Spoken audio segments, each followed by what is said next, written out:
Good morning, good morning, good morning. Hello, everyone. Day 4. Here we are. We've made it. Okay, this is our last day of going through Johnny Depp and Amber Heard. I think many of us feel probably like yesterday's stream was like, the nail in the coffin for a lot of this, but there is a 2-part or 3-part series. We'll probably get through the first part realistically about Amber Heard and her being an ambiguous victim, recommended by FD Signifier, recommended by many of you in my comment section from a content creator named Medusan. And I'm not sure if that's the direction we want to go in, but I think it's the right decision. I think we should watch this video because we're probably not going to watch it in another stream, and it feels like very appropriate to watch it. And I think it will summarize a lot of what we maybe could have missed leading up to this section of Amber Heard's life, but maybe not. Let's see. Chat says, I want to check out Medusan's video. She has a chapter just on the Australia 2015 of just her recounting the assault. Because my other suggestion was to watch Amber Heard herself talk about the assault and everything and her thoughts on the situation, but it's hours and hours and hours of content. I mean, quite literally hours, like hours. So I thought maybe Medusan, since her video was so highly recommended, would also be able to summarize those things a lot better. And so I think that's the direction we should definitely go in today. Personally, how do you guys feel about that? As you guys shuffle in, please feel free to like the stream. It really does make a difference. I'd love to see those 10 likes turn into 30 likes. Since we got 30 people in here, that'd be great. Let me pull up Medusan's video right now. Let me see here. It's a pretty lengthy video. Oh, what happened to it? And she has things from the court that she shows. The video keeps dying. Let's see. Is the link dying? Why does it keep dying? Okay, so she has like clips from the trial, and that's why I thought it could be better to watch hers as well. Plus, it'd be good to have some commentary. Worst case, we could just stop watching and go watch the trial as well. But I think we should start with her video to see what initial thoughts she brings out in us. Here are 14 likes on the stream. Let's go. Here's a link to Medusan's channel and video if you guys want to check her out on your own. Have never seen her before. She's actually a really small content creator, 15,000 subs. And this video has 125,000 views. But it's interesting that this is the video FD shouted out and gave a recommendation for. And a lot of you in the comments that are really, really good videos. They definitely haven't, it sounded like they haven't gotten the traction they deserve. But let's go ahead and give our own thoughts to the video. It's 2 hours and 44 minutes. So it's way less long, technically, if we watch a lot of the court. But like I said, if we start watching it, we're not in love with it, we can just literally go to watching Amber directly. But I think this might be more interesting. I'm going to put her at 1.2. I don't know if she's a slow talker, so we might have to put her on 1.5. Shout out to the slow talkers in life. Okay, let's see. Let me pull it up for us. Here we go. Wow. We've really gone through a journey, girls. We've really had a journey. Content warning, discussions of domestic violence, sexual assault, and substance abuse, footage of domestic abuse, self-harm, and victim shaming. My voice, which is annoying and hard to listen to. A little humor in there. All right, let's start. It's been roughly a year since Johnny Depp, his PR team, and his attorneys tricked legions of otherwise reasonable How's that volume? How's that volume? people into believing either that he was abused by his ex-wife. Johnny has been the one who's been beaten, abused. Hey, that's Mr. Ipsion. Shout out to Daniel. Not to sound rude, but how many more parts do we have left? I'm not sure what that question means. Do you want to ask it a different way? I'm not sure what that means. And terrorized by this woman. There's just no debate here. Most people, including me, think that Johnny Depp is the victim in this situation. Amber Heard should have known better than to be deceptive. She was not a victim of the Believe Women slogan. She was the victim of her own sense of entitlement. I mean, this seems to be the year for Okay, first of all, do not bring Pierre up on my stream. This man is so mentally damaged. narcissistic abuse. Will Smith, Jada Pinkett Smith, Amber Heard, Johnny Depp. Is toxic femininity a thing? Or that he and his ex-wife engaged in a mutually abusive relationship. It's like a relatively complex case. I mean, there's just like layers to it. Okay, don't bring up Cody Ko either because he slept with a 17-year-old. Everyone she's bringing up, not exactly beacons of joy here. Though the third one, I think, is a therapist, though I don't watch him. Chad says, how many live streams are you going to make about this case? Because this is the fourth one. This is the week of Johnny and Amber. So that's what we're doing this week. We're also moving into Frenemies for the next month. So get ready because it's not going to happen in a week. We're probably going to watch Frenemies for a bit. It might take us a couple weeks to get through Frenemies, just to get a good grasp. I don't know how many episodes we're going to watch, but we're doing Frenemies next. Yeah. So, we're going to observe some peoples here. So just a warning to everybody who's expecting a certain kind of content. It's 2025, girl. We're doing a very different hard look at ourselves for 2025, okay? So just a heads up. Right? And like devastation on both sides. There's a lot of evidence supporting a claim of bidirectional abuse. Most of Amber Heard's allegations were likely exaggerations. He was presented as the singular act, Dr. Kirk, the singular force of violent behavior in this otherwise, mutually abusive fucking relationship. Now, I will admit, I was once one of those people, and unfortunately, I have the digital footprint to prove that. When Amber Heard's allegations of abuse against Johnny Depp first came out in 2016, I did initially believe her because I had no reason not to. In 2017, I was posting Facebook links criticizing Johnny Depp and the way the entertainment industry ignored the allegations. I was also tweeting about it at the time. Then in 2019, I started to interact more with Johnny Depp's supporters, and I was at least open to the idea that there was some fuckery afoot in Amber Heard's story. Then by 2020, I was penning some tweets where I was definitely making some points about how weird Johnny Depp's stands were, and how his supporters were using any reason to doubt Amber Heard as an excuse to push some really misogynistic talking points. Now, I definitely stand by some of the things I said in those tweets, but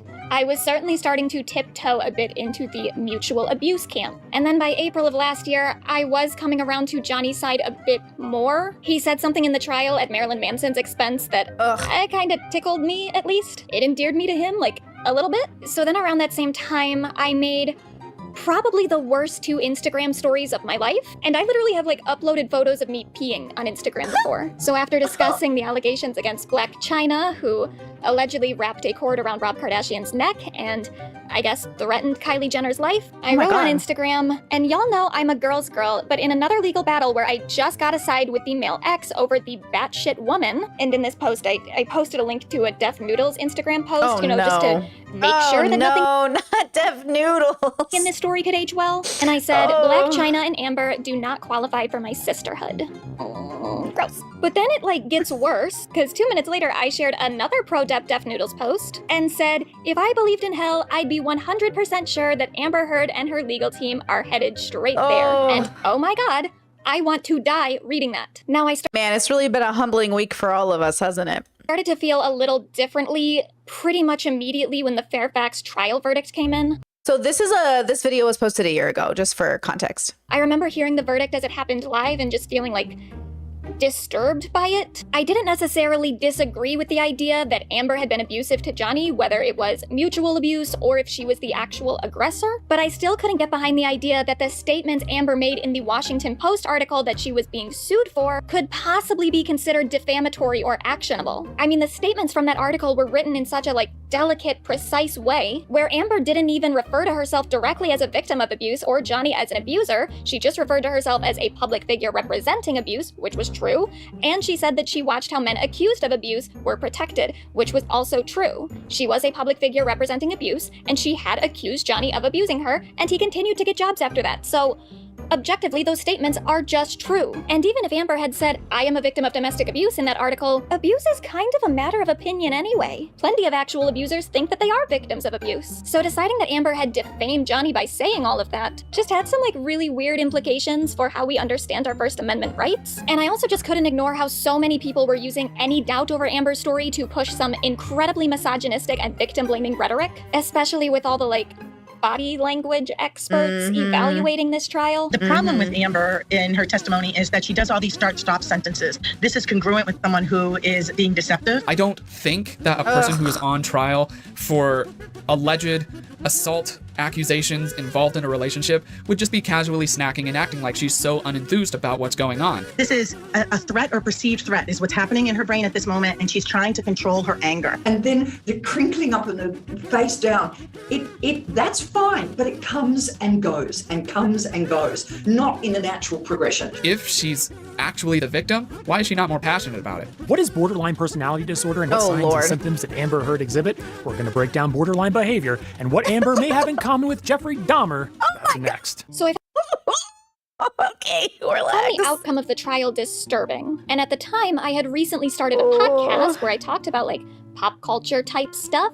And I thought, why not dig into this bullshit? I assumed that would be a somewhat quick, easy project because I had seen a fair bit of the trial online, not really even meaning to, but it was just so omnipresent on social media that you really couldn't avoid it. I was aware of the major allegations, and I knew that Johnny had previously sued The Sun in the UK, and there was a trial in 2020 where there was a fair bit of evidence that was presented there that wasn't presented in the US. And since there was so much discussion about like mutual abuse versus reactive abuse or like DARVO, I thought, well, I'll just make a timeline and I'll take all of the allegations of abuse and I'll put them into chronological order with all of the corroborating evidence either for or against each stance. And then I can just put everything into its proper context and decide for myself who I think the real bad guy of this relationship was. But far from being a quick little side project, this case has consumed my life for about a year now. So at this point, I've had a blog for years. And then sometime in July of last year, I posted this page onto my blog site that was just dedicated to like impartial, fact-based information around the Johnny Depp Amber Heard saga. Today, the page is fucking loaded with information and I'm still updating it pretty regularly because there's still just so much to go through around this case that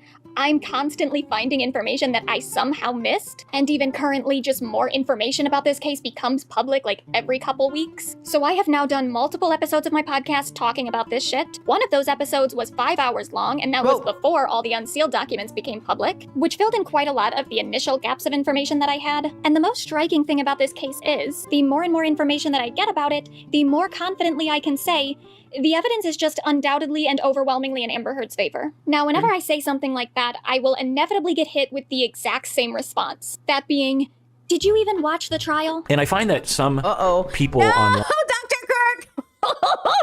Dr. Kirk Honda, I don't know what his conclusion ended up being about Amber, but he did say he got a lot of backlash, and so I thought I didn't know what that meant, but now I'm curious if he would go back and almost revisit it as well, in a sense. But let's see, I don't know what his opinion is. Let's see. Line, even famous, prominent people who are saying these kinds of things, my suspicion is they didn't really watch the trial.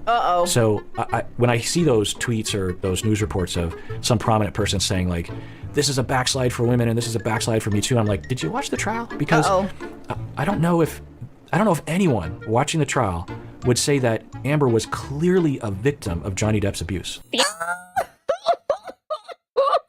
Nobody's perfect, as chat pointed out. Nobody is perfect.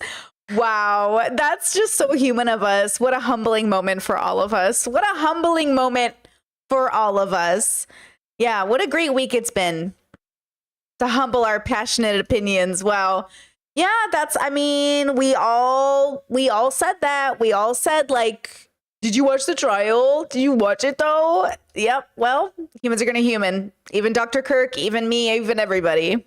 The answer is obviously yes, I did watch the trial, and in addition to that, I also read transcripts from the depositions from the Fairfax and the UK trial, listened to hours upon hours of Amber Heard and Johnny Depp fighting, read a good portion of the unsealed documents from Fairfax, read who even knows how many text messages between Amber Heard and Johnny, and Amber and Johnny and their friends, their doctors, their family members, their agents. By this point, I've read over 300 pages of either Okay, I don't know if this is a special interest or not, but I was laughing because I was watching a special interest TikTok.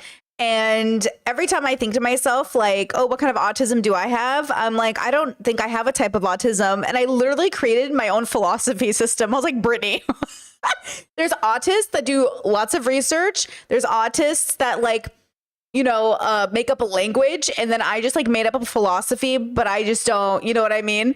And I feel like she has to have I'm not saying she's autistic, but man, she got a special interest right here, because if she really has that blog with all of that information and there's still more coming out, she must really love this thing. And I love that for us, because we get to watch her tell us about it. Like what a special moment for all of us. Oh my gosh.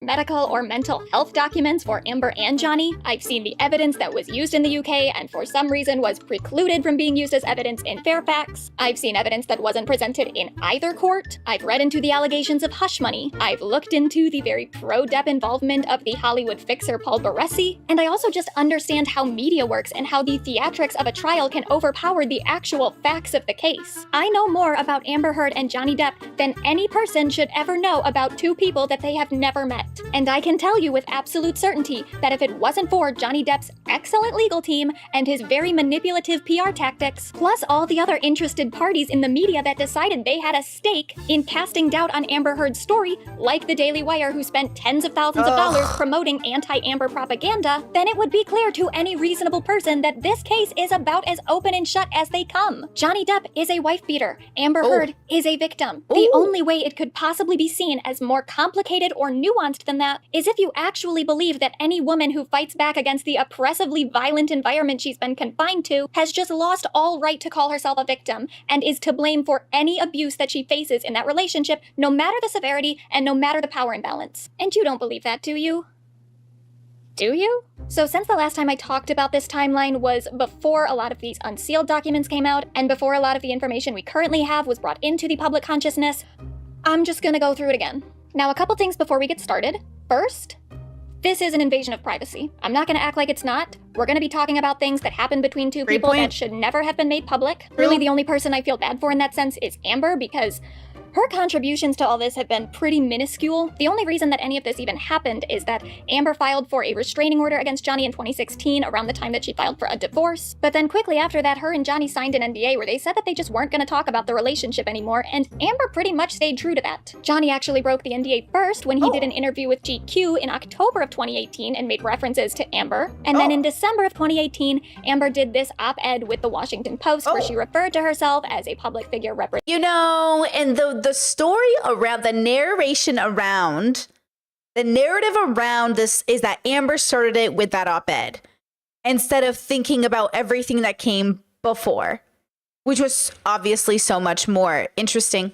Resenting abuse, and that is what caused Johnny to sue her for defamation and culminated in this trial that we all watched online in 2022, whether we wanted to or not. So much of the info we now have only really became public after Johnny sued The Sun for calling him a wife beater in 2018, and then there was the 2020 trial where Amber was called to testify in The Sun's defense. So Amber never asked for this to become as public as it did. That was Johnny. So just by making this video, I am contributing to the lack of privacy that Amber Heard has had to endure. Wow. But unfortunately, this shit is already so public that I don't really think there's any way out of this but through. So much information has become a matter for public speculation without much of the public having the proper context for the information that they do have. And that context is incredibly necessary for understanding Amber's victimhood. And as much as it sucks to violate Amber's privacy like this, unfortunately this issue is just so much bigger than Amber Heard and Johnny Depp at this point. Understanding the reasons for why Amber Heard is not an abuser and is not a contributor to mutual abuse means understanding how dynamics of abuse can manifest,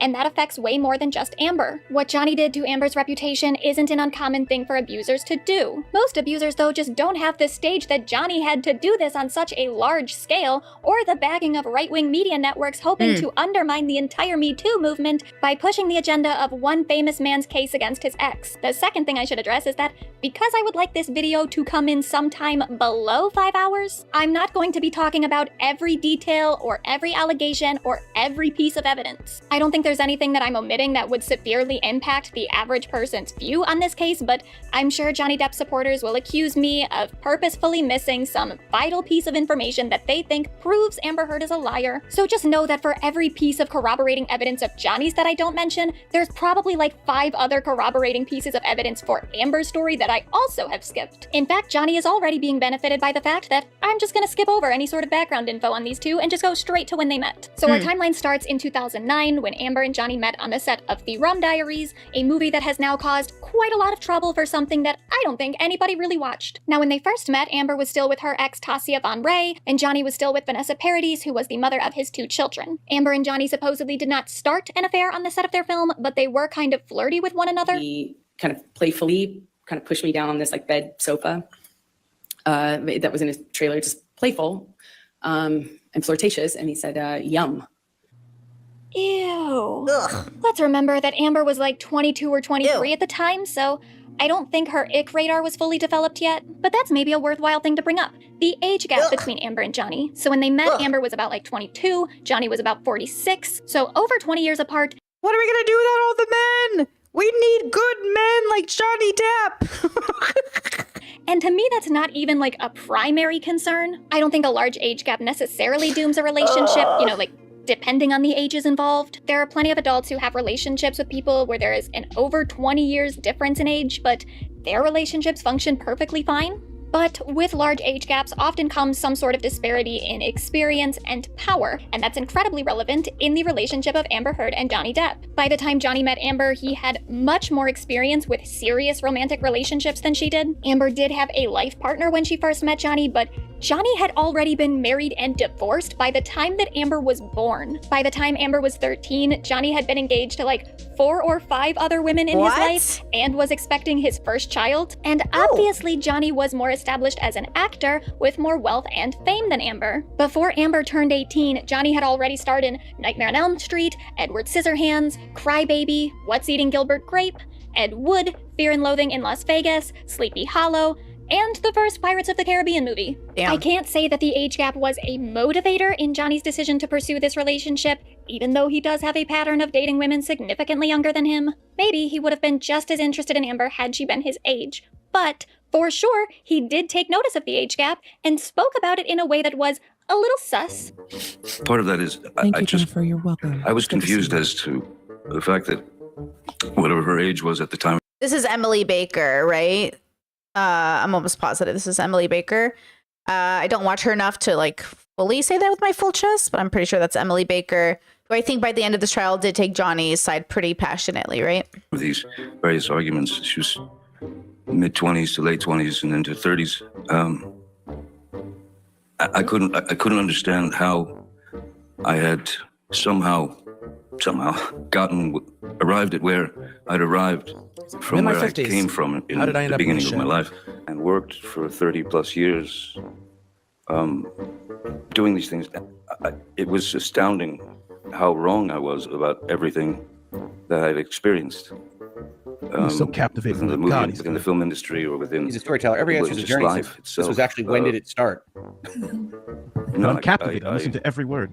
This was even written in the final judgment for the trial in the UK. At another point in his cross-examination, Mr. Depp commented that he was twice the age of Miss Heard and her lectures were not appropriate. There seems to have been an assumption on Johnny's part that because Amber was younger than him, that she should naturally be more submissive. So Amber and Johnny didn't start officially dating until 2011 when they were doing promo for The Rum Diaries, though even then they kept it a secret until March of 2013. And this is something that was brought up fairly often in Amber Heard's therapy sessions with Dr. Bonnie Jacobs starting around 2011. It was clearly a point of tension in the relationship, with Johnny often telling Amber that they would go public soon, despite it taking a good year and a half while he was still very publicly with his ex, Vanessa. Now, great. I do want to keep this in mostly chronological order so that we can look at how the abuse escalated over time, but while we're discussing the early phase of the relationship, I am going to skip around a little bit just to discuss broad patterns that were starting to develop. So the first therapy notes we have from Amber start in October of 2011, where Amber told her therapist that she decided to date Johnny but needed to keep it a secret, and already in the notes, Amber is starting to discuss problems that she was having with Johnny's drinking and substance abuse. Issues regarding Johnny's drinking and drug use would be continuously brought up in Amber's therapy sessions around that time,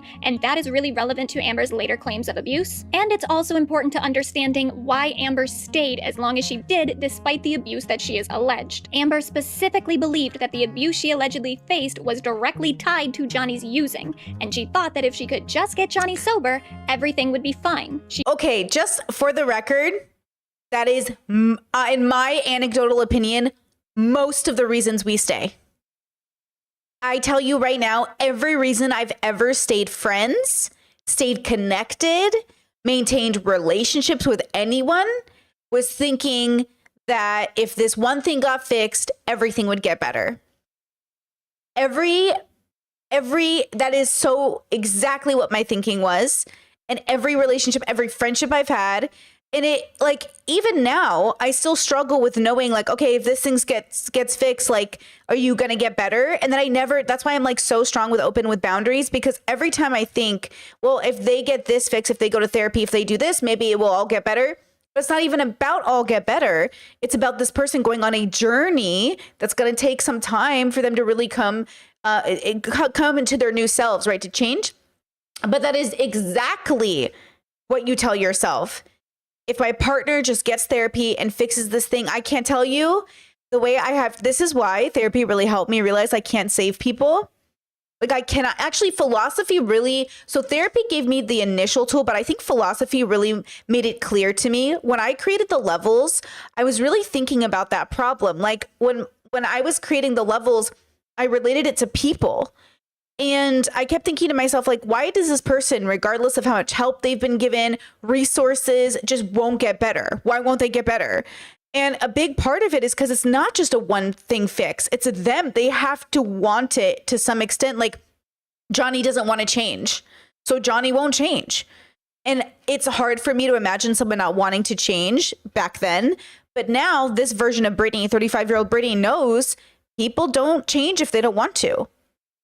But also the nuance, the gray of that is some people can't change. Most of us can't change. All of us can't change without the right tools. But a person like Johnny just has those tools. Like, he has access to those tools, but he never utilized them, right? So that's the dilemma that we're facing, is that Johnny has the tools, won't take them. Boogie has the tools, won't take them. So many people in our lives have the tools, won't take them. And then at that point, sis, good luck. I mean, at that point, girl, like, I'm not going to drown with you. Sometimes that's why I say, like, eat the cupcake or don't eat the cupcake. What is it? Get shit or get off the toilet? That's crude. That's so crude. But like, shit or get off the toilet. You know what I mean? Like, let's go, but I think ultimately, I do think that people are missing the tools. And then once they get them, that's really what matters to me. Do you change once you have them? Because if you don't, like, girl, at that point, Chat says I'm new. Chat, can you point me towards the levels Brittany's referring to? Yes, it's my philosophy system called The Levels. I have a video in the description of my videos. You can check out a link there and watch it. And I do have a new video for the levels coming up eventually, probably the next 6 months. By the end of this year, I'll have a new levels video out. But the one that's up right now is pretty good. It's a little old, but check it out. Links in the description. She even told Dr. Jacobs as early as December of 2011 that she was certain she could help Johnny get sober. She complained that too many people were dependent on Johnny for financial support and said that all of his friends, his staff. And by the way, a lot of manipulators and abusers use their privilege to keep people around them with the means of money. So I initially during the trial thought Johnny was so generous with his money that he was like taking care of Amber and her friends. And I was like, he's so generous. Instead of thinking that, oh, he's using his money to keep people around him because otherwise they would leave because he's intolerable. And I forget, like, people are so weak when it comes to money. You're all so fucking weak when it comes to money. Do not stay around an abusive person for money. But maybe that's because I don't value it. I'm so like Diogenes in this sense. Like, I'd rather be like fucking homeless, but not literally, because girl, how you gonna be homeless? You know what I mean? Like, let's be real. If you're hanging out with Johnny Depp, like, your networking got to be better than that. But also maybe not, no judgment. So it's kind of like one of those things where I saw Johnny as generous with his money, but in a new framing, he might have just been somebody who used money to keep people around him. Staff, his family, all enabled his behavior because of that. In November of 2012, she even told Dr. Jacobs that she thought Johnny's psychiatrist was another one of his. And yes, people didn't want to actually get him better because what if, or they didn't want to take a stand with him because what if he cut them off? Like, so funny. Values, people, values.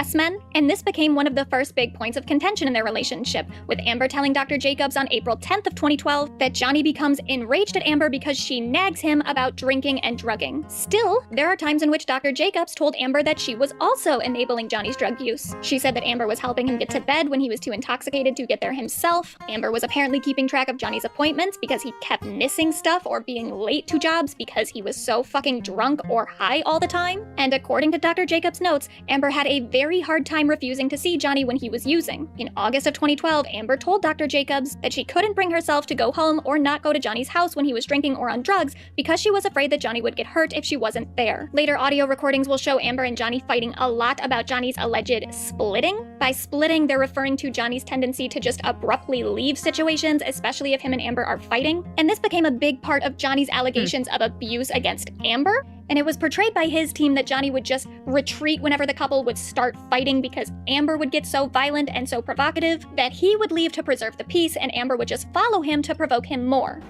You can't have a solution if the argument just keeps mounting and mounting and mounting and mounting. I fucking go into the bathroom and sit on the floor. Bam, bam, bam, here you come. I come out. Fight, crazy, escalated. I go split again, I go to another fucking bathroom or bedroom or something. Knock, knock, knock, bang, bang, bang. Wow. Yeah, if this is true, it sure fits a profile of someone who is abusive, feels entitled, has relational traumas, has been modeled that kind of behavior. And this is the tricky thing about Johnny's allegations of abuse against Amber. They are somewhat rooted in reality. Johnny will complain that Amber was really down on him because of his drug use, which she was. I remember an ex-partner, when I was, God, we were so young. It's weird when you look back at your life as you age further and further away from your like young kind of messy years. You think to yourself, like, that was so long ago. And we look so young. Like, if I go back and watch footage of me with my partners, like, because I was doing YouTube through all my relationships, you know, and I go back and watch videos, we were like kids in some way, even though we weren't kids. We look like kids. You know, we just look so young and so, we just thought we were so smart and we were obviously so just, you know, I don't know. It seems silly now, but I remember one of my partners made a video about dealing with my borderline. And when I watched that video back, though I've only seen it a couple times now when I watch it back, this was so long ago, he just makes a whole video about how hard it is dealing with me. And now that I watch it back now, I'm like, all of the things that was hard dealing with me were all moments in which I caught him lying, asked him to help around the house.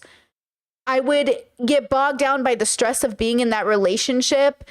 Like, it was never a video of accountability. It was always how, like, Brittany's borderline was so hard. But it was never because I played video games for 12 hours and didn't do anything around the house. Not because Brittany was literally working 20 hours a day and barely sleeping because I wouldn't get a job. It wasn't Brittany's getting triggered because she's not sleeping because I literally refused to help out in any way. It was always Brittany's so hard to deal with. And now you look back and you go back and you're like, bro, how was I hustling so fucking hard and coming home to a fucking bum? And it's for the same reason anyone does anything. You misunderstand the situation. And it's not about him working or having a job. It was the fact that he was a bum. Like, it was the fact that he was a leech. It was the fact that every girl he had ever dated had always paid his bills.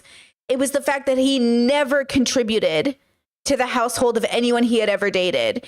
It was, you know, it wasn't that he didn't have a job, right? Like, I'm not ableist in that sense. Like, if you don't have to work in this capitalistic hellscape to be a good partner, but you definitely can't be a bum.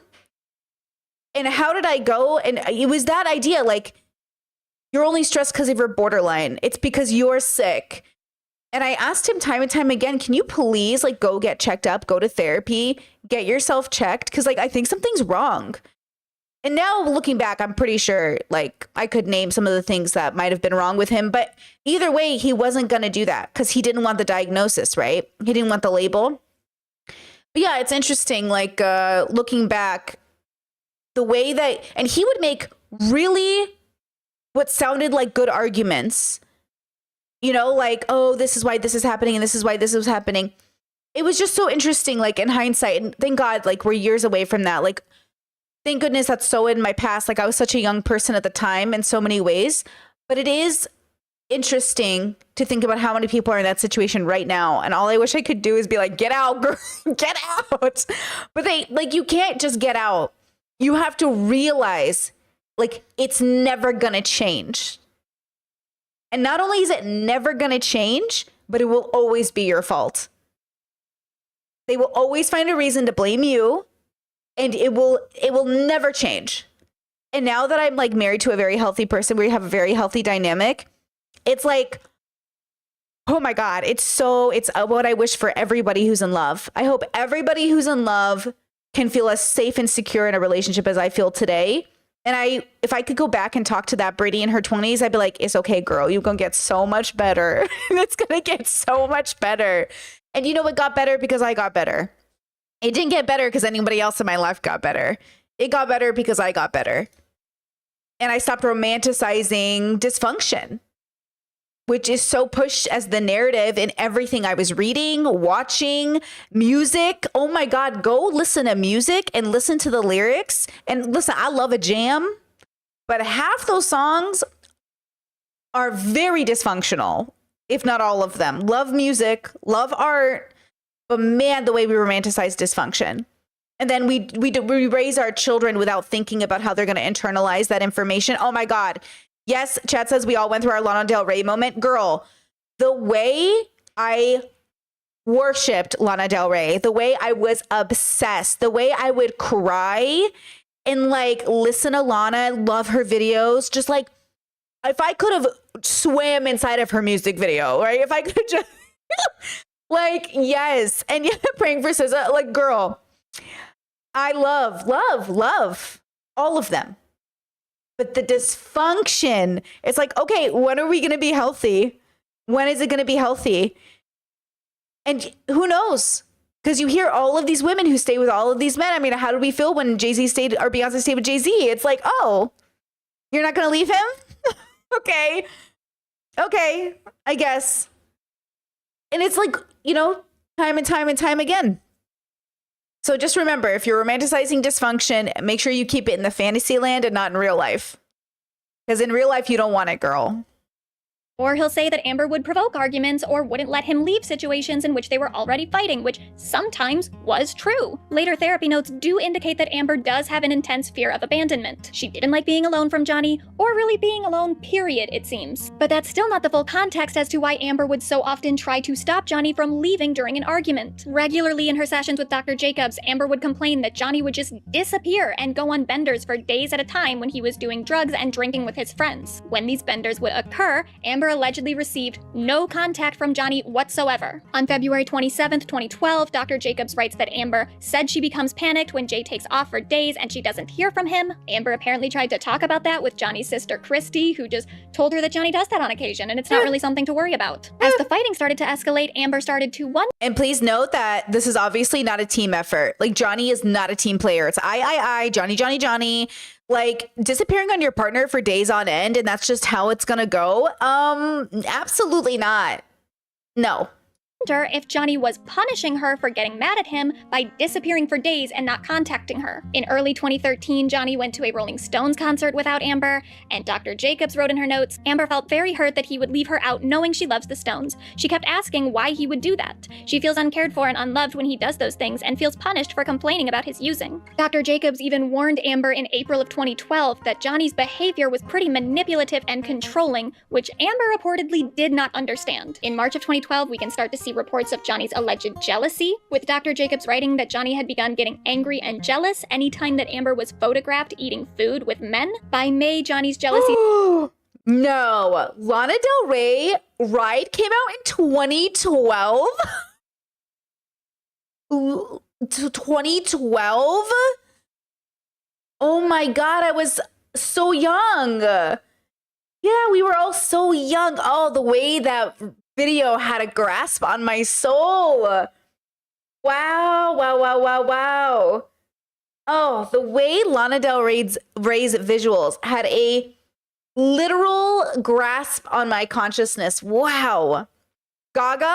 Lady Gaga's fucking, I love some fucking shit that makes you feel like it fully expresses like the pain. And think about all these people who also have orchestrated stories, no offense to Gaga and Lana, who also have rich parents at networking in the industry. also telling stories about how like they struggled. Yes, they all struggle. We all have chronic health and mental health issues. But just remember that like they are people of privilege romanticizing being struggling, right? Like struggling. And so I get it. Like, right? Yes, chat. Lady Gaga defined my high school years. Been listening to Gaga since I was in high school, right? She even performed at my high school and I missed it because I didn't know who she was yet. But right out of high school, I was listening to Gaga. In my early 20s, the moment Lana hit the scene, I was there. I was there, girl. I was digesting, loving, snorting Lana Del Rey. Like she was just the, you know, bee's knees. And yeah, the romanticization of the pain. The way I would cringely, oh God, I don't even want to say it out loud, but there is something so cringe about sort of writing those like high school-esque love letters back and forth to your partner, except you're in your 20s. And they're really cringe because there's also an element of like kink or BDSM. And so you think like, you know, you know what I mean? Like, no offense, but you know, you kind of like outgrow it a bit. Not the lifestyle of BDSM, but like the toxicity of the cringe, you know, of the you're mine. Like, okay. It's just, I don't know. It just gets silly after a certain point where like, okay, I got it. You know, I got it. He started to expand to women as well, since Amber is bisexual, causing Johnny to go into a rage where he started to throw things near Amber's head during an argument. All the way back in 2011, Amber was telling Dr. Jacobs that Johnny was getting loud and physical during their fights. By December, she told Dr. Jacobs that she and Johnny had gotten into an argument so loud that Amber's landlord threatened to call the police. By January of 2012, not only was Johnny committing verbal abuse against Amber by calling her a whore, this is also the first report— Man, he loves his misogynistic language, bro.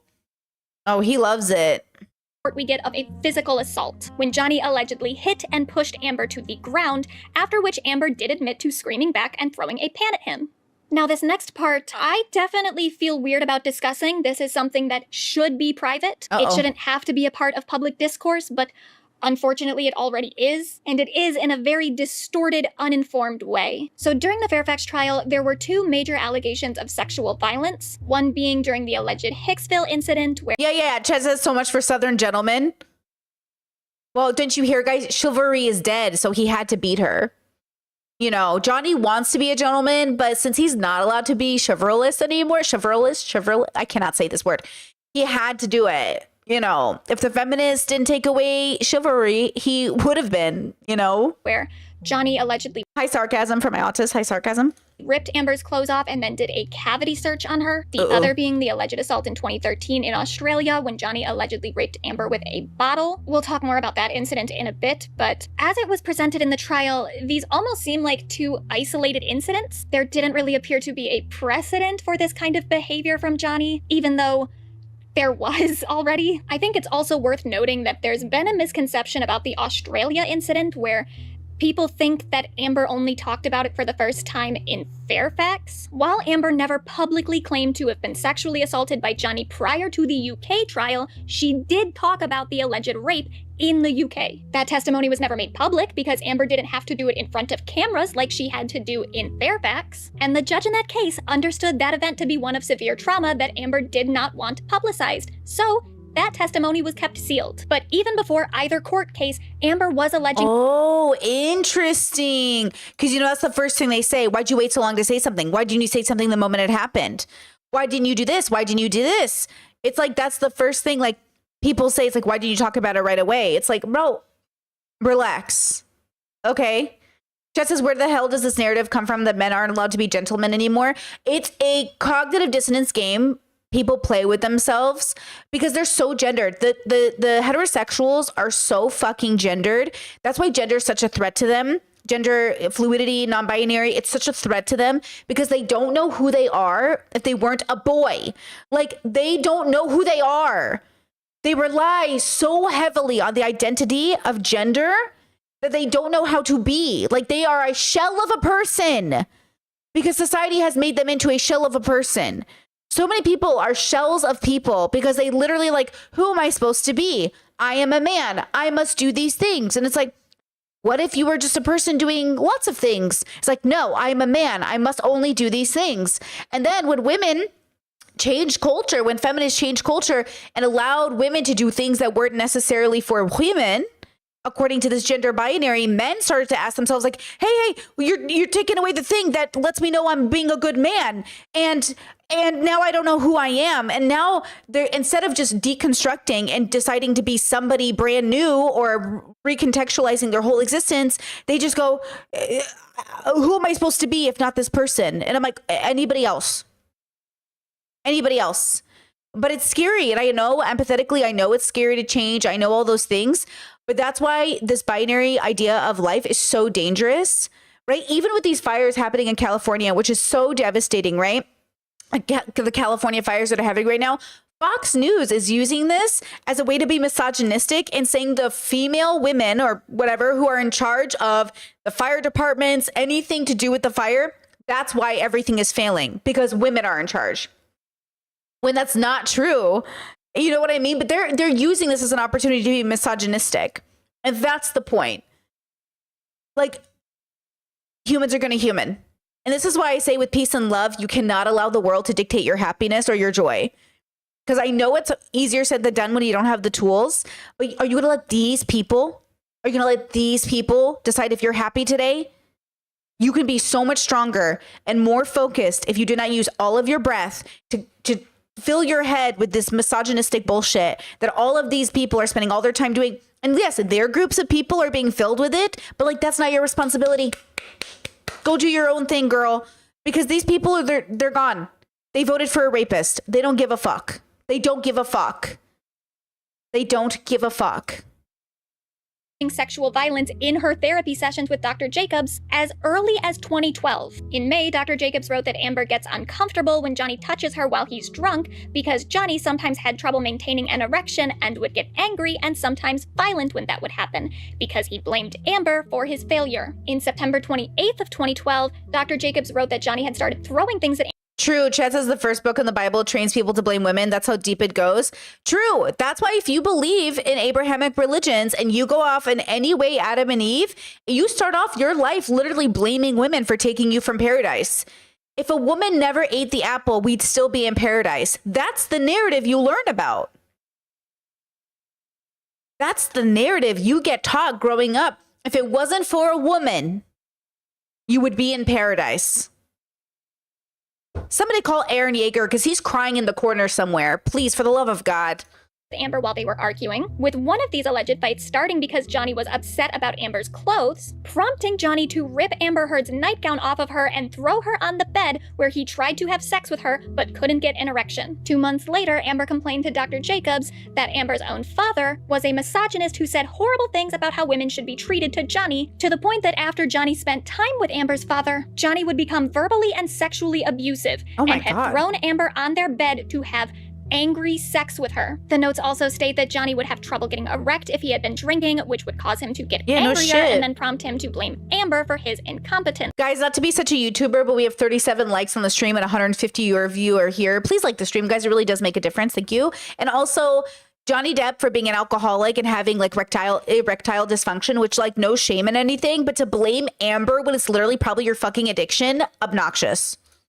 Does it maybe make more sense now why Johnny would rape Amber with a bottle in Australia? So all of those notes were from the first year and a half of their relationship. Johnny's defenders will actually try to use that as evidence that Amber is lying, since there are contradictions in her story. She told the court that the physical abuse started in March of 2013, and pretty much all of that stuff happened before that time. But that's really not such a huge contradiction in Amber's story. Ultimately, you need to understand that both of the trials in the UK and in the US were a part of the fallout from 2016 when Amber filed for a restraining order against Johnny and alleged abuse in her filing. The Sun would not have labeled him a wife beater without that event, nor would have Amber Heard become a public figure representing abuse as she's referenced in the Washington Post article. So defending herself and the Sun against Johnny's claims of defamation means defending the allegations that she made in 2016. Allegations that she made while filing for a restraining order and a divorce. Because when you make legal claims like that, you do have to cite some specific incidents to back up your story. Amber Heard had to give the LA court some details to explain why she was alleging domestic violence. To do that, she gave a short list that she thought best exemplified the abuse. She presented what was legally required of her, but she was not under any legal obligation obligation to detail every single abusive act that had taken place between 2011 and the time she was filing. And she probably wasn't operating under the expectation that she was going to have all of her claims being put under this microscope of intense scrutiny 6 years after she was filing. So many of the claims about Amber contradicting herself or changing her story really just refer to her making additional allegations over the course of 6 years. And she's made those additional allegations because she keeps getting pulled back in court to defend herself. She wasn't obliged to disclose every single abusive act inflicted onto her by her ex the second she alleged abuse. So Amber not being publicly transparent about everything that happened in that relationship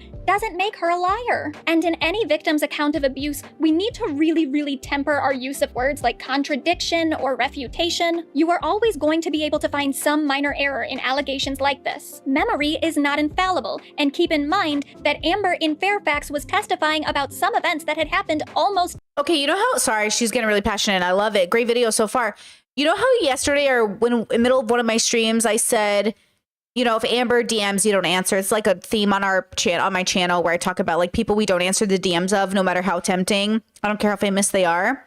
The only reason I said that, and I want to make it clear, is because if Amber is still the kind of person that would date another Johnny Depp, which after Johnny she dated Elon, then she's still not safe to be around because she hasn't deconstructed her own toxicity.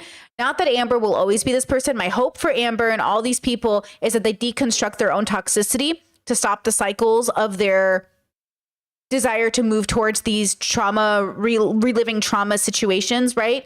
Because that's the change I look for in myself is the change I look for in others. Are you past that? Is it in your past? Are you a different person now? Because until you're a different person, you're still susceptible for bringing toxicity into people's lives. So that's the thing that I meant by that. And I just want to say it out loud, is that you don't always have to be this person, but you still have to change to be around people. So if Amber's still toxic enough to succumb to an Elon or what's that guy's name? James Franco, or Johnny Depp, or whatever other past guys she's been possibly associated with, then she hasn't broken the cycle. It would be like if Amber Heard ended up dating Armie Hammer. We would know she didn't break the cycle. We would know she was still one of them, in a sense, still toxic enough to date these men. You know what I mean? And that's what we're looking for. Now, I know she's with a different partner. I think or maybe she's with her daughter in Spain. I don't remember. But I think she's moved on with her life and is living in Europe, which is great. We love that. But it is one of those things where that's what I look for in change in people. Because look, like with peace and love, you got to change. Otherwise, you're just going to repeat the cycle with somebody else. And that's the sad part about life. That's why I really recommend deconstructing. Change.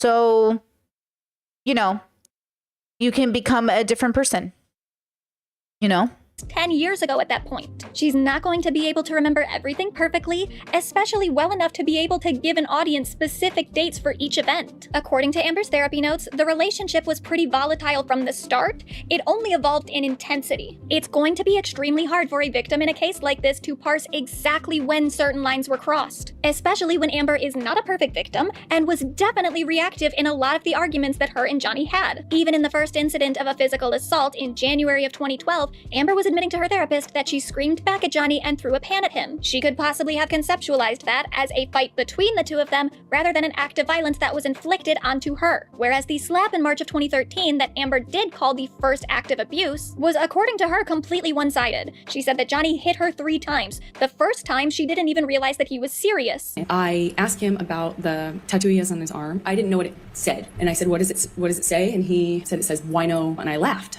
and slapped me across the face. And I laughed. I laughed because I didn't know what else to do. I thought this must be a joke because I didn't know what was going on. I just stared at him, kind of laughing still, thinking that he was going to start laughing too to tell me it was a joke. That in itself should tell you how violence had become so normalized in that relationship. But whatever, this is where we do start to get into the stricter timeline of events. So early March, Amber said that Johnny slapped her because she laughed at his wino tattoo or whatever. Now I believe that event happened, but to be fair, that is a complete he said, she said. There's really no corroborating evidence behind it. The only 2 people that will ever know if it happened are Amber and Johnny I'm assuming might have been too drunk at the time to remember anyway, so probably just Amber. Moving on to March 8th of 2013, Amber claims Johnny slapped her again after the two had an argument about a painting that was hanging in Amber's bedroom that was made by Amber's ex, Tasia Von Ray. Amber said that Johnny slapped her so hard blood from her lip hit the wall of her home, and Johnny threatened to light Tassia's painting on fire. Now, there are 4 pieces of corroborating evidence for this. The first is that by Johnny's own admission, he was kind of pissed about the painting. Second, we do know that Johnny did vandalize either the same or another painting by Tassia at some point during the relationship, writing P over Tassia's last name to make it like Tassia Van P. Third, though there are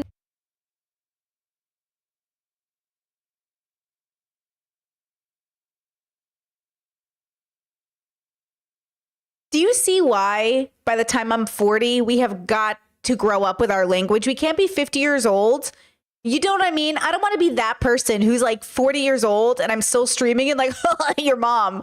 Like, we've got to move on from the your mom jokes by 40. You know, like we've got to. Do you know what I'm saying? I can't be this person. It's embarrassing. Like, it's embarrassing. Like, at some point, we got to grow up. You know, we have got to grow up. You know, no. There are no specifics mentioned in it. Amber's therapy notes at the time did report her being distraught by Johnny's recent behavior. And the fourth thing is a just a reminder, this man is in his 50s. Okay. Text conversation between Johnny and Amber on March 12th. Johnny wrote, "Just thought you should know that there exists a book titled Disco Bloodbath. That's all." To which Amber responded, "We need that book. Is it about last Friday night by any chance?" Now on March 12th, 2012, last Friday would refer to March 8th, the night of the alleged slap. So Johnny responded, "How can you make me smile about such a hideous moment? Yes, it is. Funny bitch. I fucking love you." And then he wrote a word that I can't say without getting immediately age restricted, so just gonna leave that one there. March 18th, Amber told Dr. Jacobs that Johnny had thrown her against a wall and threatened to kill her while in her apartment. She said that her landlord threatened to call the police, but she told him that everything was fine. And after that, Amber said that Johnny was loving and nice again and was sorry he hurt her. In this event as well, Amber admitted to screaming back at Johnny and putting him down. March 22nd, we start to see Amber reaching out and telling other people about the abuse she was alleging at the time. She texted her sister Whitney that night and told her not to come over because they were fighting and it was getting kinda nasty. To her friend Rocky, she wrote, "JD has been crazy. He's on a major bend. I can't even tell you. I feel really lonely and freaked out." She also texted Johnny's sister saying, "He's upset and there's nothing I can do to reason with him. He's another person when he's like this. He's fueled up on booze and coke and he believes we are fighting. No one is fighting with him. He's just gone. This is the 4th time this week. The only time we have this kind of fight is when that combo is in action. It's been killing me lately. I don't know how to avoid the blowout. I can't reason with him or calm him down. I can't even avoid it. He finds something to jump on and then uses it as an excuse to dose himself up, which is where he is now, wasted. I feel terrible and responsible somehow for this mess." Amber also had a long conversation with her mother that bled into the next day. She said that Johnny was violent and crazy, and that it's Dr. Jekyll and Mr. Hyde on a binge. The next morning, she told her mother that Johnny had been at her house for weeks at that point, and that last night she had locked the deadbolt on accident and had her first peaceful night. In Amber's next therapy appointment after that night, she told Dr. Jacobs that Johnny had gotten nasty with her and had grabbed her arm, possibly referring to the event that caused the bruise that Amber took a photo of and sent her mother on March 23rd. On May 8th, 2013, Amber told her therapist that she couldn't get Johnny to stop using drugs or drinking, and that sometimes Johnny would get so angry with himself that he burns himself with cigarettes in front of her. Amber said that when she tried to get him to stop, he would just get angrier. Now, skipping forward a bit, there are audio recordings of Johnny self-harming in front of Amber and her trying to get him to stop. Don't. Please don't cut yourself. Please don't cut yourself. Please don't cut yourself. Please, I know it hurts. I would never cut you. Come here. I would never do that to you. Please don't. Come on, pussy. Yeah, you fucking hate me. Come on. Come here. Tell me first. Not a problem. What do you want? Not on my arms. Not on your arms. Not on your arms. Want to be cut? Do you? Just gonna go to court. Don't. Don't you tell me. Please don't do that. Put the knife down. Just put the fucking knife down. Don't do that. Do not do that, Johnny. Please, I want to look at you. You're gonna hurt yourself. Please. I want to look at you. I know you're in pain, but stop. Please There's don't. a way for the pain to go away. Well, it's not that. It doesn't make it go away. Trust me. Yeah, well, fuck, I know. I do know. It doesn't make it go away. Really? Did it make it go away? Yeah. It did? Please don't do that up here. There's love here. There is love here. There's love here. I wouldn't be here. I have no other reason to be here. That knife is really dull, and it would be the worst thing in the world to use to cut me with. It would be too painful and dull and dirty to use. Yeah, that's the tip of the knife. Probably still No, please do not. Don't. You're gonna hurt yourself. Don't. See, it's okay. Please don't cut yourself. Please don't. Please stop. Please stop. Please. Don't hurt yourself, please. No, I won't hurt myself at all. Moving right along to early June, the Hicksville incident. I won't linger on this one for too long, but basically Amber said that she and her friends and Johnny were all hanging out, doing drugs, having fun, when Johnny became suddenly upset with one of Amber's friends for being too affectionate toward her or something. Yet again, this is something that Johnny kind of corroborates, and other witnesses have testified that Johnny was in fact acting super aggressive and weird that night. Did you personally witness Mr. Depp become, quote, angry and aggressive, end quote, toward a friend of yours? Yes. I have gummy bears. I forgot they were in my desk. What did you witness Kelly Sue Milano doing? I remember this testimony. Before Mr. Depp became, quote, angry and aggressive. Angry and aggressive? I witnessed her hang out with the rest of the group. You testified that Mr. Depp said words to the effect of, quote, get off my woman, end quote, to your friend. Oh, is this that right? is the Hicksville. Sorry, I lost my train of thought. I was bored. Johnny and Amber then went into their trailer where they apparently got into a very large fight, which escalated until Johnny sexually assaulted Amber and also did quite a lot of property damage within the trailer. And while there were no witnesses for the fight, Christina Sexton did say that she heard the argument outside and mostly heard Johnny's voice, and multiple people testified that the damage within the trailer was pretty significant. Now, of course, there is the testimony of Morgan Knight, who said on stand that the damage wasn't that bad, and he talked to Johnny, everything was fine, and Amber actually seemed like the weird one from what he had seen that night. First of all, I don't even know how they let that guy testify because he was already tweeting about the trial before he even took the stand, and the witnesses were not supposed to be paying attention to the trial or the social media conversations that were taking place around it at the time, so I don't get why his testimony wasn't just completely dismissed. And if you want to talk about contradictions, he gave some pretty inconsistent statements as to how long he was even in Johnny and Amber's presence that night. There's also just kind of a hint of misogyny in some of his statements and also some of his previous behaviors that make it a little bit hard for me to take his testimony against Amber super seriously. He was kind of cowering and seemed almost afraid, and it was really like wow to see because he was older than her, obviously. So June 11th, 2013, Amber wrote an email to herself talking about Johnny's violent behavior and his substance abuse, and on the very same day, Johnny sent a text to Paul Bettany saying that he wanted to fuck Amber's burnt corpse. This is a text message exchange that you had with Paul Bettany. Oh, swoop. You text Mr. Bettany, let's burn Amber. Oh, Johnny. Exclamation points, right? You see that? I do see that. You say, let's drown her before we burn her. Johnny. Okay, we talked about this, Johnny. Did I read that right? You certainly did, yes. And you wrote that about the woman who would later become your wife? Yes, I did. If Johnny is the true victim here, and again, we haven't heard both sides, but if he is the true victim, and I do think he is a victim of at least some things, then it's not at all uncommon for a victim to sort of take out their frustration, meaning to say terrible things about. Yes. Okay. We talked about this the other day. I have said terrible things about people, which is why I say don't do that. Don't be that person permanently, right? Like, I was talking to somebody in a collab once where they were still really angry over an injustice. And they went, you know what I'm talking about. And I was like, oh, I let go of my anger. And they're like, what? And I was like, oh, I don't want to carry that anger with me. But I have never in my life said the things that Johnny has said. Johnny said he wanted to F her dead corpse. So just to be clear, it is very different for a victim to say, I hope you die. I hope you get what's yours. I hope you get what's coming to you. That is so separate than I want to drown her, burn her, and F her dead corpse. Like, see how it's a perpetrating crime? Like, why would a victim of abuse necessarily, right? Caveat here.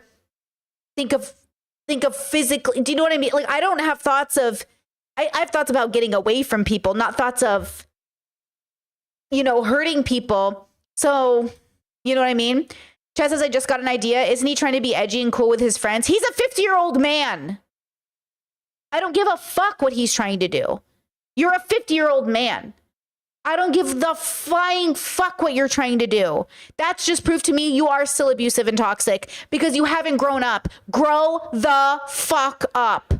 50 years old and you're still worried about being edgy with your friends and making pee jokes? You know what I'm saying? You know what I'm saying? No, we're done. We're done. Like, we're done. This is the sign of abuse. The sign of toxicity is that we don't grow up. There are just ways we need to grow up. And this is one of them. Okay? Like, this is like, come on. Like, you know, come on. You know, there's just like a point, you know? No. Chad says, look at his fashion. His fashion isn't the part where he needs to grow up. Like, it's not his fashion. You know what I mean? Dressing up like goth or punk or whatever isn't the part of maturity I'm talking about, guys. I'm talking about rape jokes. I'm talking about like making jokes about at people's expense in a very hurtful way, right? Like, either way, it doesn't like, it's his beliefs and misogyny around his actions. And this is why we as people have to remember, like, they go low, we go high. Like, we do not sink down. We do not give into our anger. It's one thing to cope when you're angry, but it's one thing to say we're not going to carry this into our elderly years, right? We have to, you know, and also for people saying that's a crazy opinion from Swoop, remember all of us in this era were thinking Johnny was the primary victim. So we explain away. We explain why it's happening, but the explaining kind of sounds like an excuse. I think she's just trying to say, like, I guess you could be angry as a victim, but I don't think she's heard the F the dead body part. You know, some people are violent. I really think people that wish Trump died need to go to therapy. I really do think people that laughed at the firefighter for dying at Trump's rally, like, you need to go to therapy. You cannot be this angry at a regular person, no matter how cruel they've been. Like, there has to be a limit in yourself, not to them. I'm not saying they're good people. I'm not saying Trump is a good person. I'm saying I don't want you, for the sake of your spirit, to be holding on to anger this badly. I have no enemies. No matter how unfairly I've been treated, I do not want that anger ever back in my life. Look how clear my skin has gotten in the last 10 years, you know? We need to not wish death upon people for the sake of yourself. For the sake of yourself, not for them. We don't heal for bad people. We heal for ourselves so we don't become bad people.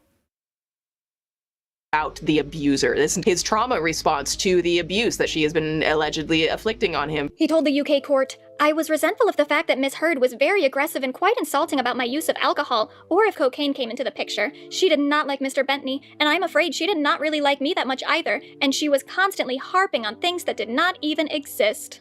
July 9th, Johnny sent a text to Amber that said, don't call me again and do not expect anything from me. Have a great shoot, you sicken me. Leave me— Whoa, rewind?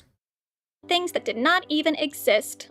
July 9th, Johnny sent a text to Amber that said, don't call me again and do not expect anything from me. Have a great shoot, you sicken me. Leave me fucking be, Officer Squarehead. Your display of guilt and matronliness as a lesbian camp counselor was plenty. Your future is on display. Best of luck. What? The next day, he sent a text to his sister saying, it was not pleasant today. I wasn't aware she had another goddamn photo shoot tomorrow. That's really why she fucking left. I don't need actress bullshit and her fucking ambition. The day after that, Johnny sent another text to Paul Bettany saying, I, of course, pounded and displayed ugly colors to Amber on recent journey. I'm an insane person and not fair-headed after too much of the drink. Weed, pills, fine. Booze? My capacity is too large and I won't stop. Ugly and sad. Oh, how I love it. January 1st, 2014, Amber complained to Dr. Jacobs that Johnny was drinking and using drugs again. She said she feared she was failing because she couldn't get Johnny to be sober. Other reports of Johnny's drug use will continue throughout the January therapy notes, but on January 17th, people would announce that Johnny and Amber were engaged. No!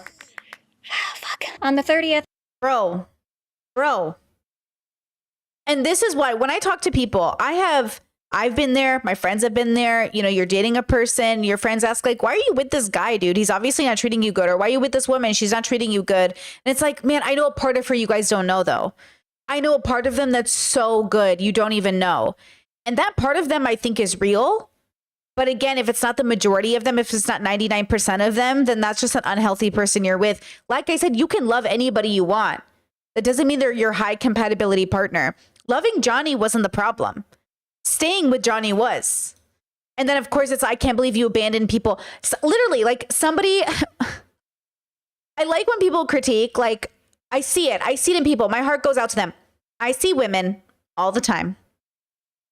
And I know exactly where they're at. They think this boy, this man just needs the right friend. He just needs the right support system. And people leave at the first red flag, but they don't see what I see in him. And I'm waiting to see if these women get out. Mostly because they're public figures and I'm literally watching them on YouTube post videos. Like, that's the irony, is like, we're watching you. When I go and I see YouTubers who have not grown out of their toxicity, YouTubers I used to collab with like 10 years ago who are still fucking in their toxicity. I'm like, you didn't get out?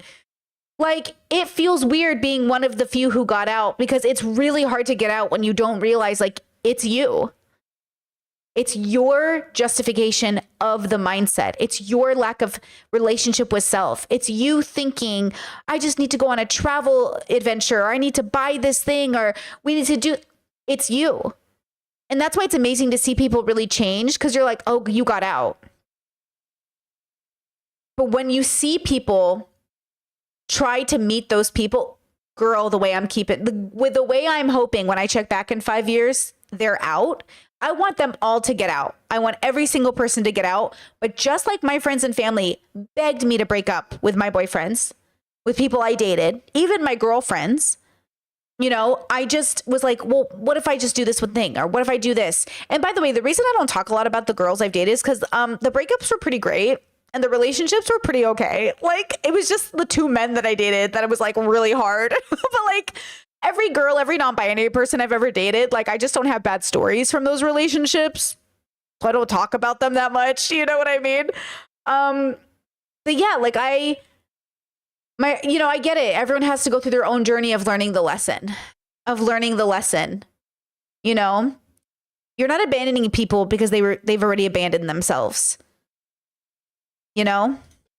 Amber complained to Dr. Jacobs that Johnny's sister was causing problems by helping Johnny gain access to drugs and alcohol. Amber said that there were too many people who supported his using. February 3rd, we start to get discussions of a prenup. Dr. Jacobs wrote that Amber and Johnny had discussed getting a prenup before their wedding, and Amber said that she would sign one, but Johnny was refusing, saying the only way one of them is leaving the marriage is death. When Dr. Jacobs asked Amber if she thought that sentiment was scary, Amber said she found it funny and endearing.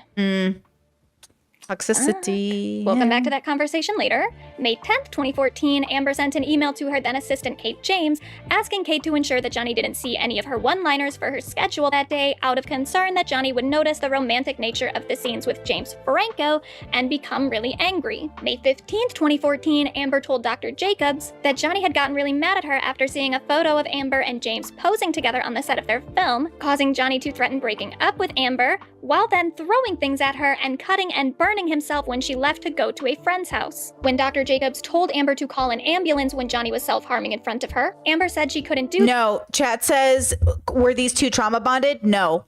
Trauma bonding, from my understanding of when I watch Dr. Kirkand or other people explain it, is long-term shared trauma that they went through together. And Johnny and Amber don't have that. They have levels of codependency, but I'm not a mental health professional, but this is not trauma bonding. Trauma bonding happens with siblings, parents, family members. It happens with two people who experience a shared trauma over a long period of time, and they feel like no one else gets it but them. That is not what I would do. I don't think that's what this is, in my layman opinion. That due to the fear of the press publishing the story. Amber also apparently said that calling the police would not do anything because he's a celebrity. Then on May 22nd, 2014, Johnny had his first consultation with Dr. Okay, hey, chat. I'm gonna block you. Your comments don't make sense. You said this chick is just a leech with a failed acting career and a propensity for danger. If you're talking about Amber Heard, she didn't have a failed acting career. She had a new acting career. She had only just started to get her fame and she was doing okay. And had things gone well, she probably would have been more popular. So you better re-examine the bias you're proposing here. Remember, she's a new actress. Johnny's the one who's established, right? Like, you have to understand, like, you're wrong about that assessment of Amber. Because everyone thought, like, oh, she's just like a leech actress. Okay. You said instead of focusing her interpersonal relationships, I don't know how to say this to you, but maybe you don't know what we're observing. So maybe this is a time to listen. Because she's explaining abuse. The video is called Amber Heard is an ambiguous victim. It's all about her interpersonal relationships. So I think you forgot why we're watching the video. Thank you. Dr. Kipper. Dr. Kipper is a Beverly Hills physician who has previously been accused of overprescribing addictive medications to his celebrity clients, including Ozzy Osbourne, who was reportedly on as many as 42 pills per day while under Dr. Kipper's care. Dr. Kipper has been publicly reprimanded by the Medical Board of California for poor record keeping. Ooh, Dr. Kipper, we heard his audio the other day where he favored Johnny over Amber, remember? So Dr. Kipper does not have a good reputation. A lot of these Hollywood doctors, well, what did we learn from Michael Jackson? Don't trust these doctors. And in 2004, the board accused Kipper of gross negligence in the care of 8 patients and threatened to take his medical license away. So that's okay, girl, with the receipts. Okay, girl, with the receipts. This is what I'm saying. This is what I'm saying. You think you know until you look into people's backgrounds. just a little background info on Johnny's doctor. Anywho, on May 24th, we have the Boston to Los Angeles plane incident. According to Amber, Johnny was heavily intoxicated and angry, mostly over the James Franco shit. He allegedly threw... Actually, great point, Chet says, and Matthew Perry's doctor. Look at all these alleged doctors who are just here to fuck their patients up. Remember, just because someone's a doctor doesn't mean they're a good person. That's why you have to find good doctors. Because not everybody who becomes a doctor cares about your health. Objects at Amber, yelled at and taunted her, slapped her across the face, pushed her onto the ground, threw a boot at her while she was on the ground, then went into a bathroom where he passed out. In court, Amber provided audio of Johnny howling in the bathroom.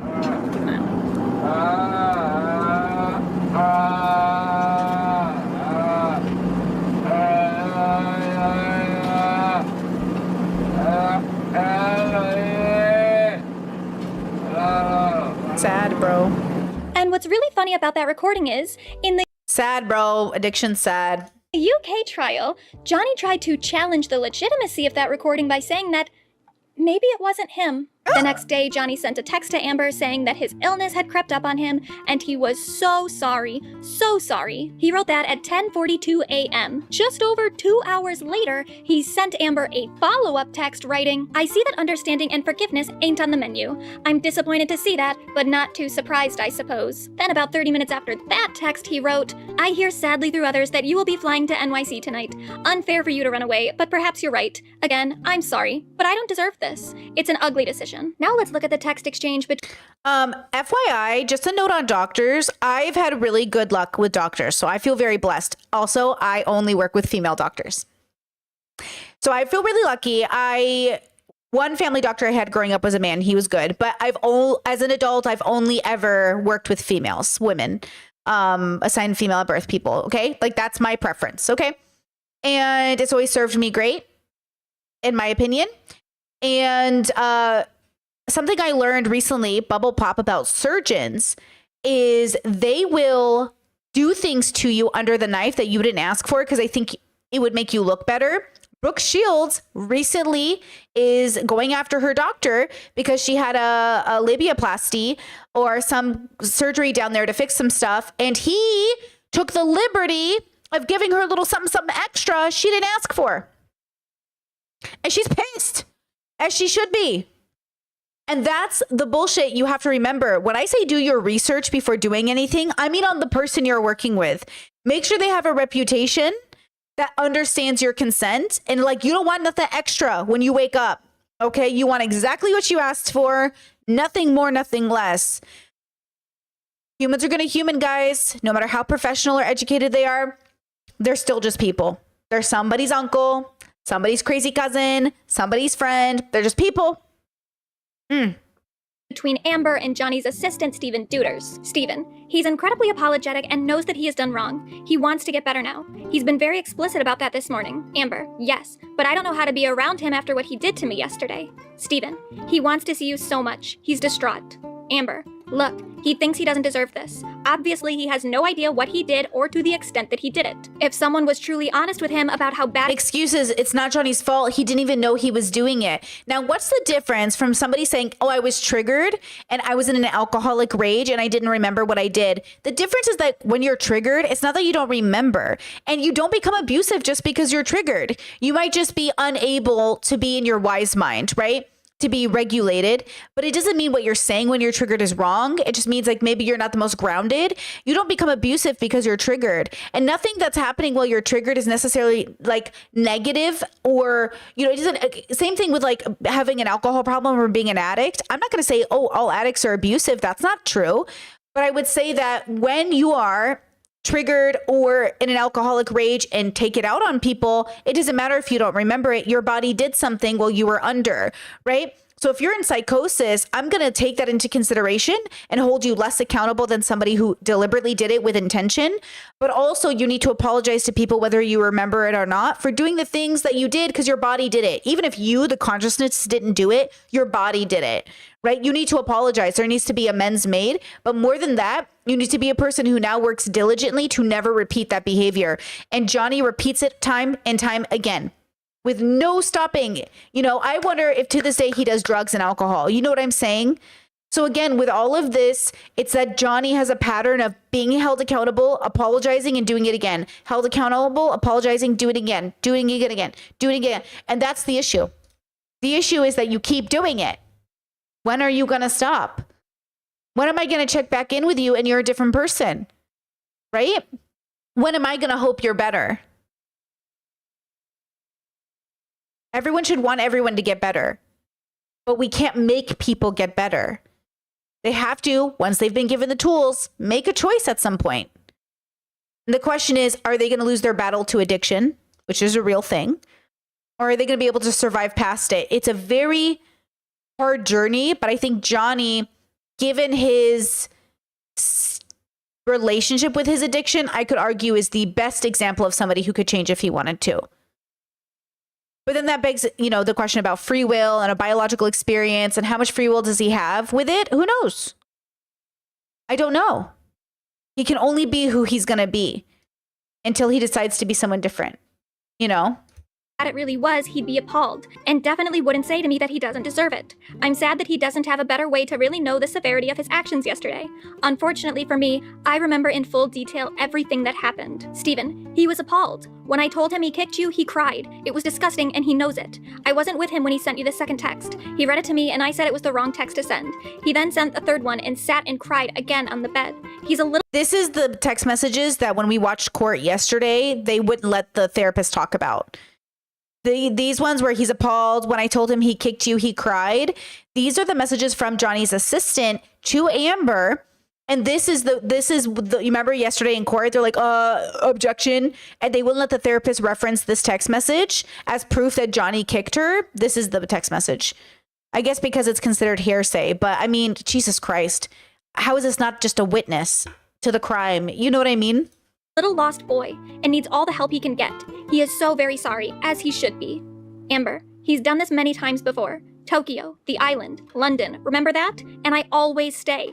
Always believe he's going to get better. And then every 3 or so months, I'm in the same place. Now, TMG, the management company, Johnny Depp's former business managers who later sued him, alleged among other things that Johnny's managers had made several payments on his behalf to conceal acts of violence as well as Depp's drug and alcohol abuse. Ahead of the 2022 Fairfax trial, Amber and her legal team tried to get documents from TMG regarding this alleged hush money. Amber's filings with the court right. TMG was aware that Mr. Depp had violently abused Miss Heard and that he pressured his employees to make false public statements denying this fact. TMG also paid millions of dollars to various members of Mr. Depp's staff, many of whom will be witnesses in the underlying lawsuit, as well as millions of dollars to bail Mr. Depp out of numerous legal crises. I mean, just think of everything that happened with Diddy and how for 30 years people had stories about Diddy but didn't know how to come out or tell those stories because of how much power and money he had, right? Like, why is Depp any different? Why do we think Johnny Depp is different? Because of the way they told the story. And that's kind of the hard part of all of this is you say, why don't victims come forward? Because of this. What was the point of Amber Heard coming forward if she wasn't going to be believed? What's the point of Cassie needing a videotape before anyone believed her? I get why you're afraid of accidentally calling somebody a predator or an abuser who isn't. But statistically and probability wise, it just doesn't happen as frequently as you guys think. And this boogeyman you're so afraid of, though it could happen to you, isn't probably going to ruin their life in the same way. Look, you guys know I had a run-in with a person who stalked me and accused me of doing horrible things. And I thought my life was going to end when that happened. I genuinely thought my life was going to end. I was so angry at this person. Obviously, they're very sick. But when I realized that as long as I had a strong foundation and good friends, like this wasn't going to ruin me because it wasn't true, right? It allowed me to realize like, oh, this is going to happen because life happens this way, but I know it's not true. And they never had the evidence. They could never do anything about it. There was nothing they could ever do to push the narrative forward, obviously. And they also accused me and like 12 other people, anyone they could get their hands on. It's a I don't know what was mentally wrong with them, but obviously they have like a pathology where like every person they ever get help from, they turn on and accuse them of like being, you know what I mean? That's their path. It is what it is. And I hope this person heals and gets therapy and ends up like heal. But you know, that they're having a biological experience I don't understand, right? And the proof is in the pudding. Your life is a reflection of what you've put into it, reflected back to you. Not where you are in life, your whole life. Because remember, if you're in your 20s, you're at the beginning of your life, okay? If you're 40, you're halfway through your life. When you die, when you're old, hopefully we all get old and we die, you can look back at the whole of your life and you can really judge yourself then. But truthfully, like you're still on the journey.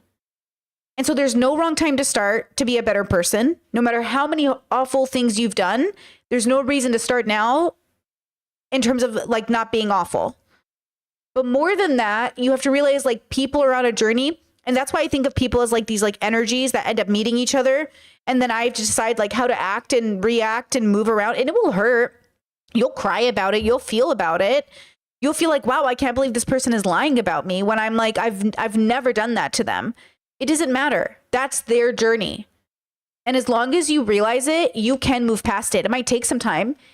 You know, usually takes me an average of, I've noticed like 8 months to move past a feeling of like, uh-oh, what do I do with this?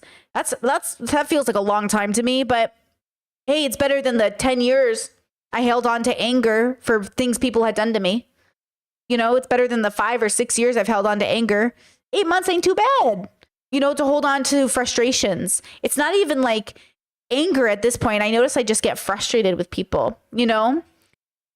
Chat says, do you think you should allow yourself to make mistakes in your 20s instead of being paranoid? I think you should allow yourself to make mistakes until you die. Do I think you should make mistakes on purpose? Well, that's not a mistake. That's just a choice at that point. I think you should learn from your mistakes no matter how old you are when you make them. But I do think a lot of people, you know, it's best to learn all the major mistakes by 30, if you can. If you can learn all of the big life mistakes by 30, you're going to be fucking okay. It's going to be a lot harder if you don't learn them by 50. You know, like Johnny hasn't learned them and he's in his 50s. That's what's sad, is like you're 50 years old and you haven't learned the lessons you should have learned in your 20s. You know? And make a series of hush money settlements. TMG alleged that Mr. Depp repeatedly coerced individuals to lie to protect him. For example, when text messages were published showing that Mr. Depp's longtime assistant apologized to Miss Heard for Mr. Depp's disgusting behavior, Mr. Depp pressured the assistant to falsely and publicly accuse Miss Heard of manufacturing those messages. According to TMG, Mr. Depp knew full well that the text messages were genuine, but pressured and berated his assistant to falsely challenge the texts publicly. TMG also alleged that its principal, Joel Mandel, was informed well after the fact through communications with various house staff and security that Depp had been extremely volatile and had sometimes gotten physical with Heard, and that Depp had violently kicked Heard during an incident that took place in or around 2014. Amber was not able to use TMG's documents to support her case, after TMG claimed that it would be too burdensome to the company to produce those documents, and they were already under protective order. Going back to text messages though, let's remember how Johnny responded to Amber not instantly forgiving him for the alleged plane incident, when he texted her that he didn't deserve this and it's an ugly decision for her to run away from the conflict. 2 days after Johnny sent those texts, he sent texts to his sister writing, "No reason for her to speak to anyone, let alone a doctor. I'm out. I'm done. Her actions have added more drama than necessary, and when was I unhealthy exactly? When was I not sober for a day? I guess that's what people call falling off the wagon. It's happened to a lot of my friends. Their wives don't stop calling them." Now the interesting thing here is that line, "When was I not sober for a day?"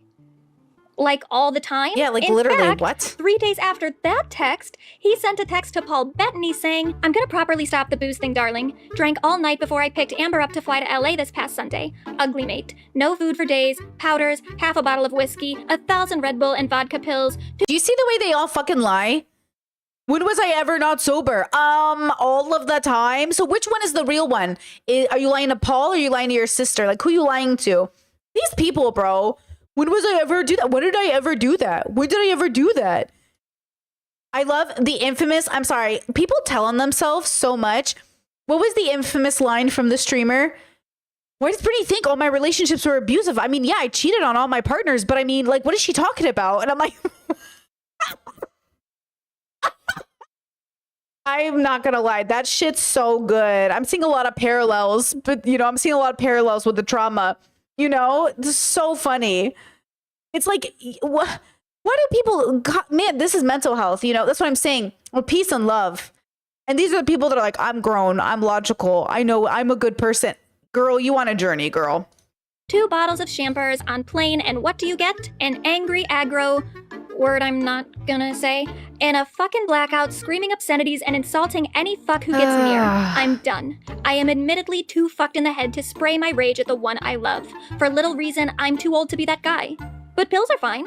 Then on June 8th, he texted someone named Patty Lee and said, horrific fights with Amber. I fucked up and drank and got shitty. Was so disappointed in myself. Now I want to run back to something that Johnny said in his text with Christy. No reason for her to speak to anyone, let alone a doctor. Moving forward, Johnny will at several times express issues that he has with Amber's doctors. At the beginning of August of 2014, we get our last notes from Dr. Jacobs until after the divorce. August 4th, Dr. Jacobs writes that Amber and Johnny had gotten better about not acting out physically, but when Dr. Jacobs suggested that the two get some sort of couples counseling, Amber apparently told her that Johnny did not want to do impartial couples therapy and was only willing to use someone that he knows, if anyone. But not only did Johnny not want to attend couples therapy with someone he didn't already know, he didn't want Amber going to her own therapist anymore. In 2019, Amber resumed her treatment with Dr. Jacobs, and Dr. Jacobs wrote in those notes that Amber had been barred from seeing Dr. Jacobs because Johnny wanted her to go to his guy,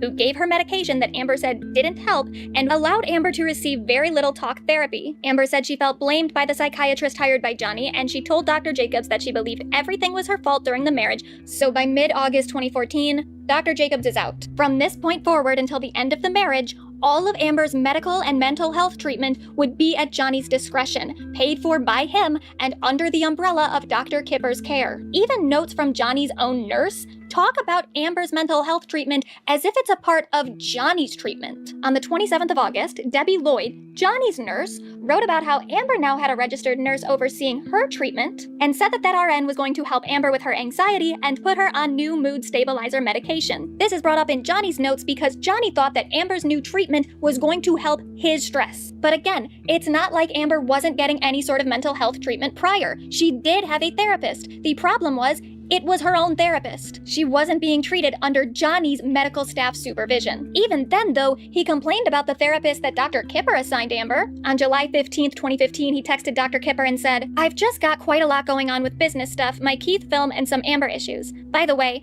I'll try not to be too subtle about this. Dr. Cowan should be stripped of his license to practice his supposed profession. What?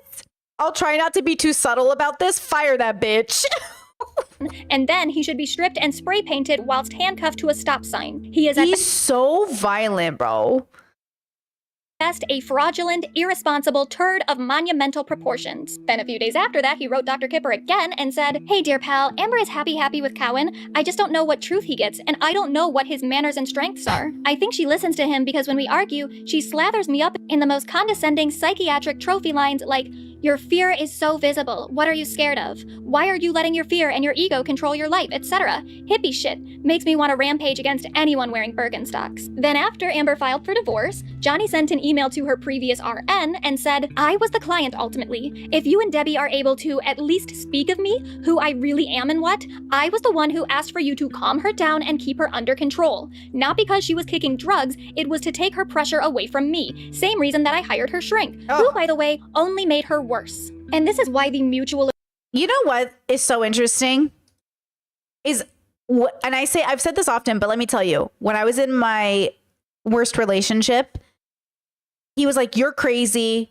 You're out of control. You need to go to therapy. I went to therapy, and that was when I started distancing myself from him. Because once I went to therapy, I realized like I'm in a bad relationship, but I kept thinking this was my mistake.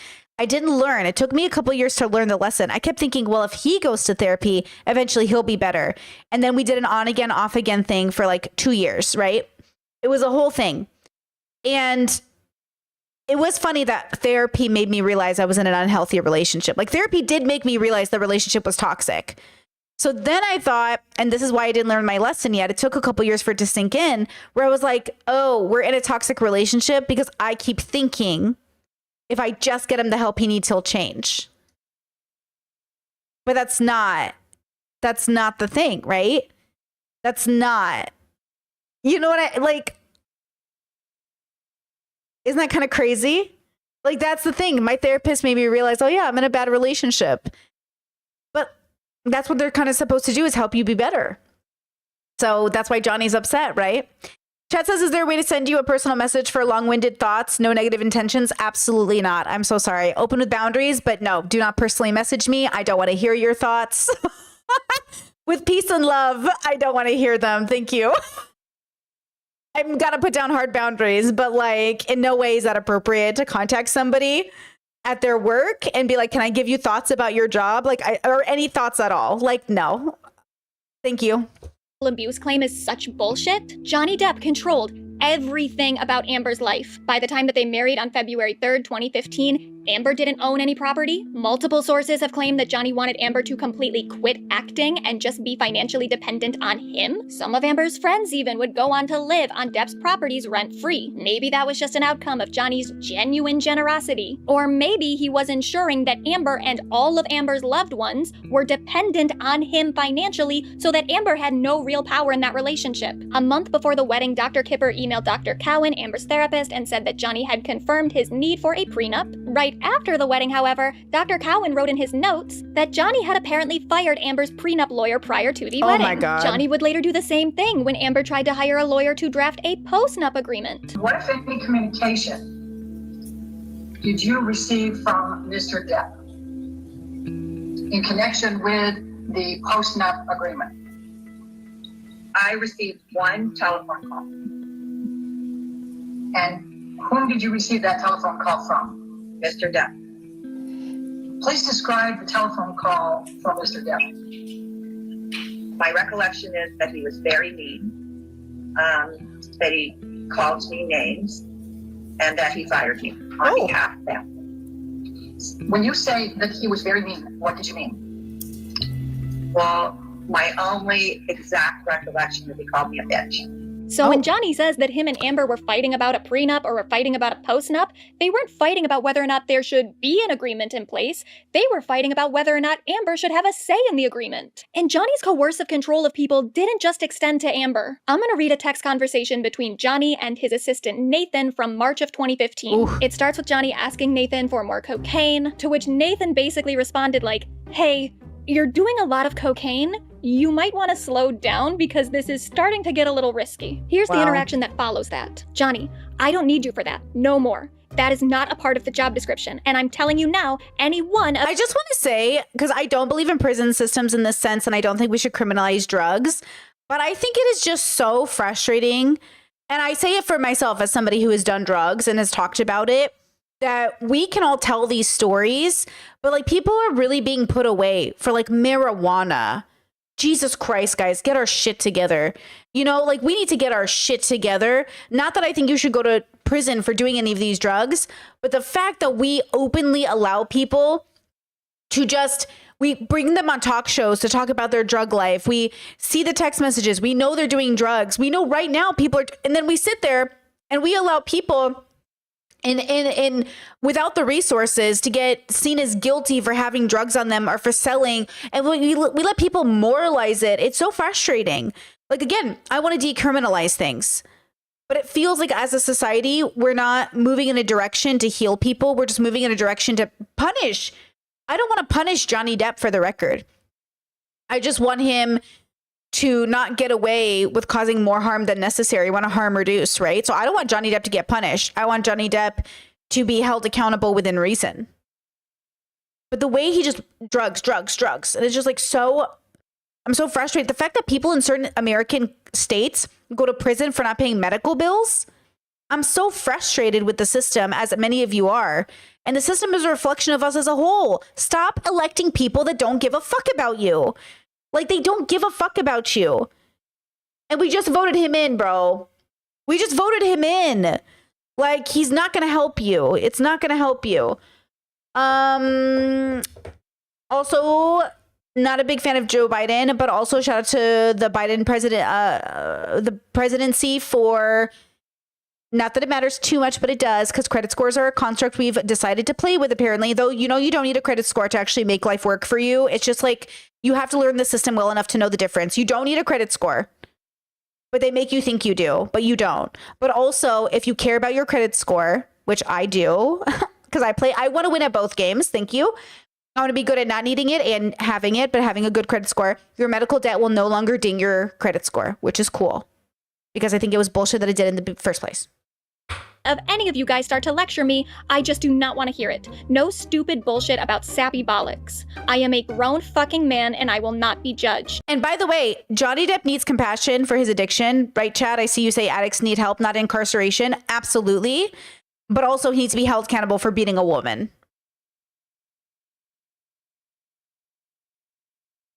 You can't, you know what I mean? Like, it's not your addiction you should go to prison for. It's for the possibility of harm you cause because of that addiction. But also, I don't believe in prisons. I think it should be rehab centers that are well-intentioned. And all the criminality that happens in prisons is such a reflection of human behavior. The criminality that happens in prisons is disgusting, the corruption. And it's all because of people. People. Nathan, I have never judged you and never will. I fucking love you and do everything I can to make you happy. Johnny, and I will never, ever live in this world cage any longer. Nathan, do you honestly think I ever want to upset you? You have been nothing but good to me for my entire career. It is because of you that I am still in this industry. I only want you to be happy. Johnny, I'll do whatever I damn well please. Nathan, I would encourage you to do it. You are my legend. Ugh. Fuck Disney. I know you will, and I will never stop you from doing whatever you please. Johnny, that's very sweet, and you know I love you. Nathan, I know you do. That's why it upsets me when you get like this. You know I would die for you, for your kids. I will do anything in my power ever to make you happy. Anything. 6 days later, Johnny sent Nathan another text.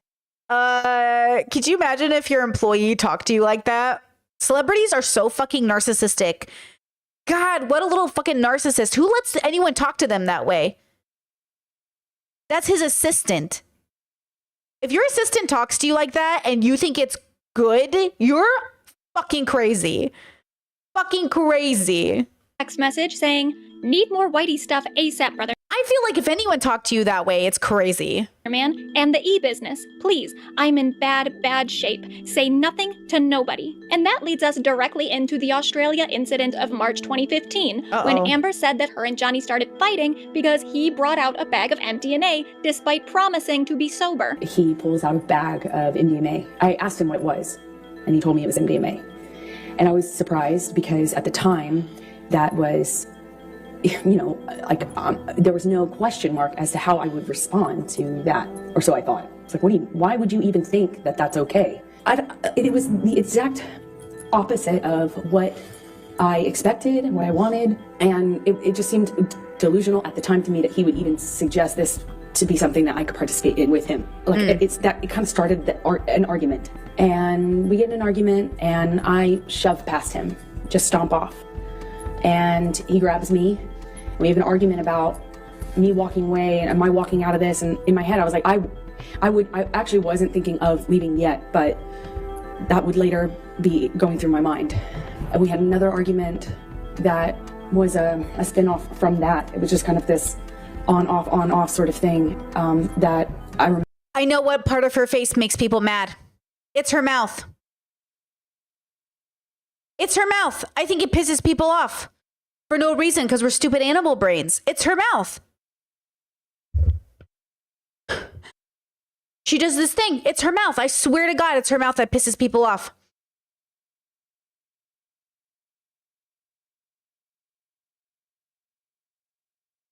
Yeah, this is so stupid, but people are so dumb that I myself included, that I'm looking at her. I'm like, what about her facial expression is making me mad? It's her mouth. And I'm like, oh yeah, because that's all, like, that's how stupid we are as a species. We're so stupid. We're so great. We're amazing. We really built civilization, but we're so stupid that my monkey brain was like, I hate her mouth. And I was like, what is your thought? What is this thought? She looks whiny. Her mouth looks like she looks whiny. And I think we hate whiny people, but we don't know that, like, yeah, I think she looks like a kid who's throwing a tantrum, but she's not. She's a grown-up who is abused and expressing herself. Yeah, wow. Chet says it was memed about. People pointed it out then. But that's the problem. That's our job, to introspect and be self-aware and say, hey, my monkey brain is saying something about the way I'm processing her, but that doesn't make it right. It doesn't make it right that my brain is like, I don't like her mouth. I'm sorry, does that make the difference about what's real and what's not real? Does you not liking her mouth change her? But that's why we have to question ourselves. That's why we have to challenge our way of thinking and how we come to conclusions. Because yeah, like this is the stuff that really ruins people's lives. Is they get judged on stupid shit like, I don't like your mouth. And all of a sudden that person's serving 20 years for a crime they didn't commit because people decided, well, their mouth is telling me they're bad. Being a person can be pretty scary in a world where people have decided you're a bad person because of your mouth. It's pretty scary. And for all the people that are saying, that's not true, people wouldn't do that. You do it with skin color. You do it with gender. You do it with disability. All those people that are like, humans would never judge someone on their mouth. You do it with literal skin color. Don't fuck with me today. I remember eventually he shoves me up against the fridge. He has me by the throat, and he just was holding me there, just kind of bashing me against the wall next to the fridge. We're kind of moving in that area. And at some point, I'm in his face, and I don't know if he had let go of my neck or loosened my grip, but I remember slapping him across the face, screaming at him, screaming at me. I got my hand free when he tried to grab me when I walked off. This is March 2015 by this time. I'm being medicated by his doctor. He's giving me anti-anxiety meds, giving me, had already tried to give me antidepressants. They didn't work for obvious reasons, I hope. I managed to go to sleep. I took some sleeping pills. I woke up. The next thing I remember is coming downstairs and looking for him, and I tried to defend myself. I was explaining, trying to say that objection, Your Honor, hearsay. Belligerent. I don't know how to describe to you because it wasn't making sense.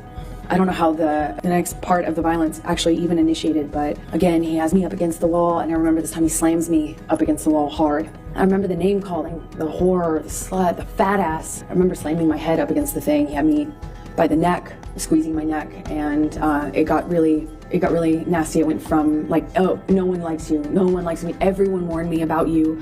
That's what it was. He started to tell me that everyone had warned him about me.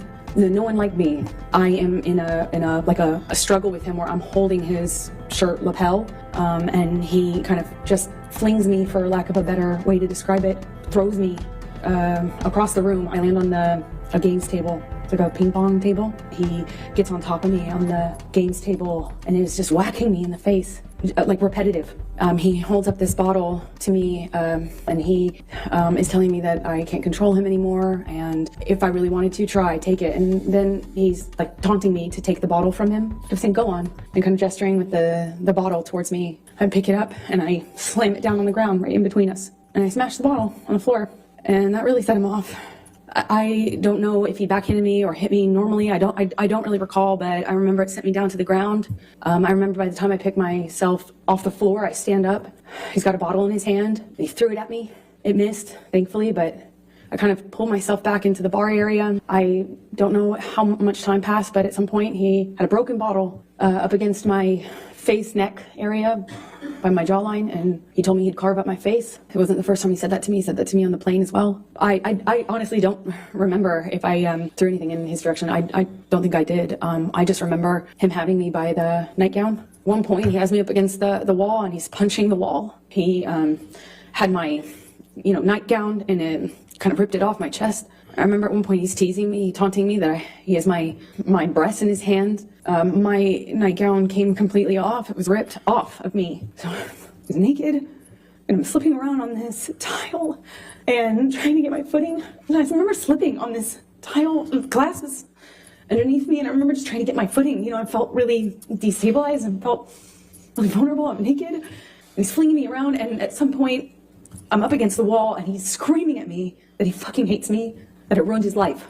And he starts punching the wall next to my head, holding me by the neck. I get free from him. I kind of step back, and he went from punching the wall to realizing there was a phone there, and he picked up the phone and he's screaming. He's at the top of his lungs, screaming, "I fucking hate you. I fucking hate you. You ruined my fucking life." And screaming at the top of his lungs, he picks up the phone and starts bashing the phone against the wall where I was just being held. And I remember kind of having some distance on what was happening and watching him do this. And it was like his energy had shifted. And I was that phone all of a sudden. And he was just over and over again smashing this phone into the wall, over and over again, screaming at me. And I was watching the phone every single time he pulled his hand back. It was just breaking into pieces. At some point, he's on top of me, no phone, but screaming the same thing. "I fucking hate you. You ruined my fucking life." I'm on the countertop and had me by the neck, and it felt like he was on top of me, and I'm looking at it in his eyes, and I don't see him anymore. I've never been so scared in my life. It was black. I couldn't see him. My head was bashing against the back of the bar, and I couldn't breathe. And I remember trying to get up, and I was slipping on the glass. My feet were slipping. My arms were slipping on the countertop. And I remember just trying to get up so I could breathe, so I could tell him that he was really hurting me. I didn't think he knew what he was doing. I don't know how.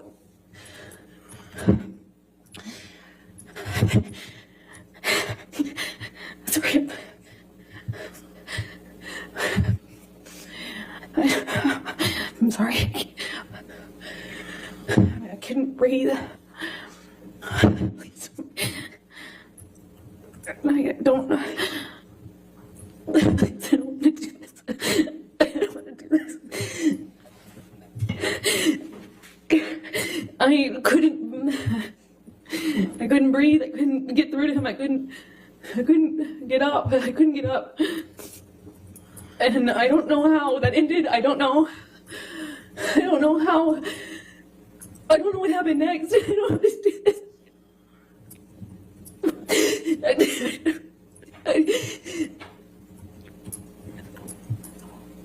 Oh God! The next thing I remember, I was bent over backwards on the bar, meaning my chest was up. I was staring at the blue lights, and my chest on this. My back was on the countertops, and I thought he was punching me. I thought he was. I'm sorry.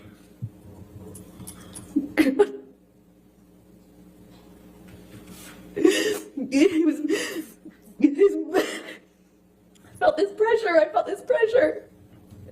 He held my pubic bone, and he thought he was punching me.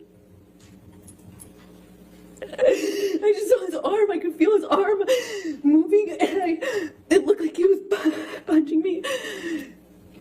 But I could just feel this pressure. It was like it kept hitting him. It didn't feel pain. It was just a pressure on my pubic bone, and I don't know.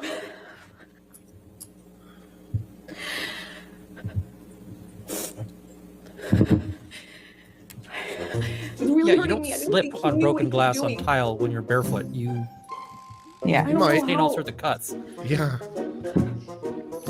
Like, that sends you to the hospital for surgery.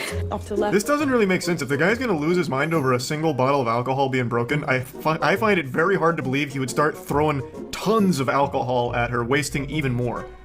I'm sorry.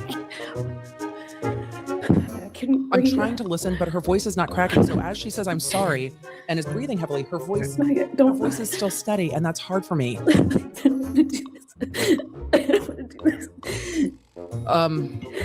This is a whole lot. I happening. couldn't.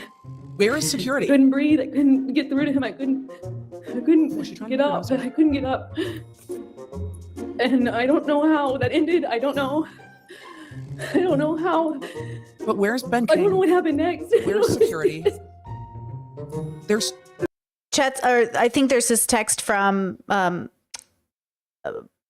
Mendoza. I forget her name already. Sorry. It makes sense that the security wasn't around. Johnny's finger was injured and stayed awake through the night. Yeah, we already know nobody was around during this night. so many people in his house is the thing that's hard for me. Next meme involves private information, no trauma, views, physical and emotional abuse. But I just hate this bitch so much that it's worth memeing. Now, eventually, Amber took an Ambien and went to sleep. When she all of us sucked. We all sucked. I can't even be mad at any of these people because I was one of them. We all suck. We fucking suck. Misogyny is in our fucking DNA, bro. We suck. We suck. We suck. Humans suck.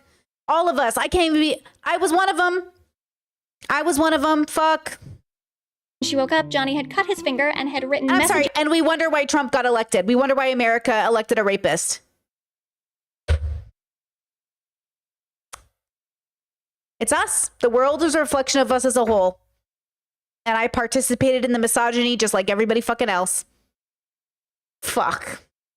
To her in his blood, on the walls, on lampshades, on mirrors. When he ran out of blood to write the messages, he just dipped his finger into paint and continued to write all over the house. Messages like starring Billy Bob Easy Amber, which was apparently a reference to Johnny's jealousy over Amber doing a movie with Billy Bob Thornton. Now on the topic of Johnny's finger, Johnny said that Amber sliced off the tip of his finger when she threw a bottle at him. Amber said she doesn't know exactly how Johnny injured his finger, but it probably happened at one point in the night when he was smashing this phone onto the wall of the house. I'm not going to show a photo of the injury because I don't think YouTube would let me do that, but if you've seen the image, I have a very, very hard time believing that that injury was the result of Amber throwing a bottle at Johnny. Like, the bottle would have to break in such a specific way for a piece of glass on it to slice Johnny's finger so severely that it basically went like all the way through, but on like a curve. What makes slightly more sense is the idea that Johnny was holding a phone with his finger right here smashing up against a wall. In fact, it makes so much more sense that when Johnny went to the hospital and told the medical staff there that he cut his finger just with a knife cutting onions or something, doctors at the hospital noted that the injury was more proximately suggestive of a crushing mechanism, as in crushing. But truthfully, I don't think anyone really knows what happened to Johnny's finger, including Johnny. I mean, if he had such a good memory from that night that he could remember where his hand was when Amber threw the bottle at him, and he had a decent memory of the location of where this injury apparently happened, then why is there an audio recording from the following afternoon where Johnny's staff is looking all over for this missing part of his finger, and they can't find it because Johnny didn't know where it was?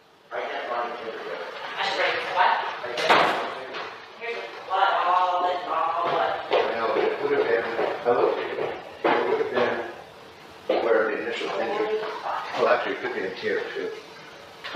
The majority of the blood, Debbie, is downstairs, but I went through that really carefully. My reason, which may be wrong, should be where all the blood is, and that's down there. Yeah, let me go get some odds and I'll come back. Yeah. I looked at it really carefully. Dad's down there. He couldn't see it either. Okay.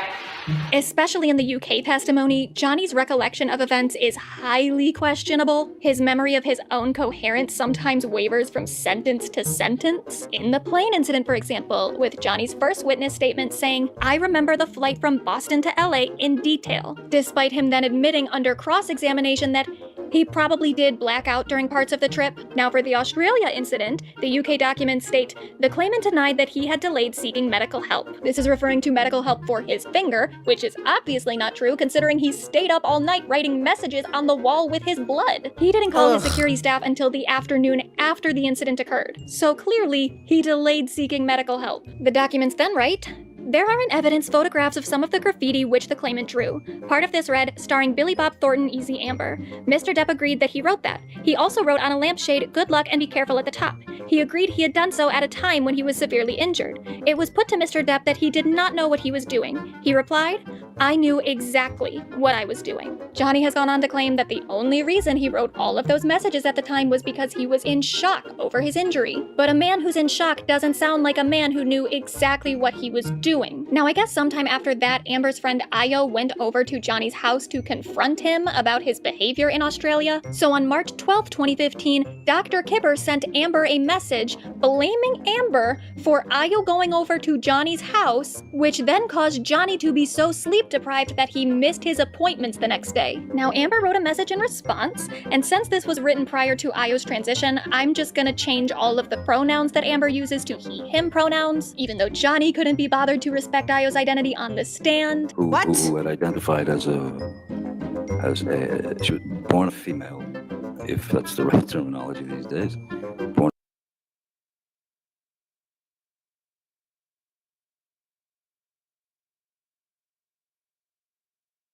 Bro, he pisses me off, bro. a female, but she was she had chosen bigot. She, at a very young age, she had decided that. Oh, by the way, Raketa Law, the asshole talking in the corner right now, go check out how he got in trouble with the government. And also this show that he's on right now, the lead attorneys at the very bottom, misogynistic. Okay, Raketa Law, misogynistic. Go see his crash out that happened because of his fucking misogyny, okay? So don't even get me started, bro, on these men opening up their fucking mouths right now. These misogynists who are literally so toxic, bro. Go see how Raketa Law's marriage fell apart because of his alcohol fucking drug problems. Go ahead. Oh my God. She was a male, and she identified as a male. Cancel him twice. I seem to be, again, But Amber wrote, David, you once told me that no one was to blame for Johnny's behavior or decisions other than Johnny. And I have to say that if Johnny stays up or was too drunk/messed up to engage in his appointment this morning, then it's Johnny's fault only. Ayo took it upon himself to go there. I did not ask him to go. He went in a moment of fear for me because he has never seen me so upset or lost. As he explained to me this morning, I did not ask him to go, and frankly, I was too upset last night to try to stop him, our sober mutual friend, from getting clarity on how to best understand the situation. I couldn't stop him, and frankly, I barely registered that he left to go there, as I was being talked down from a panic attack on the floor of my bathroom. He did not keep him up or make him drink, nor did I. In fact, he and the other two people there were trying to calm him down and talk him into sleep for hours. I have respected your advice to leave him alone, completely. I haven't even texted him, and have trusted your care and direction despite how confusing and scary it is at times. Last night when we spoke, I was upset primarily because I had expectations to get some clarity on what was going on, what the plan was, set boundaries, abandon them, etc., what your perspective was, complete relapse, move on, but felt I was being shut down and out. I continue to feel alienated and confused, on top of having the man I love fall into relapse. So of course I was upset, but no excuse for allowing it to somehow upset you too. All right, and then... Hold on, we're going to pause right there. Shout out to Kyle. Thank you so much for gifting a membership. Ray D, congratulations on getting that membership. Actually, guys, now that we're transitioning into, it looks like a new day. She's in a different outfit. Let's take a pause right here because your girl gotta pee. She's been drinking this jasmine tea, and we've been here for a couple of hours with no break. Let's take a 5-minute break and come back and get into the section since she just started a new timestamp. So let's give ourselves a few minutes to stretch our legs, grab a snack, okay? Do what you gotta do. I'll be right back.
Unmute. Hello, hello. Okay.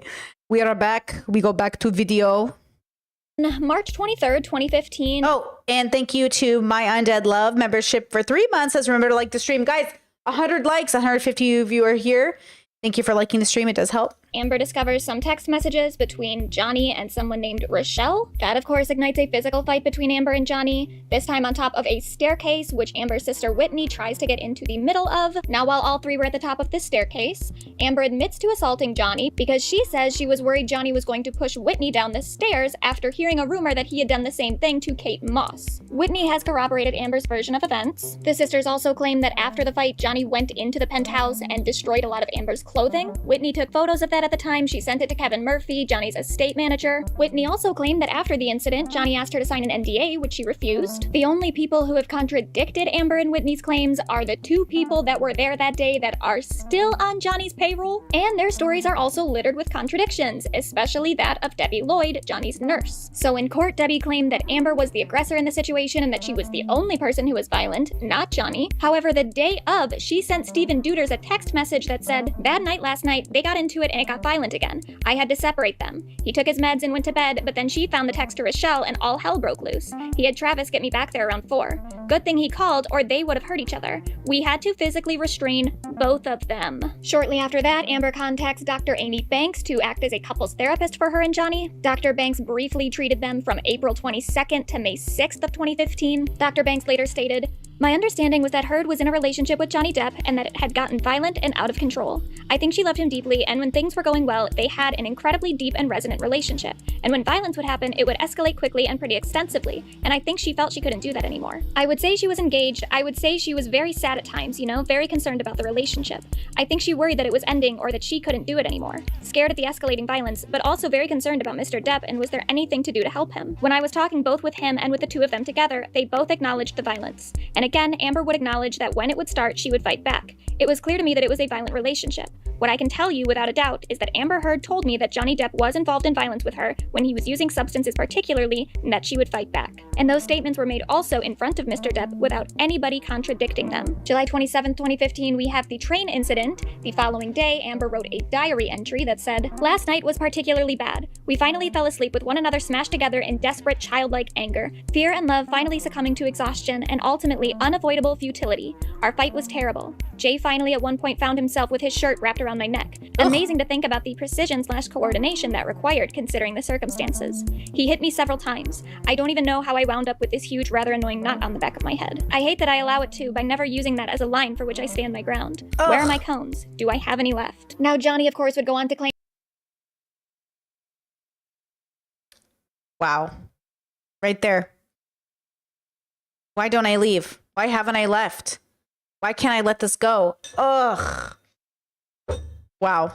That it was Amber who was violent with him on that trip. He provided photos with his alleged injuries, though the photos have pretty clearly gone through a filter. Amber's team provided a photo where Johnny's injuries were a little less visible, and so of course Johnny accused Amber's team of editing those photos that they submitted. But back in August of 2015, the train company themselves posted the exact same photo that Amber submitted to the court. What's more is that there are photos of Johnny with fans in Thailand that were taken 3 days before the incident, where he seems to have the exact same injuries. August 19th, 2015. Doesn't alcohol and drug use impact your skin, specifically alcohol use?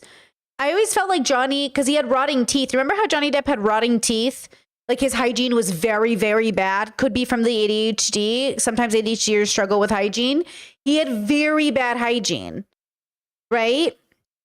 Dr. Cowan wrote in his notes that he had encouraged Amber to be more transparent with Johnny because she had a movie coming up where she was going to have to do some scenes with an actor that Dr. Cowan says Johnny felt threatened by. And normally Amber's MO was to just hide information like that from Johnny because she knew how he would react to that information. And Dr. Cowan encouraged her to try to be a little more transparent and tell him about that stuff before he finds out about it. Later that day, Amber sent Dr. Cowan a text message that said, "It didn't work. The conversation went south because he drove it there. And no matter how hard I worked to keep calm, which I did a good job of externally, I didn't yell yell or raise my voice or act angry, call names, throw insults, nothing. I didn't engage, I didn't take the bait, and after an hour of silence on the couch and him asking what was wrong with me, I just said, I want you to be happy, which led to the conversation, which obviously what the whole thing / non-thing was about, and it just didn't work. He kept insinuating things, throwing jabs, insults, and then I would calmly say, yes, calmly say, that I was being hurt by some of the things he was saying, help me interpret it differently. It inevitably ended up being hostility, threats, more insults, and defense. I literally put up with it for 2 hours, didn't crack,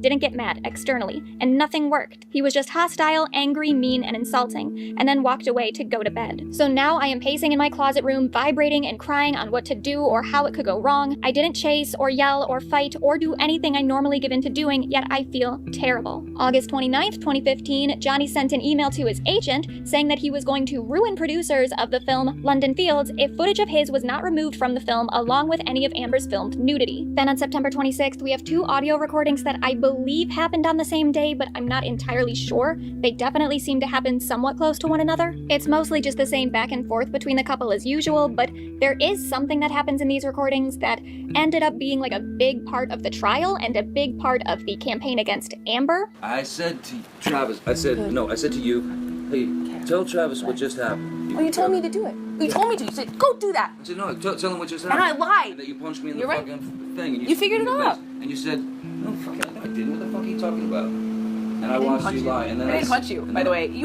I'm sorry that I didn't hit you across the face in a proper slap, but I was hitting you. It was not punching you. Babe, you're not punched.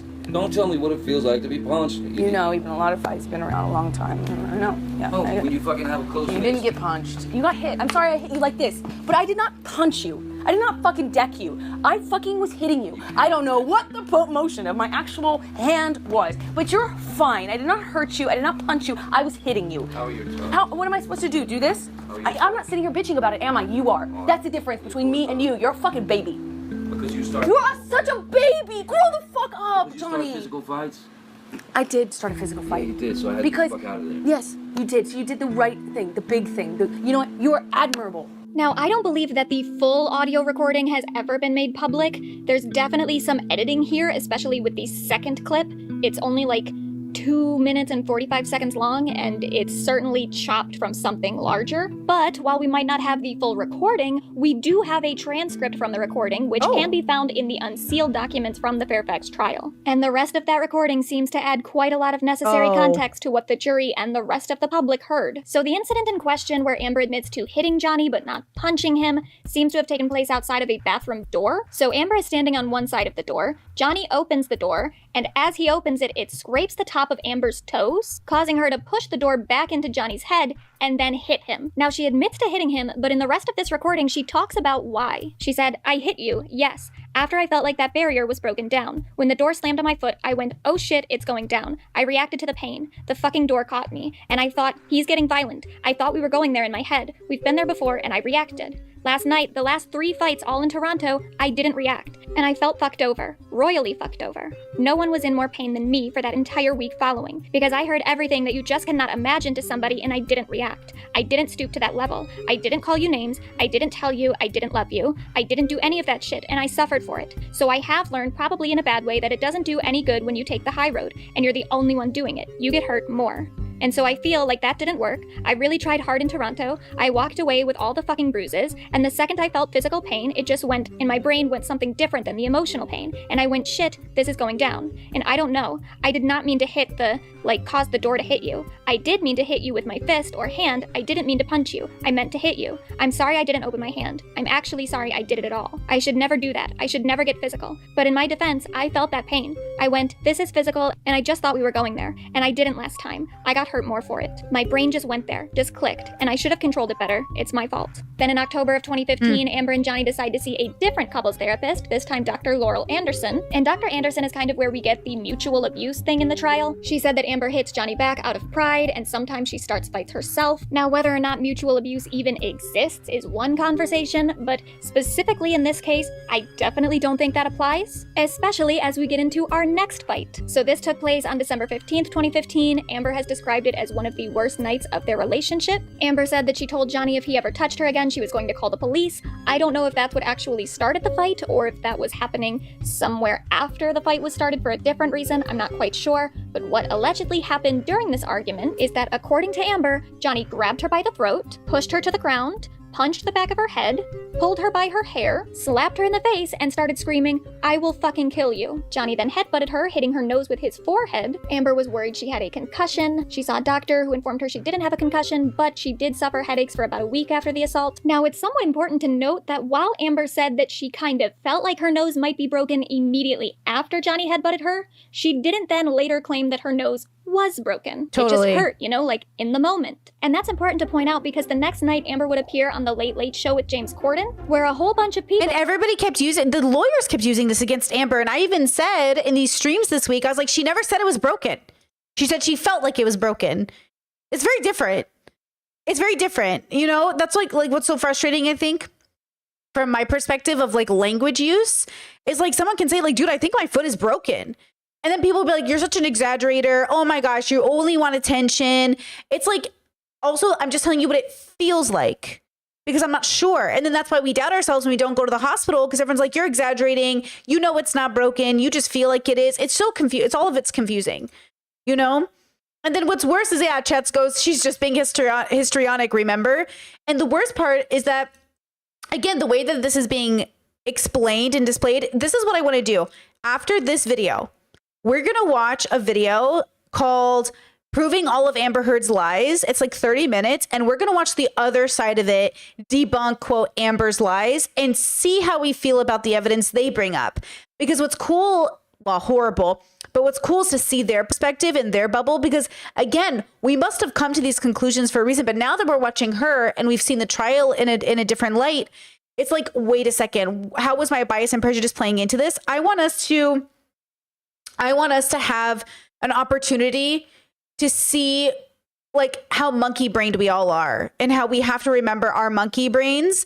It's there for a reason. We really do survive on the basics here, but we got to be more than that. We have to have a higher relationship with our nature, and we have to be able to pause and say, wait, what do I do here? What's this for? Like and gosh knows how many altercations have happened with people where you think the physical is escalating. I mean, gosh, I have stories, heck, of like, you know, how things escalate to physical, but it's like a different context of the physical. Like you wouldn't constitute a bar fight in the same way you would domestic violence. Like this is a different form of violence, but some of it is more casual, believe it or not. Like I can't tell you how many fights I've seen that felt so casual. And then how many I've seen that felt really dangerous and scary. And like that, the line between the two is so specific. But the reason I say violence between intimate partners should never be tolerated, because think about it this way. We let parents hit their kids. Well, we don't let partners hit their partners. Not unless they make it clear it's consensual and kinky. Because just think about that. Like, obviously, you and I, we're all moving away for the most part of hitting kids, right? We let grown adults spank children and justify it as discipline, but an adult partner can't spank their adult partner. That's considered abuse, unless it's kinky. Like, society is still very far from realizing how we have normalized violence against the vulnerable. We shouldn't be hitting our kids. But the parents in that mindset aren't necessarily processing that they're hitting a child for bad reasons. They think they're doing it for good reasons, right? So it's like we have to learn to recontextualize, like, this is our little monkey brain being like, I'm frustrated. You did a bad thing. I'm going to hit you. And I just want people to realize that and say that out loud. Every time a person does a bad thing and you hit them, that's not helping. You're not helping the way you think you are. And so this is what I think stories like this at least give me an opportunity to remember is, man, we've come so far. And yet we're still figuring. I mean, there are private schools or schools in the United States that allow corporal punishment for children. It's so interesting. Like, it's a very fascinating experience. Like, just to realize, like, we really are just having like this like human experience of like what it means to exist, what people justify, how people have a relationship with what's good or bad. But it is kind of fascinating that we look more down on adults hitting each other than adults hitting children. I still think most people would justify hitting a child in a disciplinarian manner more than they would a husband spanking a wife. in a non-kinky manner. Which is kind of weird if you think about it. I can see why it makes sense to them, but it is really weird. You know? Okay, I'm gonna keep going. People will point to her appearance on that show and be like, see, she didn't have a broken nose, she's a liar. And that's a fun little thing that people like to do to undercut Amber's story. They exaggerate the injuries she claimed to have, and then say that she couldn't possibly have injuries that were that severe, even though Amber herself never claimed to. What she did claim was that she felt like she might have a concussion, so she went to the doctor, which there is record of her doing, and she was told to take some sort of like Tylenol or something for her headaches. That did happen, there's record of it. She also claimed that Johnny wrote, "Why be a fraud? All is such bullshit" in gold pen on their kitchen counter. Oh my God. So how is that not the abusive partner? Like, think about your grown-ass partner 20 years older than you doing this to your kitchen counter. Bloody finger on the mirror. And we're sitting here like Amber's definitely the monster. I cannot believe, as FD Signifier said, we let Johnny get away with this. How did we let Johnny get away with this? What the fuck were we all drinking during COVID? Maybe it was the long COVID. Our brains were fried. We have photos of. We also have photos of the broken bed frame that Amber said Johnny caused. We have photos of the chunk of hair that Amber said Johnny pulled out of her head. We have photos from the top of her head where clearly someone was pulling hair out of it. We also have photos of the injuries to Amber's face. And we have photos of the injuries to Johnny's face, though I'll be honest, I don't know where those injuries are. I don't know what I'm supposed to be looking at in these photos. And in addition to all of that, we have witness statements. Amber's friend Rocky said she saw the injuries. While she was getting ready for the James Corden interview, a hairstylist who was working with Amber specifically told her not to move her hair too much during the interview because he had moved it in a way so that the clump of hair that was pulled out of her wouldn't be so visible. Amber's friend Melanie, who is a makeup artist, used makeup to cover up the bruises, which she testifies to have seen. Melanie also said that Amber told her when she got there that Johnny had tried to suffocate her with a pillow. Dr. Anderson visited Amber in person on December 17th and said that she saw some of Amber's injuries. Notes from Erin, Amber's nurse at the time, wrote, "Client contacts RN via phone and states she had an argument with husband JD previous night. Client states husband JD has left home and she is unaware of his location. Client reports getting into verbal disagreement with husband at their home in downtown LA. She states husband JD was inebriated. CT states the disagreement escalated and states husband JD used his forehead to hit her head. Client denies loss of consciousness, states she has a headache and bruised eye." She wrote in her notes, Amber had visible bright red blood appearing at center of lower lip. When RN made client aware that she was actively bleeding from her lip, Amber stated that it was from an injury she sustained in the argument between her and her husband and that it continues to bleed actively. And of course, Amber texted people that night too. She said to Dr. Cowan, "Johnny did a number on me tonight. I'm safe with my support tonight, but I need some real help. Can I come tomorrow? I called earlier because I thought I had a concussion and didn't know if I should have called the police." Dr. Cowan wrote in his notes, "Some spark ignited an argument that escalated and got violent, shoving and screaming. Amber related that he started the physicality, pushed her down. Amber got back up. Hard for her to de-escalate a fight. Her strategy, despite our conversations, is to try and fight back, not protective of self and very self-defeating." The next day, she texted Dr. Cowan and said, "Johnny beat me up pretty good last night. He's using again." She also sent messages to her agent and her publicist saying that she had an accident, telling them, "I'm really bruised and might have a black eye or two tomorrow." To her friend Ayo, she wrote, "I need you. Jay beat me up pretty good. Brock's on the couch with me. When are you back? I'm hurt. Don't know what to do. Need you." After her interview on James Corden aired, her nurse Erin sent Amber a text saying, "Just finished watching your appearance last night. I had recorded it. You looked and sounded great, and honestly, nothing looked wrong at all." Amber responded, "That's a miracle. Hey, I have had a headache basically for the last couple of days. My head is still really bruised. I still feel a lot of welts on it. I called Kipper's office and Lisa said he was away until tomorrow, but that Monroe could look at me. Do you think I should go and get checked out by him?" Now, Monroe Tinker is the doctor that Amber saw who gave her some like Tylenol or something for her headache. I'm not going to go into his notes or his testimony right now because this video is already long enough, but the transcript from his deposition is online and it's interesting. Then on December 20th, Amber texted Dr. Cowan and said that she didn't feel strong enough to leave Johnny yet. Around the same time, she had a whole ass conversation with Rocky. Amber said, "I'll let you know, I'm texting with him right now about what's best. Talk when he gets here versus when he's leaving. I hate that I wish he wasn't leaving. I feel abandoned by someone who should be crawling back to apologize to me. I feel so ashamed. Rocky, you have nothing to be ashamed about. Nothing.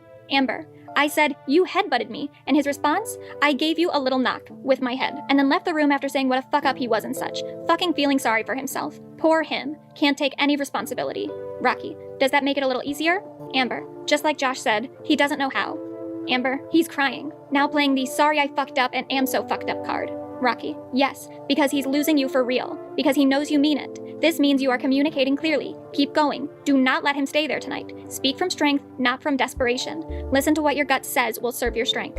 Now, despite all that, Amber decided to go to the Bahamas with him. So end of December, they go to the Bahamas. Everything is fine for most of the trip until the last day. Dr. Anderson's notes say, didn't fight on island till last day on island, started to get into something. He got aggressive, threatening, didn't touch him, she hid in the bathroom, threw a can at him. This whole can thing will come up multiple times after this, and this is like the really, really shitty thing about mutual abuse or DARVO. Amber has claimed that during this incident, Johnny at one point had his hands around her neck and was threatening to kill her. She threw a can at him while trying to hide in a bathroom to get away from him. The mere fact that Amber would respond to violence with violence is not evidence that this was a mutually toxic relationship. On December 31st, after this fight where she threw a can at him, how dare she, Amber wrote to Aaron, he was doing shots last night, which is a first in a very long time, maybe since Australia. Anyways, that plus finding all that coke last week makes me really understand that is really what the fighting is about. Ugh. It's been so bad lately, and I've just been blaming myself so much. But with the use, it's unsurprising. It's no coincidence, I can say that. Anyway, we're still on the island. He got really fucked up last night and it was a mess. Going into January of 2016, we have some more audio recordings. So on January 4th, there are some notable moments. Amber talks about how she's louder in arguments, which kind of makes her seem like the bad one in the relationship. My 16-year-old daughter heard you saying shit by the way, that she would rather not hear. By the way, because I'm louder. Okay, whatever. By the way, my family, my friends, everyone screaming. around me saw all the bruises and broken blood vessel under my eye, the bruises on my head, the missing chunks of hair, the split lip, the black eye, the swollen nose, all that shit, because you're stronger. It does not mean because they heard me that I'm somehow more responsible. It just means they heard me because I yell in a fight. You do provoke. I yell. It doesn't mean I'm more responsible or badder. However, I am exposed via that. The distance between Cafe Cabrones and the house is significant, and I know that does not mean that they got an accurate representation of our fight. Johnny brings up the fact that Amber threw a can at him. Maybe I should show him this and this. That's true. You from can the mineral spirits. You can do whatever you want. You can do can that you can you do threw at my whatever. face. Then there's an audio recording from sometime in the beginning of 2016, maybe still in January, but maybe in like February or something, I'm not sure. But this is definitely one of the most annoying and saddest arguments the couple had to me. What makes it annoying is that Johnny is picking a fight with Amber for like the most petty of reasons, to the point where I can't really even tell what he's trying to argue with her about. It has something to do with she asked him if he was going to make going to counseling a priority, and he didn't like the way that she phrased it. You asked if it was a priority to me. I said it was. And you said, okay, then we have to you gotta get this, you gotta do the appointments, you gotta make this work, you gotta, whatever. You gotta take the time, your whole day is not taken up by these other things, when in fact there is a large amount of my day taken up by these various things that are going on within the next week or so. No doubt. Yeah, I know you're busy. And so... that's why I asked if you were going to make it a priority in that sense that... You didn't ask if I was going to make it a priority. You asked if it was a priority. And then he is just such a dick to her throughout this recording. I think you have control issues, and I don't want you to... You can't control every situation in not just your life, but your husband's life. Everything moves exactly at your pace or exactly at your time, or this has to happen, or I don't like it. Or you've got control issues, and they are upsetting at times. Really, really something that needs to be dealt with. Sorry. I thought I was asking you if you were going to make time for something that directly affects our lives, and I thought I was doing so because I know you had a lot of other things to think about and you might have forgotten it. But you of all people, you said you don't want to feel judged. You of all people have such a sensitivity to that. You don't want to feel judged.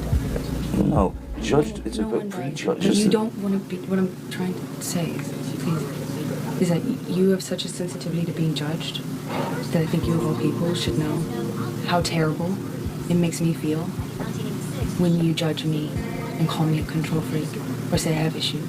I didn't call you control freak. I said you have control issues. Okay. You want to control things. You want to control everything. This is not new information for you. So this is something. I just want to point out that you have a real problem with being called names or being judged. So you of all people should know how terrible it makes me feel how you're doing that to me right now. Talk to anyone. Come on. I speak to a lot of people. You're the only one telling me that I have control issues right now, and that you're the person I'm speaking to now. That's why I'm telling you how what you're saying makes me feel. Other people aren't helping me. I'm sorry that it makes you feel. You don't like being judged, and you're asking me not to judge you with the thinnest skin, most sensitivity of anybody I've ever met in my whole life. And yet you sit here and hurl judgments towards me about my issues because I asked you if you were going to make this a priority. You have control issues, Amber. Again, you're just repeating the thing that I'm telling you. This stuff is so fascinating to me because you really can make it out to seem whatever it is. I think what's important here is to remember, like, when you're talking to somebody, this is why, like, how you view reality is so important to me. You know, how do we view reality? Are we on the same page? Are we having the same conversation? We can make excuses for every situation 1,000 times over. That's not the point. We want to know what is happening. What do you actually think is happening right now? Not all of the things you can create that's happening. What is actually just happening right now? That's what I think we should do, because I think sometimes when we try to be nuanced, we come up with 10,000 reasons why something happened. Okay, I'm with you. You're observing something. What do you think is happening? Because I am seeing a pattern of abuse exhibited strongly by one side of the party over a long span of time, over a career of 30 years in Hollywood. And I am seeing a pattern of behavior exhibited in text messages, witnesses, all of these other things, way worse than whatever you think Amber is doing. Johnny is the one who is exhibiting the most dangerous display of behavior.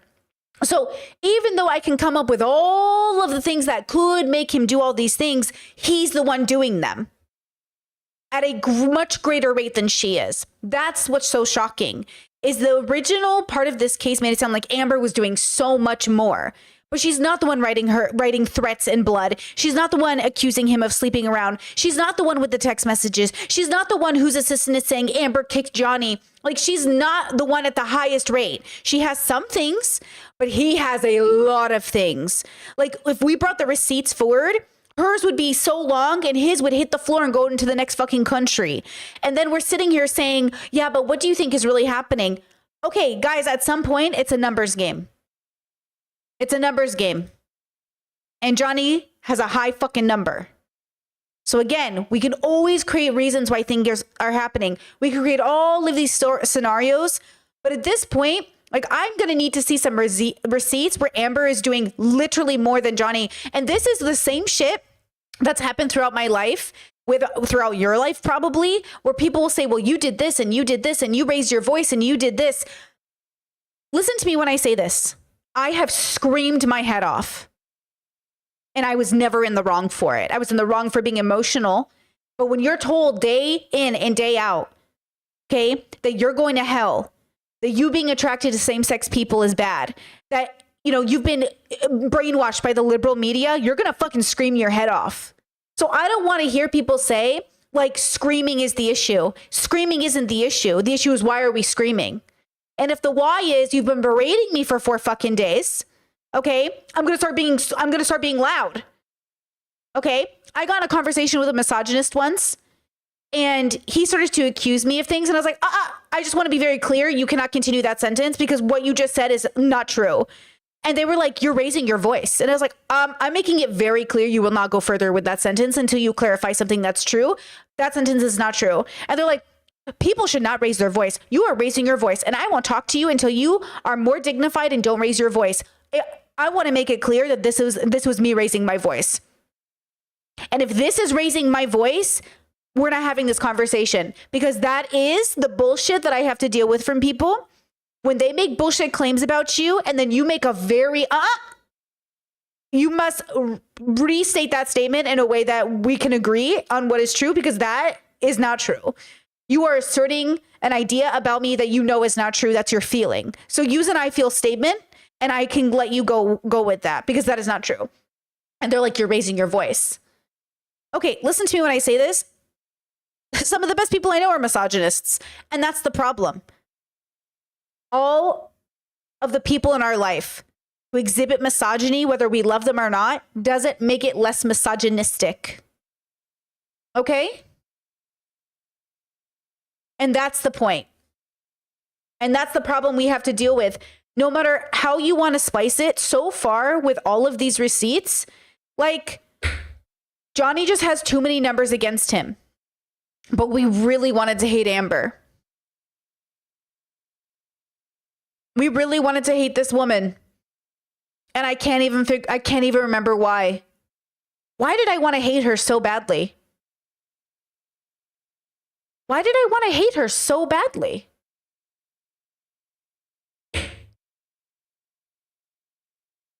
And here we are.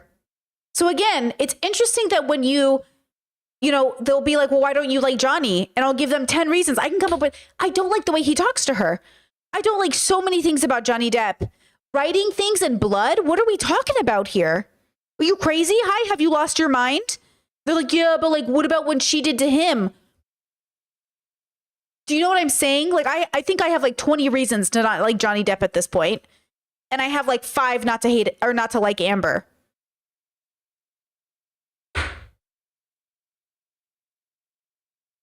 So interesting. So fascinating. Our brains, like our relationship with like what is true or what is a real person?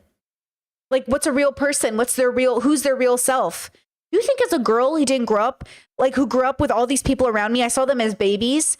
You think it doesn't kill me to see these babies grow up into adults that are misogynistic and like useless? You think it doesn't kill me that when I ask them, hey, do you want to get better? They yell at me and blame me. Don't come at me. You don't know me. You don't even know my life. I'm asking you if you'd like to change. No, they don't want to. And maybe when they're ready, they will.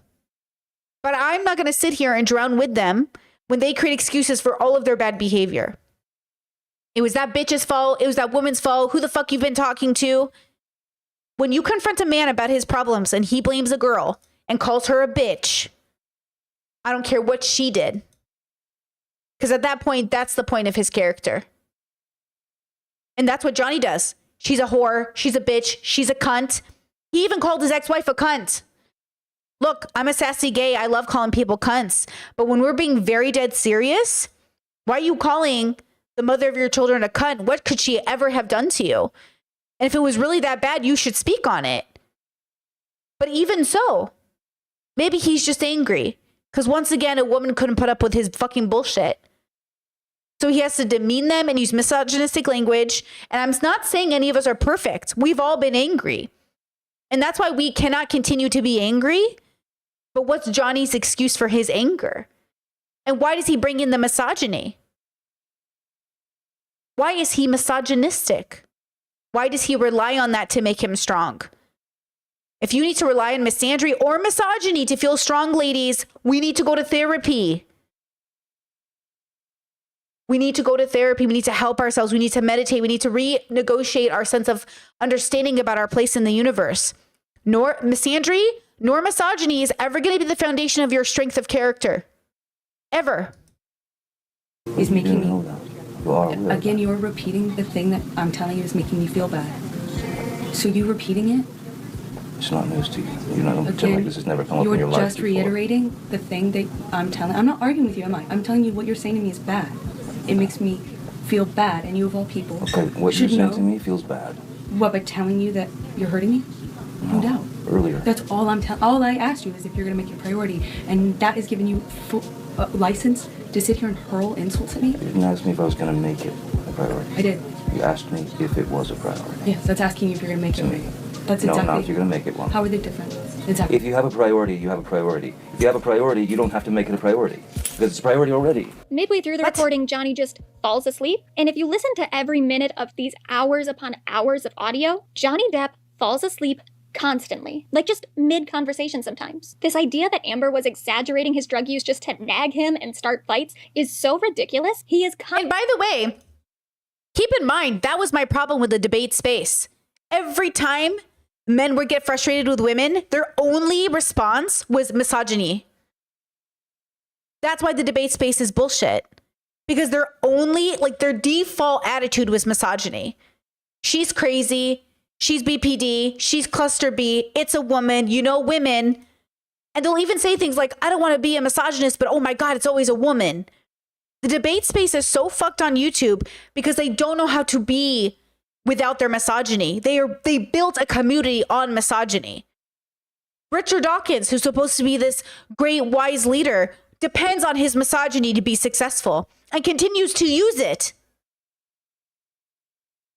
Christopher Hitchens, God rest his soul, misogynist. Misogyny. Their foundation is misogynistic.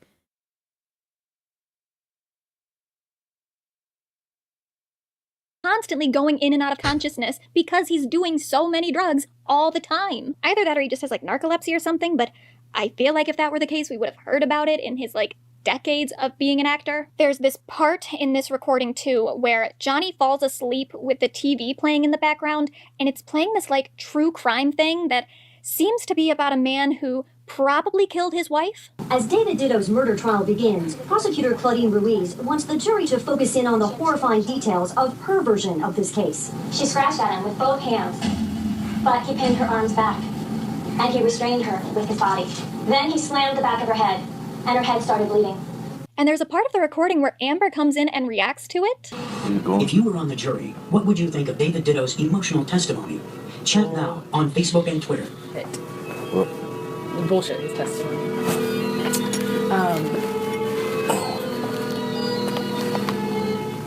I'm just being really insincere. He's still an aircraft. That dude? Yeah. Yeah, totally. I mean, you like couldn't write that in a movie. Or you could, but it would be like way too on the nose. Anyway, the reason this is the saddest recording to me is because towards the end, Amber comes back into the room. She leaves the room multiple times. I think she's supposed to be leaving the house, but then just keeps not doing that and keeps coming back and engaging with Johnny more, either to argue with him again or to try to make up and try to get past whatever it is. And sometimes listening to it, I literally just want to like physically pull her out of the room. But at the end of the recording, Amber comes back into the room and they have this interaction. Just tell me, is it about your mom? Is it something I'm missing that I should know? No. It's about, I don't know. It's not that. It's not something I'm missing. Like, I should be more understanding as a human crime and as a wife. But you're going through that? Are you going through something right now? Is that it? Or is that not at all? Because I don't know if I'm being shitty and not being, and just taking it. Of course, I'm going through a lot with my mom. I'm trying to be more understanding, okay? Thank you. I'm sorry, I don't... You just got me in weird ways, you know? It's hard to tell. If I were you, I'd probably be freaking out too, but, you know, if I did weird things that made you feel less than loved all the time, every time we spoke, I was impatient and tyrannical and judgmental of you, I would, every single time, you would go crazy at some point too. I am your wife, still, and I'm here for you. And if your mom weren't dying, I would walk away knowing that I was just not, you didn't like me enough anymore. But I can't leave you. You know, I wouldn't want to be left no matter what my behavior. If my mom was in the hospital, my dad. Don't stay with me for that, please. I love you, that's why I'm with you. I'm saying by not interpreting the signs that tell me glaringly that you don't want to be with me anymore. Then we have another recording from a different day, but probably around the same time. It starts with the two of them arguing. Then Johnny falls asleep, because of course he does. They exchange insults back and forth. This is the famous suck my dick audio. And I think it's worth pointing out here that the stuff Amber says is mean, but it's also just really general insults, like basic stuff that's not super personal. She calls him an arrogant dickhead, a cocksucker. She tells him to suck her dick. It's not nice, but it's something you could say to basically anyone. Johnny's insults, however, are very obviously gendered and personal. I don't need you. I don't want your kind of woman. I don't want your kind of woman. I don't want your kind of woman. Suck my dick. You're the biggest. You're the biggest. Figure out what you have to offer as opposed to going out and get your tits out. You're right. That's what I do. Well, yeah, that's stripping. Well, there's always that. You can always go back You can write a book. So the fighting gets really intense. They're both not being very nice to each other. It's upsetting. I don't like it. But then Amber leaves the room, comes back again. Johnny's asleep, of course. And we have this very, very weird interaction.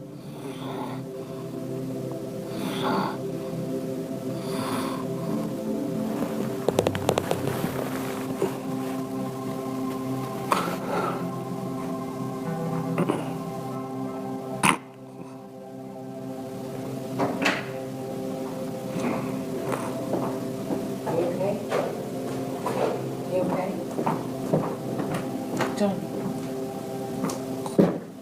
you okay? You okay? You okay? You passed out. No, felt like it. Listen, James Brown gets booed off the stage. Who? James, Dean? You said James what is it, Dean? Moriarty? Yeah, no, James Dean is up there too. But you said James Brown? Also? Well, there's... It's booed off the stage, you said? You said James Dean, James Brown gets booed off the stage. No. The James Brown thing, what they've done is they've kind of made it into a what do you call it, fucking thing. So we go, there's 3 stages, we go up and play the 3 stages. You go play 3 stages? No, we go up, we're introducing the middle one, we go on whatever one we're on, we play the gig. Do you play for James Dean? Is that what you said? You play the middle one? I said James Dean, but I corrected it. It's James Brown. I said James Brown. You don't play for James Brown, though. I don't think you're playing for James Brown, are you? You never know. You don't know? Oh, no, I'm desperate at this point, you know. Okay. You know. It's not really making a lot of sense. Okay. You know, I love you. Got a funny way of showing it. So do you. You know you're not clicking anything, right? Huh? You know you're not doing anything on your phone? No, I'm just looking. I'm looking what's there. Nothing. You're not looking at anything. It's not. Nothing's happening. You're just doing that to a blank phone. Well, because it's recording, so I gotta do that. And nothing's happening. Truly, the most upsetting thing. For those asking why is there so many recordings, they decided to record each other. That was covered earlier in the week. Apparently they had decided to keep recording each other to go over their conversations together as a couple. I've heard a lot of couples do this when they're in like a bad relationship. I've never done this in a relationship, but I've heard from other couples that they agree to record each other to listen back, to hear how their conversations go. I've never really heard any healthy couples have to do it. I've basically only heard from pretty toxic couples who eventually did break up that they ever felt like they had to record stuff. I know in one of my early relationships in my early 20s, I felt it necessary to keep track of like how often we were intimate, because I was like, I swear we're not intimate that often. And my partner was like, we're doing it all the time. And I was like, I don't think so. And I started to feel like weird because he'd be like, we do it all the time. I was like, I don't think we do. And then I kept tracking it and I realized, no, we were having sex very infrequently. And I thought, I'm a very physical touch person. Like I do like a lot of physical intimacy. It's really important for me. And so I was explaining to him that like I would like more physical intimacy. But he was less inclined for that. And, you know, everyone's different, right? But it's kind of interesting when you have to keep track of stuff to feel like I'm not forgetting or that. But that's why you have to trust your partner. You have to trust the people you're with to be honest and to be well-intentioned. And I think that can be really scary when you have trauma, to know if you've picked somebody you can trust what they say. And I know it's really hard because it's not the time you spent with a person. I really think it's about their character. It's about their transparency. It's about their honest vulnerability. It's about how paranoid are they? What games are they playing? Like, this need to record people is a sign of paranoia to me, including YouTubers. You remember how the streamers were saying like, oh, I always record conversations. Like, I have had conversations with people where I'm like, I'm not recording you because I think recording you is paranoid. And just so you know, if you're recording me, I'm not recording you. So you might be like, and they're like, I'm not recording you, I promise. I, to this day, don't know if those people recorded me, but I don't record people. I think, and like, again, I could lie and say I'm not recording you, but I think me not recording you is the point. I don't want to be a paranoid person who feels like I have to record every fucking conversation, because then that's just not good for anyone's mental health. Like, we shouldn't have to record everything. And so yeah, I have no idea if like there are recordings of me out there, but I will say this, like, I don't have any. I don't record people. And I think that, no offense, makes me the healthier person. I said what I said. You know what I mean? I just think like it's paranoid. But I do, yeah, I think, you know, this is kind of a sign for them that they're in a very unhealthy state where they do have to record.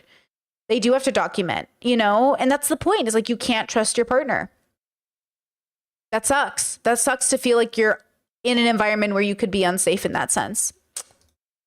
thing about these audio recordings is not even in how mean they are to each other. It's in how quickly they can go from being mean to then being nice to then being mean again. There are moments in these recordings where I will just instinctively think, oh, it's kind of a shame they couldn't work it out. And I know I don't mean that. I know that this was a very bad, toxic situation for both of them, mostly Amber, who definitely needed to leave that relationship for her own physical safety. But if you're ever questioning why a victim like Amber wouldn't leave the relationship sooner, it's because of moments like that. Because there are these small glimmers of hope that make it seem like maybe they could work it out. Maybe Amber was right. Maybe Johnny really did just need to get sober and everything would have been fine. Now, Johnny's not ever going to do that, but I do understand why she would have felt that way. Now, by this point, the relationship is clearly ending. There are a lot of notes with Dr. Cowan. You could relate this to something different. Like, if you relate this to something basic like money, like if a parent has a child who they bail out, let's say your child gets into $40,000 of debt and they can't dig themselves out of a hole, and you say, okay, I'll pay your debt off because I want you to be able to start over fresh, and then your kid digs themselves back into a hole where they have $40,000 of debt on useless shit. Like, you didn't solve the problem by getting rid of it, because the problem exists within the self. This is why debt is so interesting now that I'm kind of, I'm in all these, like, I've read all these books. I'm in all these finance bubbles. I'm always like paying attention to how money works, and money's so linked to trauma. Money is linked to your upbringing and to your environment. And as somebody who was really bad with money her whole life, now that I'm making an effort to be good with it, it's a very different journey. But I will say that you can't get rid of your debt habits by having money. You will just be in debt in a different, like, tax bracket. Debt is a part of your character. There's nothing wrong with having reasonable debt. You're not a bad person for having debt, but it's a reflection of your relationship with money and self and trauma and discipline. But I don't want to moralize it. There's a lot of moralizing that happens. One of the things my partner and I courted about when we were courting is money. What do our money habits look like? How are we with bills? What's your relationship with money? How much do you make? What's your goal with your career? Is that interesting to you? How do you feel about living a certain way? Like, what bracket do you want to be in by the time we're so, like, these things were very important to us. And also I don't care if you work or not. That's not the testament to whether or not you're a good person. It's what you do with the lifestyle you've chosen. So, what do you do with your free time? Are you at home all day because you're, living off disability? Great. What do you do in your free time? Because if you're sitting at home doing amazing things with crafts and reading a whole bunch and educating yourself, and you volunteer and you have a life, like, that's fucking great. That's attractive. But if you're just a person who sits at home all day and you live in your mom's basement and you don't do anything, like, that's not attractive. It's not the fact that you work or don't work. It's what you do with the fact that you don't work. And what do you do with your life? What does your life look like? Or if you do work, what does your life look like? And what are you doing with that life? And why are you doing it the way you're doing it? I'm not saying you have to be in a perfect place, but I'm saying, like, what do you do? What does your life look like? So when I ask people, like, what's your daily look like? What does your life look like? What does life look like with you? And I understand it will look different when you're together because single life looks different. But it's like, what do you do? What is your life? What does our life look like? What is it going to look like? What are you into? What's the thing that gets you excited about existing? What's the thing that you just really love and are good at and can talk about for hours? What's the thing you could rant my ear off? Go ahead. What's the thing? Talk to me. That stuff, And I noticed that I met a lot of people who would brag about how they got the upper hand on someone. I'm going to sneeze. Hold on. I noticed that toxicity in people was with how they talked about their free time. Like, there was a level of toxicity in people whose free time was playing mind games with people, but they would see it as like getting the upper hand, like in a chess game. And I would write those people off as like, oh, your hobby is fucking with people, but you think you're the hero in the story because you're winning. And that's interesting. That tells me everything. That's why I think it's attractive when I meet somebody and goes, I don't care about people. I don't care what you're doing. None of my business. I mind my business. I was like, that's attractive. I'm attracted to people that are like, I do hobbies. I don't care about people. I'm like, that's an autist right there. I want to hang out with that autistic boy. I'm like, that one right there. But the person that's like, oh, I'm always in drama. I always am getting the other hand. I'm always recording people. I'm always paranoid. I want to hang out with you, girl. validation seeking, somebody who always has to be out. I mean, I'm not interested in no extroverts over here. But Johnny's need, like a person's inability to be alone with themselves, someone who's always running away from themselves. You know what I mean, girl? No. No. Where Amber is telling him that she knows she needs to leave the relationship. She just doesn't quite have the strength yet for it, but there definitely seems to be a plan in place that this is going to end soon. February 24th, we have the infamous kitchen video. This was one of the first things the public saw of the relationship after Amber filed her abuse allegations against Johnny, so it wouldn't become public until after Amber filed for divorce, but the video was taken in February. Now, especially compared to all the other audio recordings and such, there's nothing super shocking in the video. Johnny just like slams some kitchen cabinets, he throws stuff, he yells, he breaks some glass. Standard shit at this point for him. What's worth discussing about this video though is the mistruths that have surrounded it. So first, I've seen a lot of people claim that the video was taken right after Johnny's mother died. So under that line of reasoning, Amber was just like setting him up because she knew that he was going to be really upset that day and she wanted to provoke him and get him doing something wild on camera. And of course he would be upset because his mother just died. Except she didn't. Again, video was taken in February.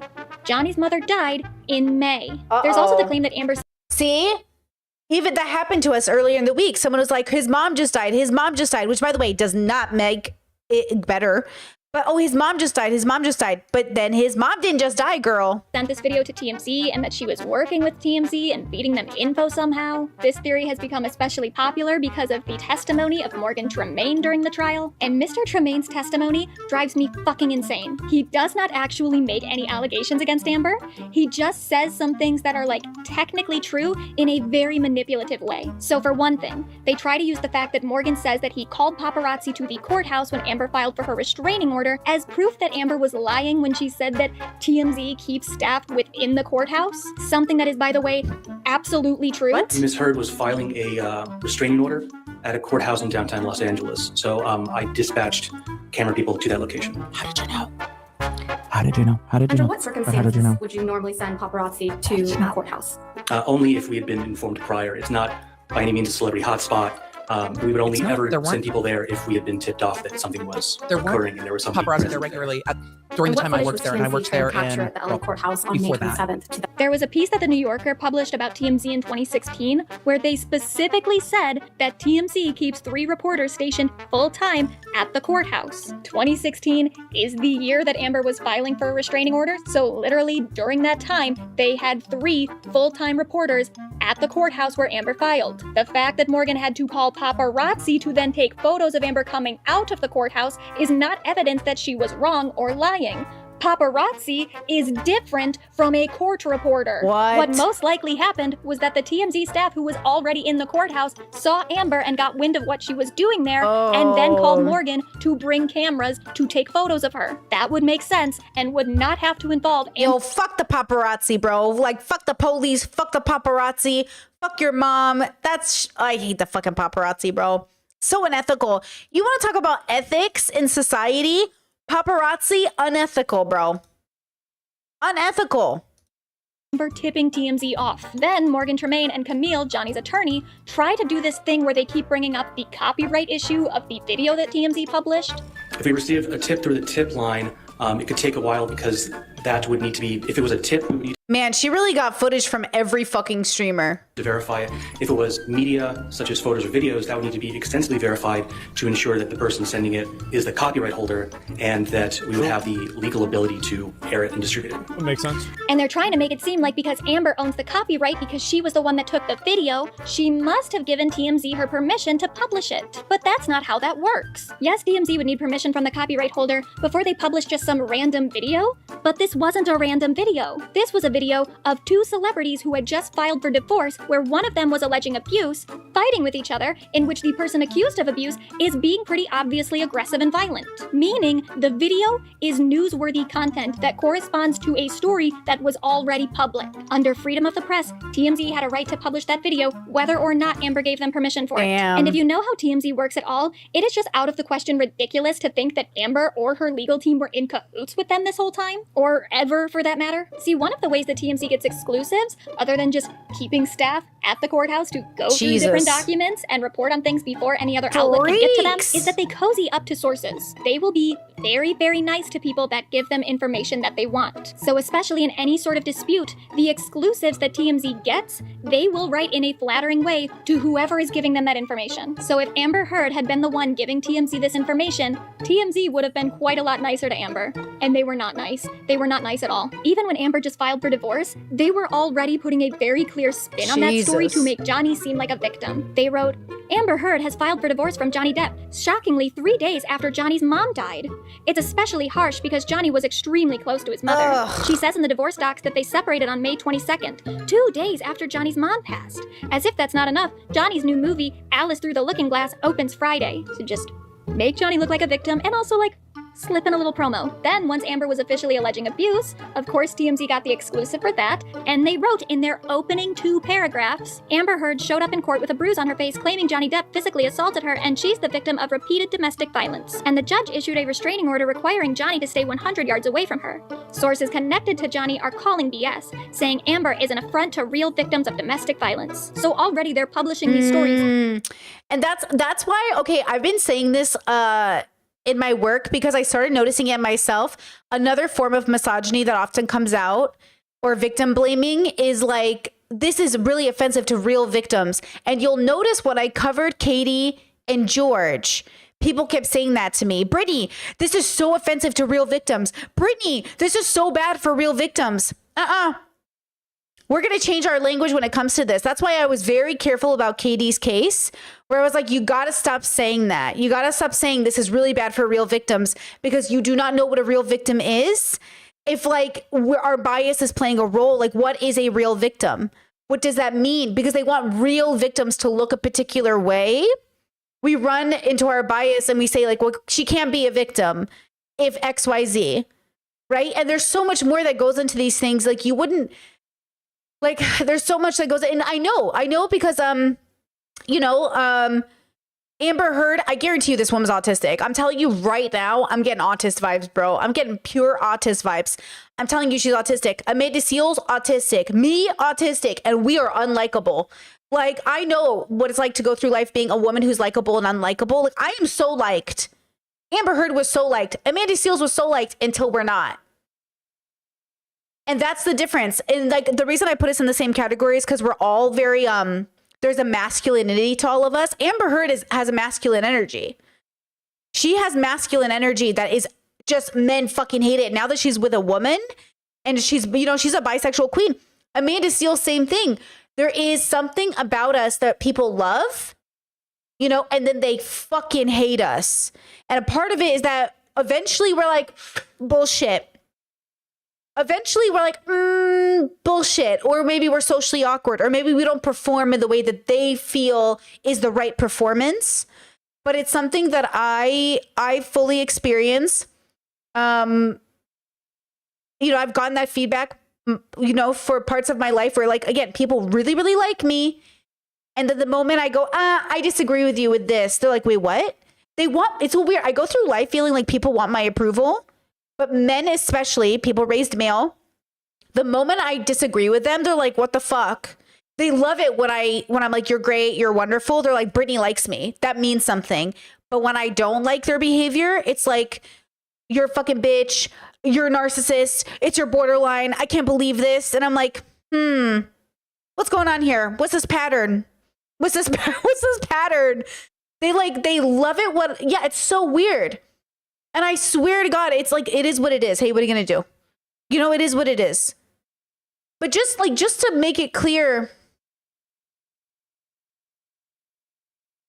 I think this is why I say, instead of thinking about what your life should look like, you should just be joyful. And that's what it is. And since most people aren't joyful, you can assume that most people aren't good. Not that they're not bad. In a philosophical sense, they're all kind of good, but they're dealing with shit. If most people aren't in their joy, then we could probably argue that most of humanity is really struggling, right? Internally, even though we put on a big face at work. I'm watching the new property show on Netflix, The Selling the City in New York. I love the realtor shows. And the drama, the toxicity in group dynamics is so clear to me. You can't escape it. And you can't escape it because people aren't, it's not like you're in a group of people in their joy. You're in a group of people with problems. And if you don't have a group of people in their joy, then you're gonna have the problems because they're all fighting for what they think. Like the woman was giving advice to this other woman about her partner, saying like, this man, I just want to punch him in the face. You're amazing. You're a girl boss. Just think about the language she's willing to use on TV. I want to punch him in the face. We just think violence is so normal. That's a little monkey brain. And I don't blame us, but like, I'm just pointing it out. You know, I'm just pointing it out that it's so interesting, this little monkey brain of ours that just so naturally allows, you know, the violence to be so casual. I don't know. Okay, wait. Chat says off topic. When are you watching BoJack Horseman for members? Because I'm considering becoming a member. I've already watched season 1. So season 1 is available for memberships. You guys can watch that. Once I'm done with Ultimatum, I'm going to go back to doing BoJack. So if you're waiting for season 2 review of BoJack, it'll probably come towards later in the month, at the end of this month probably, because I got to finish Ultimatum. So on the weekends is when I do most of my recording, since these streams are really intense for me. Like I'm so tired by the end of stream. I can't be recording. I haven't been recording. So I'm going to record on the weekends and just bust out Ultimatum as fast as I can and then get BoJack going again. But season 1's already done. So if you want to watch season 1 of BoJack, it is up. It is available for members. Enjoy. And yes, I do read the comments and I would love to hear your feedback. Even if I don't reply, I do read the comments. Okay. Made in the chat says, yep, that happens to me all the time. People are like borderline obsessed with me when we first meet, but eventually they start to dislike me after the sparkle of my special interest knowledge wears off. Yeah, I think there's like an attraction because I think they're seeking approval when they see you as like, especially for me, at least I'll speak for myself. I think people seek my approval and then they only want it, but they don't. It's the same thing I happen with everyone in my life. They're like, hey, I don't do this thing, right? Like this guy does it, but I don't do it, right? And I'm like, well, you did do this thing this time. And they're like, well, that's kind of like different, right? They're fighting their own pride. And they're looking for somebody that they think is like, that's why the whole like, oh, I'll tell you how it is, the autistic truth thing, it's only good for people who want good feedback. That's why you have to be careful about who you ask feedback from. Because as much as you think you want feedback from just anybody, you should go to somebody you trust, but only if you really want to change. If you're just looking for validation, like, we're not going to have that. You know? Okay? We're not going to have that. Stream says, do you need to be a higher tier member to watch streams re-uploaded? Yeah, so like if there's a stream that goes to members only, you have to be, there's 2 tiers, you have to be the higher of the 2 to get extra content, including BoJack and everything. Yeah, streams like this I keep public. Like if I'm not clipping a stream, like if a stream isn't a bunch of videos, if a stream is like you got to watch the whole stream, otherwise I can't clip it. Like I can't clip a stream like this, you know what I mean? Does it make sense? I will keep the streams up for everybody, but most of my streams that I do with you guys, there's no reason that the whole stream, you know, it's another way for content creators to make money as well. Like obviously I'm not making money off these streams. I make like $20 on AdSense max a stream, guys. Like, I'm not making money because I cuss. I cover rape. Hello, we're covering abuse right now. I'm not going to make money. So one of the ways that I get back is by people becoming members. You know, I get like 70% of it or whatever for YouTube. That's like a nice way for content creators to get a little bit more money, you know? Or you can just like the stream, which I would appreciate. Liking the stream does a lot, pushes it out to more people who can watch. And maybe that AdSense goes from $20 a stream to $50 or something, you know, who knows? Okay. So that 8-hour stream I did the other day, what was that, like $2 an hour? Hey-o, let's go. Okay, let's watch. By highlighting Johnny's team's response to them. Then in the last 2 paragraphs they write, TMZ broke the story 3 days after Depp's mom died, Amber filed for divorce. And 1 week after his mom died, she's claiming domestic violence. As for why Depp and his people are calling BS, first, she never filed a police report, and she posted Instagram pics after the alleged beating and never showed any injury. So yeah, I don't think Amber was sending TMZ shit. Now the other thing that surrounds this video is just like criticisms of Amber for secretly recording this in the first place. Marriage or any monogamous relationship is choosing a partner. Who the fuck is this guy? Who the fuck is this setup? To take on life together. But when you feel that your partner is recording you to maybe send it to gossip magazines, it's devastating to the relationship's trust. We noticed this when Amber tried to secretly record Johnny slamming kitchen cabinets with her iPad. Despite the fact that Johnny secretly recorded Amber too. Throughout the relationship, the two of them were constantly secretly recording one another. They literally have conversations about it in the audio recordings themselves. This wasn't a one-sided betrayal that only Amber contributed to. Moreover, if you really think that Amber is a vindictive bitch for secretly recording a man who had raped her, strangled her, threatened her life, and beat her multiple times, go fuck yourself. Even if Amber was the only person secretly recording these arguments, she had a right to. Johnny. Ooh, thank you so much. Chess has just joined Patreon recently. Excited for Sunday. Ooh, so excited. If you guys don't know, we're doing book club, audio club. It's audio book club, so people can listen with us and discuss. We're doing bell hooks. Oh, actually, talk about healthy love.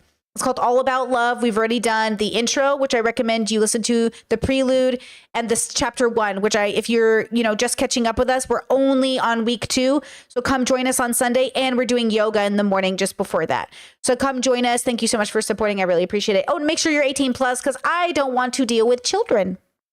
How do we protect children in this community? By not taking their money. Don't join my Patreon. Thank you. He was behaving in ways that put Amber's physical safety and her life at risk. She needed some form of protection, which, might come in the form of secretly recording her arguments, if not for anything more than just documented evidence of her abuse, which for some reason is apparently just still not good enough. So that's about it for the video discourse. Now we're going to move on to other audio recordings. These next ones are undated, but sometime between the February 24th video and then the end of the relationship, which is about May. Nothing too wild in these recordings compared to what we've already heard. There is one point where Johnny just starts puking in the recording, and if I had to hear it, then so do you. Ugh. No.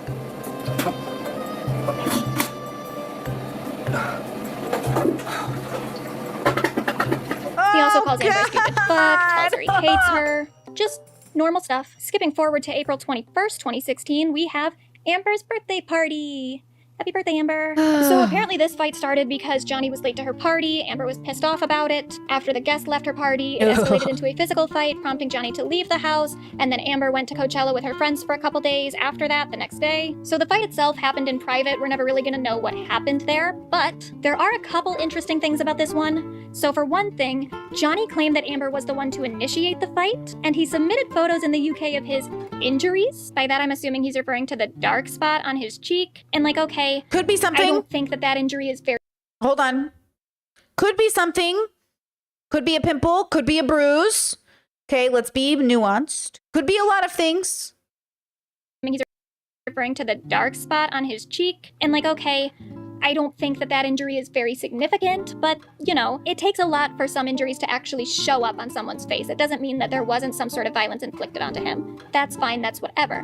But that photo is not from that incident. Metadata shows that it was actually from March 23rd, 2015.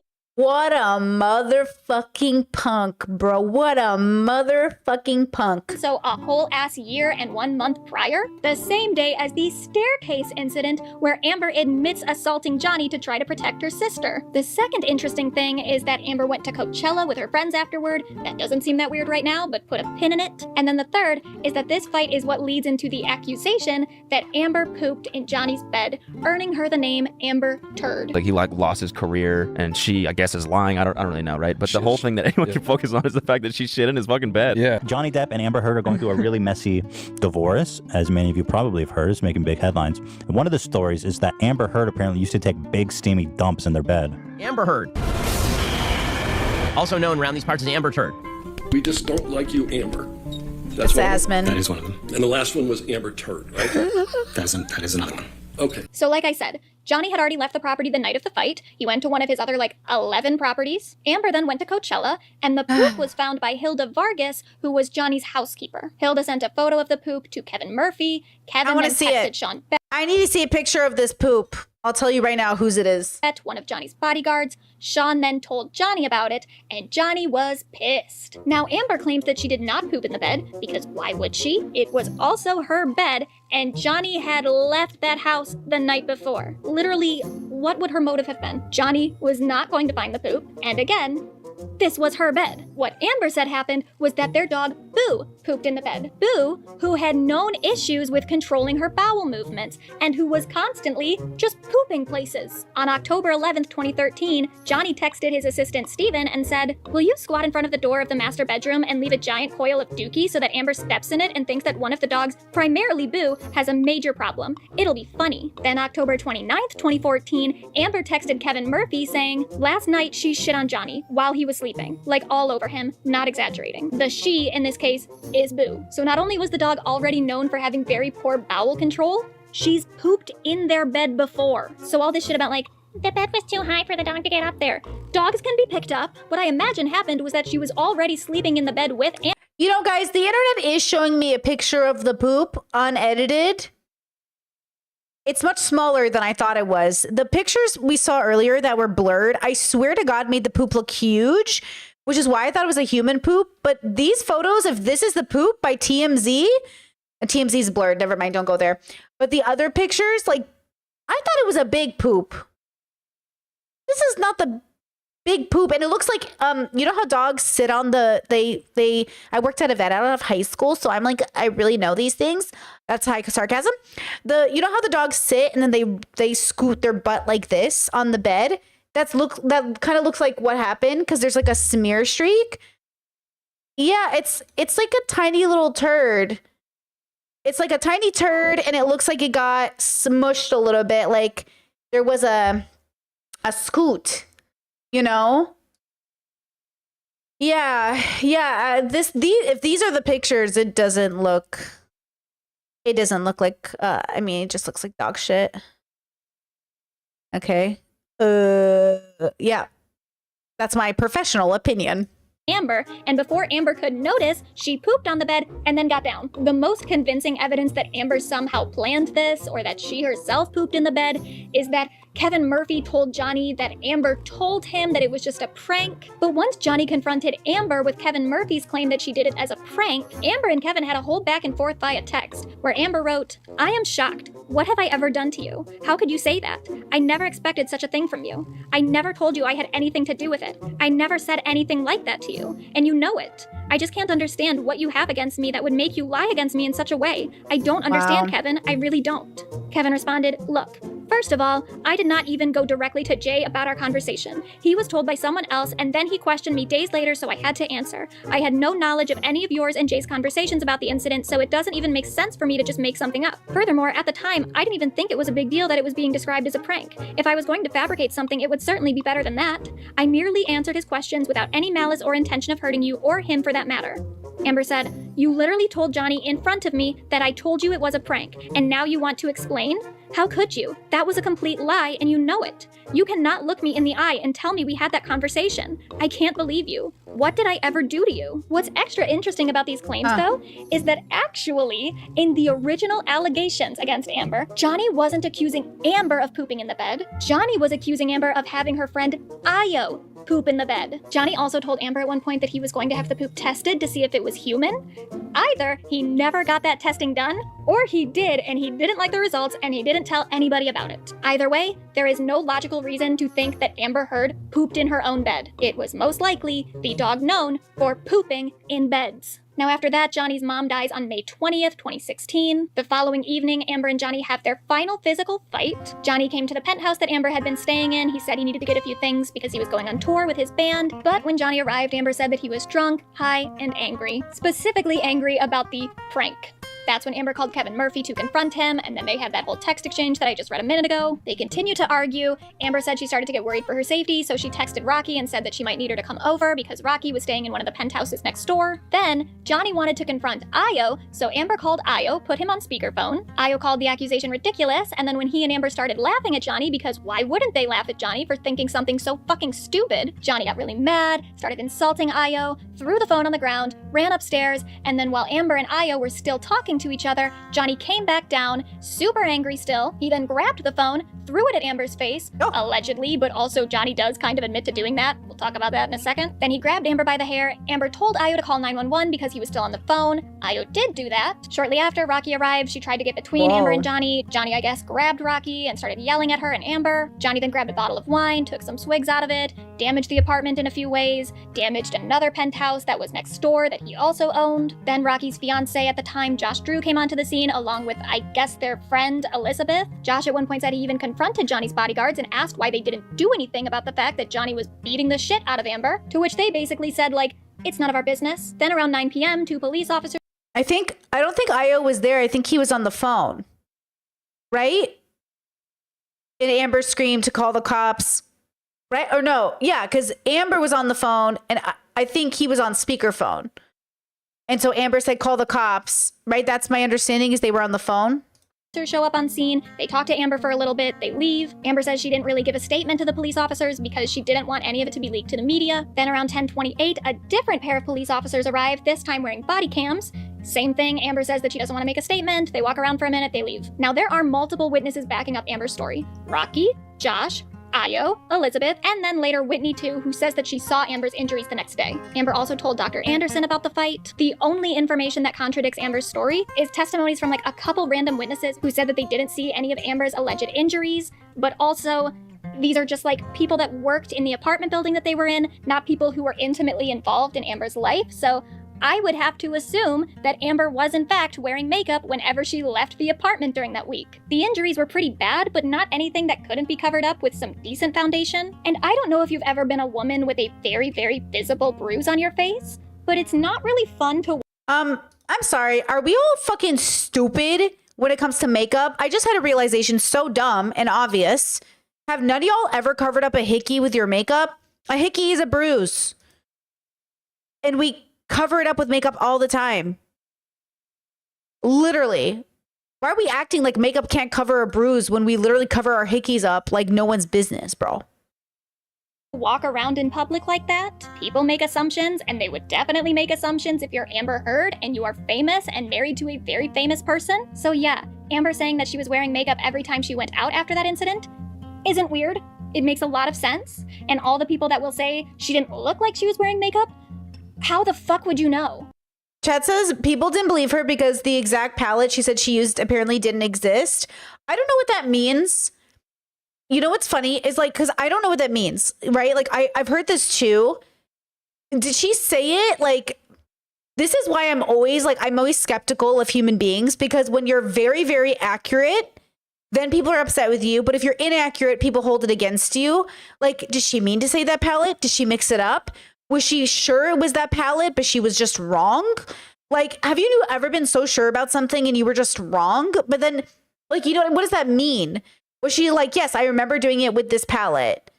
But then what does it mean that it even matters? It's like the company that makes it came out and said it fucked up the way people thought. I think she said it in a way that something like that palette, I mean, something makeup palette's name pretty much out there. Like, I just don't know why this would matter. Right? Like,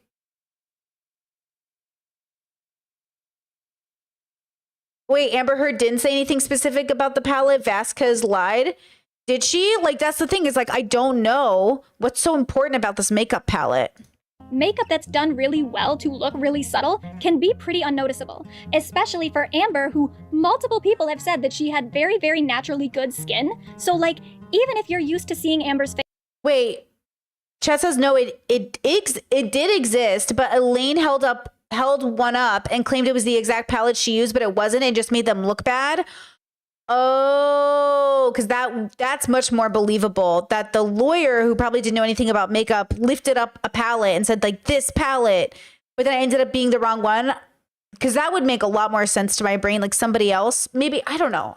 Face, and you know what it looks like with or without makeup. If she's wearing makeup that's really subtle, you probably can't tell the difference if that's how her skin looked all the time. And there are photos from her injuries from that day. Injuries that would have been way, way harder to make with makeup, especially because she takes photos over the course of multiple days, so you can see the progression of these bruises.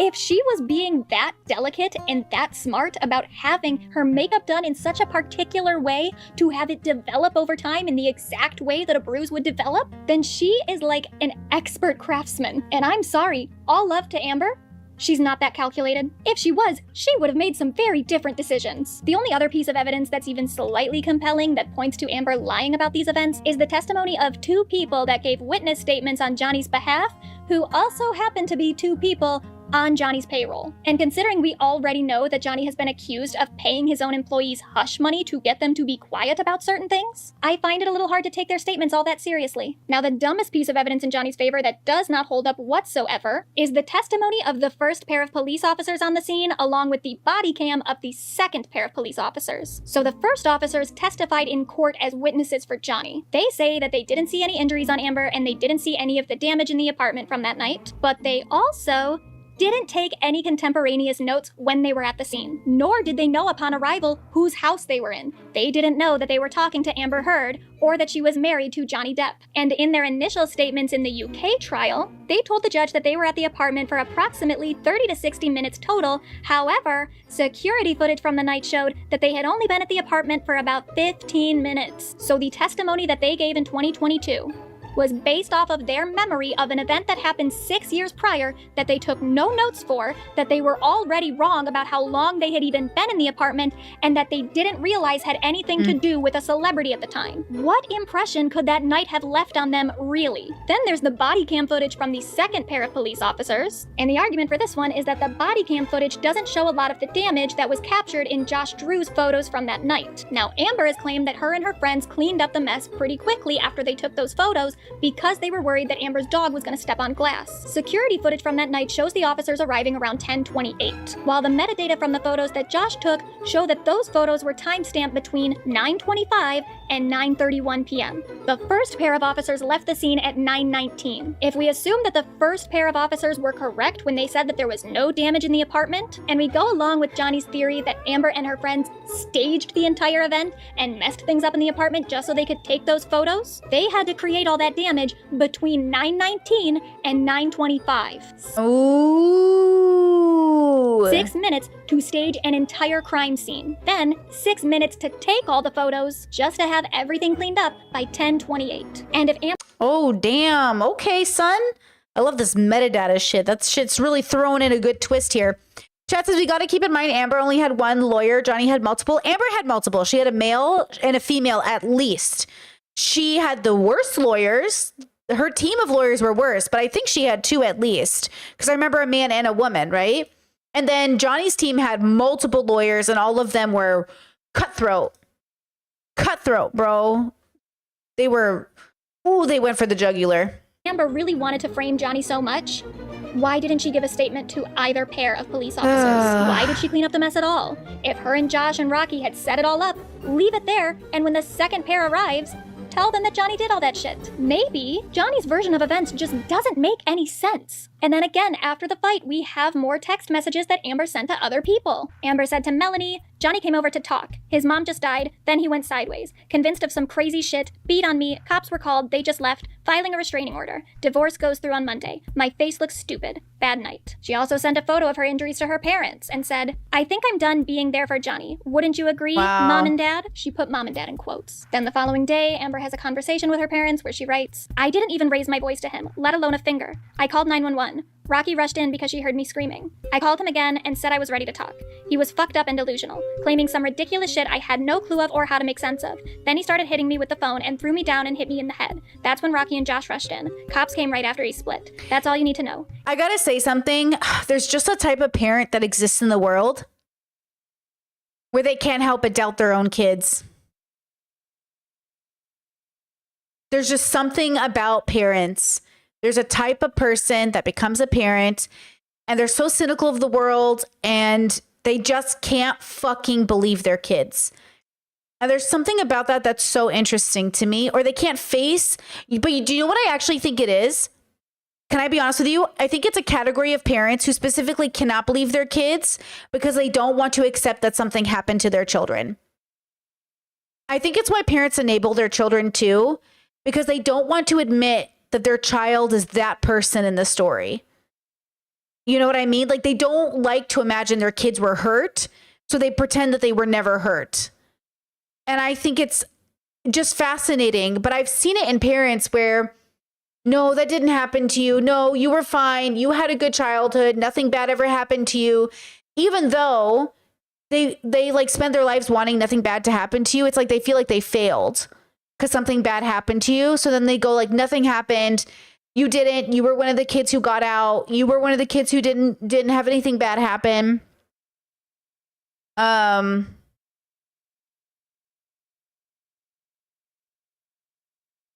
Yeah, it's weird. And then Amber had an abusive dad and like abusive childhood. So it must be weirder for her to even try to confide in them at all, in a sense.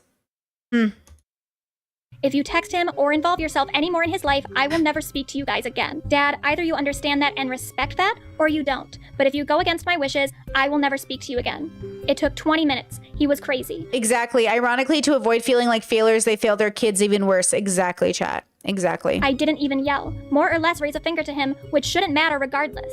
I am half his size. I have to file a restraining order and then official divorce on Monday. Amber then texts Josh the next day and asks him and Rocky to write a witness statement for her restraining order. Io texted her and said, "Are you okay? Did he get arrested? Are you taking out a restraining order?" Amber, "Yes, restraining order. They didn't arrest him because I didn't make a statement." Io, "Good. That's gonna be the only thing that will get him arrested next time." Amber, "They said if I did, they would be obliged to go arrest him."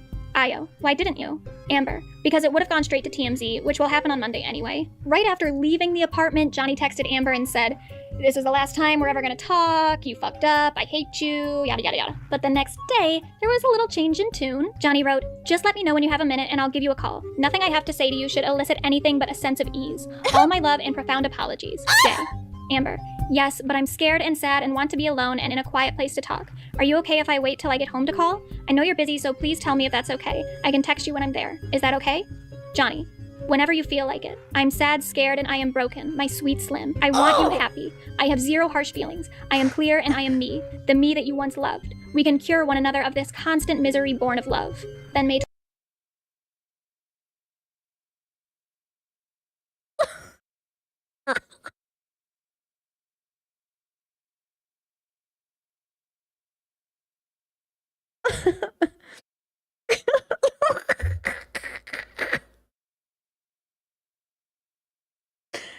Lord, give me the strength. Lord. Oh, fuck, give me the strength. Oh, my God. Every fucking time. I hurt you. I apologize. I hurt you. I apologize. Bro. Chat says MGK Def wrote to Megan Fox like this. What is up with loser men in their 50s who can't grow out of this toxic fucking romantic love they believe in so hard? Jesus Christ. Go to fucking therapy, you losers. At some point, I just don't feel bad for you. You're a fucking loser. You're in your 50s, this toxic love cycle with a girl 20 years younger than you. Jesus Christ, eat the goddamn cupcake and go to fucking therapy. Losers, bro. 27th, she files for a restraining order. Amber later told Johnny that she didn't want to file the restraining order, but said that Johnny's lawyers had told her that since she filed for divorce, she was only going to have 21 days to leave the apartment that she lived in, along with the apartments that Rocky and Josh were staying in because they all belonged to Johnny. So Amber's attorneys told her that the best way to make sure she couldn't get evicted was to file a restraining order against Johnny. That way she could be on the premises for longer, and Johnny couldn't enter without her permission. Now, the same day that Amber filed the restraining order, Johnny texted Amber's parents, and they responded, despite Amber specifically telling them not to talk to him anymore. I understand why she put mom and dad in quotes. But Johnny wrote to Amber's mom, "I will never understand how we got here. My love for your daughter has been constant and impenetrable, but we are divorcing because I was 2 hours late for her birthday dinner, because I was in a meeting with new business managers and the bank as my former business manager fucked me over royally. Also, she knew I was going to be late. I texted her from the meeting. She treated me like a red-headed stepchild in front of all of her friends, and it only got worse when we came home. She got violent and I left, as I always do when she decides to get violent with me.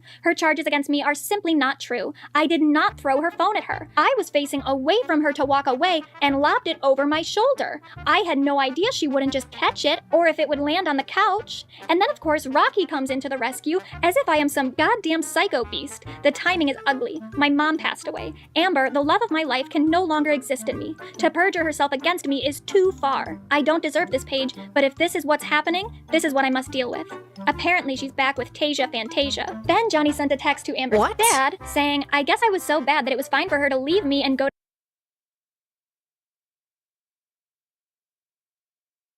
Going to her parents? Oh my God. To defend himself and not even help her? Whoa. Go to Coachella for 4 fucking days with all of her girlfriends and to not give her birthday to us. The festival and her friends were clearly more important than working things out with me. With these lies she is spewing to save her ass in the press, the truth will always catch up, and the truth will be a bitch. And I have not said a word. I have 2 witnesses who were in the way he's talking to the parents, the truth will be a bitch. Okay. The room when she said that I flung a phone at her. Absolute fucking lie. No, actually, that's a lie. The only people in the room when Johnny threw the phone was Amber and Johnny, and then Ayo was on the phone call. The 2 bodyguards that later testified as witnesses for Johnny weren't in the room when that part happened. They said that they were out in the hall. Whatever. He continues and says, she has filed a restraining order against me, man. Cruel and unforgivable. I've done nothing but love her. Amber's dad says the lawyer told her she had to or she would have no place to live in 30 days. To which Johnny says, that is absolute bullshit. Her lawyer asked for 2 weeks at the downtown place, and I said no, she could stay there as long as she liked. Look at the texting. Look at the texting, the way he texts, big blocks, caps, all yells.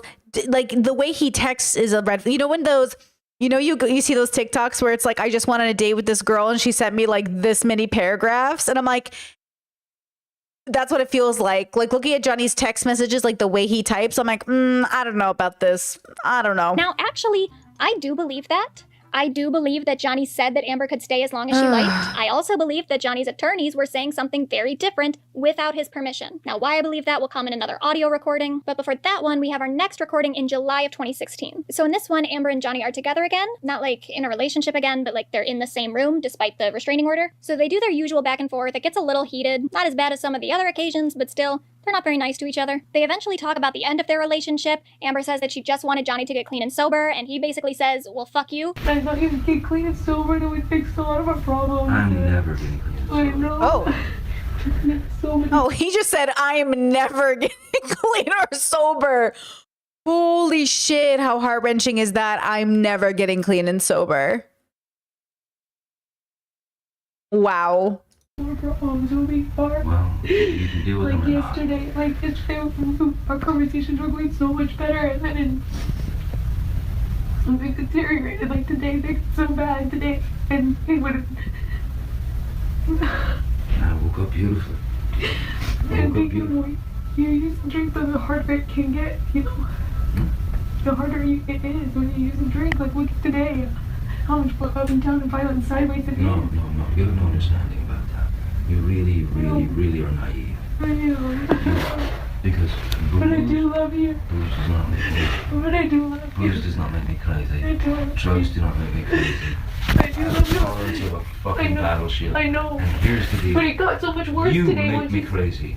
No, and the sure. reason that I drank so much, you go, why do you drink so much? Why do you drink all the time? Why do you do this? Why do you do that? Was because of Me. you. Yes. It's my fault you drink. Okay. It's not your fault. It's just that's why I did it. But it got so much worse. Because I couldn't stand the fucking haranguing at all times. But then Johnny says something kind of notable. I don't want a divorce. I never wanted a fucking divorce. I never wanted a divorce. I didn't want you to fucking go to Coachella without fucking talking to me. And I will point your attention back to the text that Johnny sent Amber's dad when he said, I guess I was so bad that it was fine for her to leave me and go to Coachella for 4 fucking days with all of her girlfriends and to not give her birthday to us. The festival and her friends were clearly more important than working things out with me. So all this shit about how unreasonable Amber is because she wouldn't let Johnny just disappear anytime the 2 of them had a fight, and now Johnny is butthurt because she went to Coachella for a planned vacation that he was invited to for her birthday after the 2 of them had a fight where he had already left the house. Do you see how uneven this ground is? Amber is insane because she would get mad at Johnny for disappearing for days at a time whenever they had a fight, but she can't go to Coachella with her friends without being accused of betraying the marriage somehow. Then we have some other audio recordings from around July.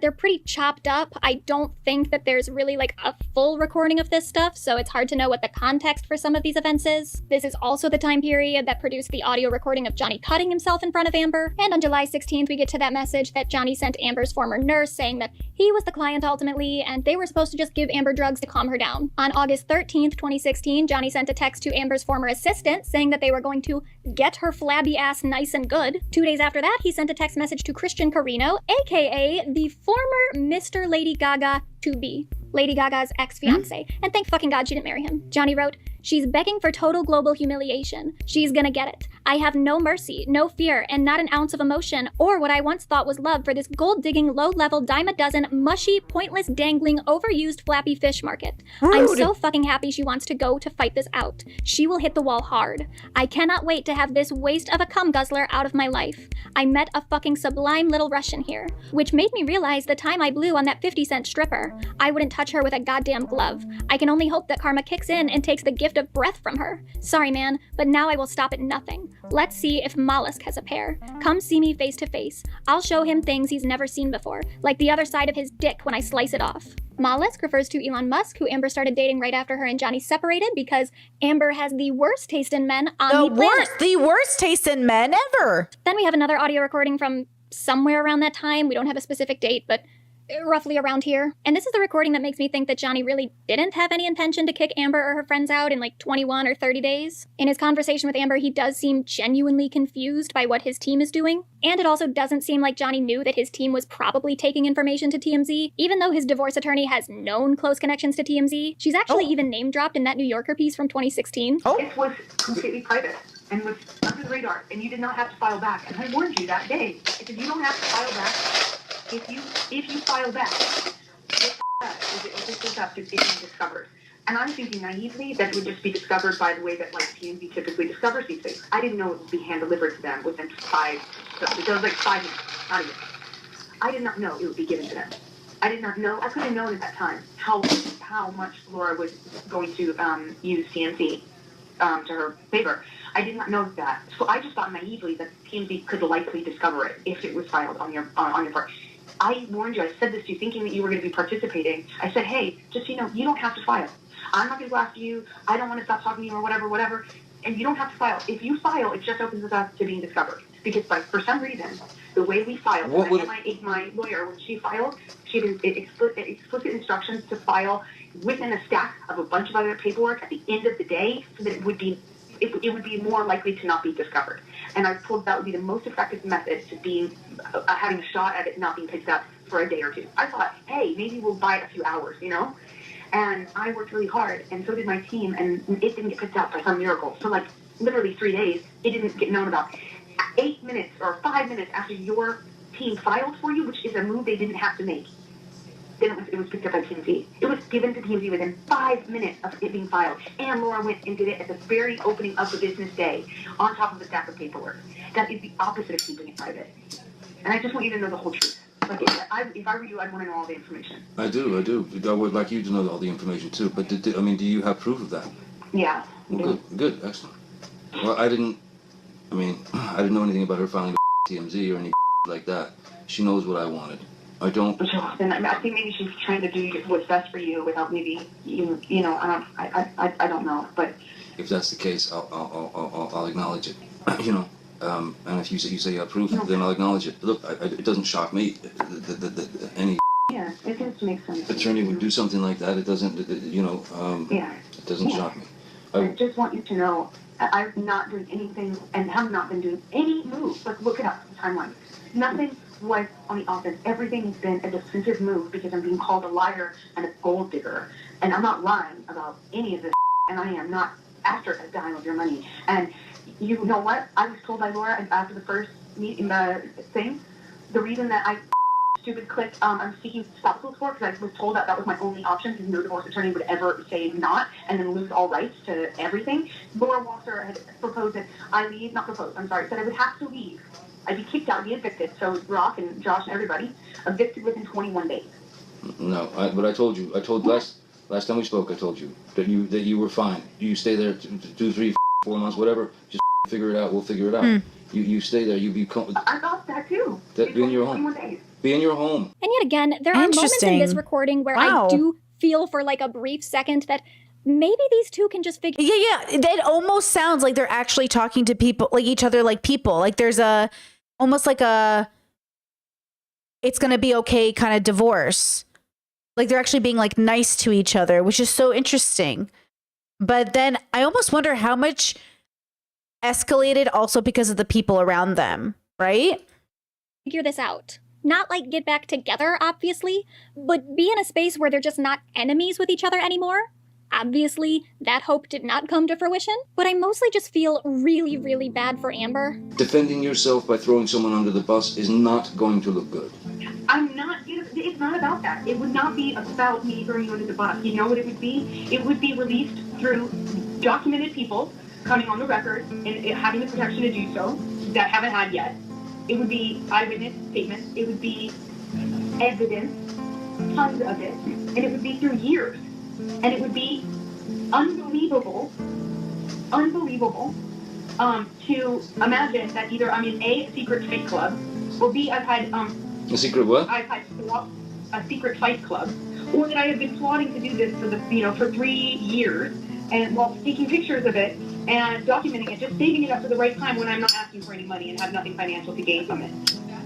And all of that won't be me throwing you in the bus. That will be evidence in this case. It will be criminal as well, because I cannot go on Friday and file without filing a police statement first. And the only reason I haven't filed that police statement, which has been used against me, by the way, every day, and the only reason I won't do it, I haven't done it, is because I don't want to hurt you, and that means it goes out of my hands. And the third-party prosecutor come and a criminal lawyer come, and they went like, the problem is hearing from you, like your biggest struggle is that it's the most solid evidence case of domestic violence I've ever seen, and if you give this over to them or present any part of it, they will prosecute him. And I felt like I would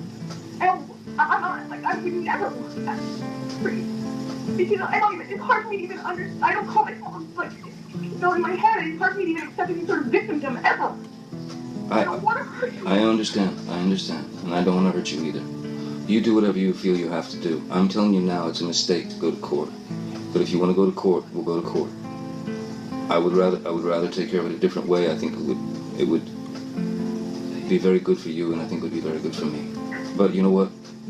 I've Baby, been called a liar, baby, and I've been called baby, a gold digger. baby, Everyone, baby. Amber, I didn't call you those things. I didn't call you those things. It is all from your side, and you don't believe me, then why are we talking? It's so pointless to even talk like we trust or love or respect each other at all if you don't believe me what I'm saying. Do you remember me 15 minutes ago saying, let me make a call, let me get on this, and I'll try and get back in touch with you? Okay? Yeah. So, let's not jump. Let's not jump on me, okay? I'm not trying to jump on you. I'm sorry. It's been going on too long, Amber. We just gotta stop this. I don't know how to get my reputation back.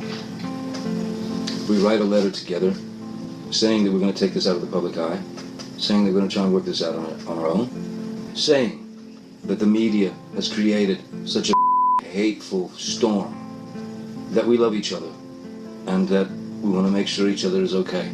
Have we had fights in the past? Have we had this or whatever? They already know all that. Don't matter. Here's the deal. No, it matters. It makes. You have no idea. Every ounce of my credibility has been taken from. And done so in a dishonest way.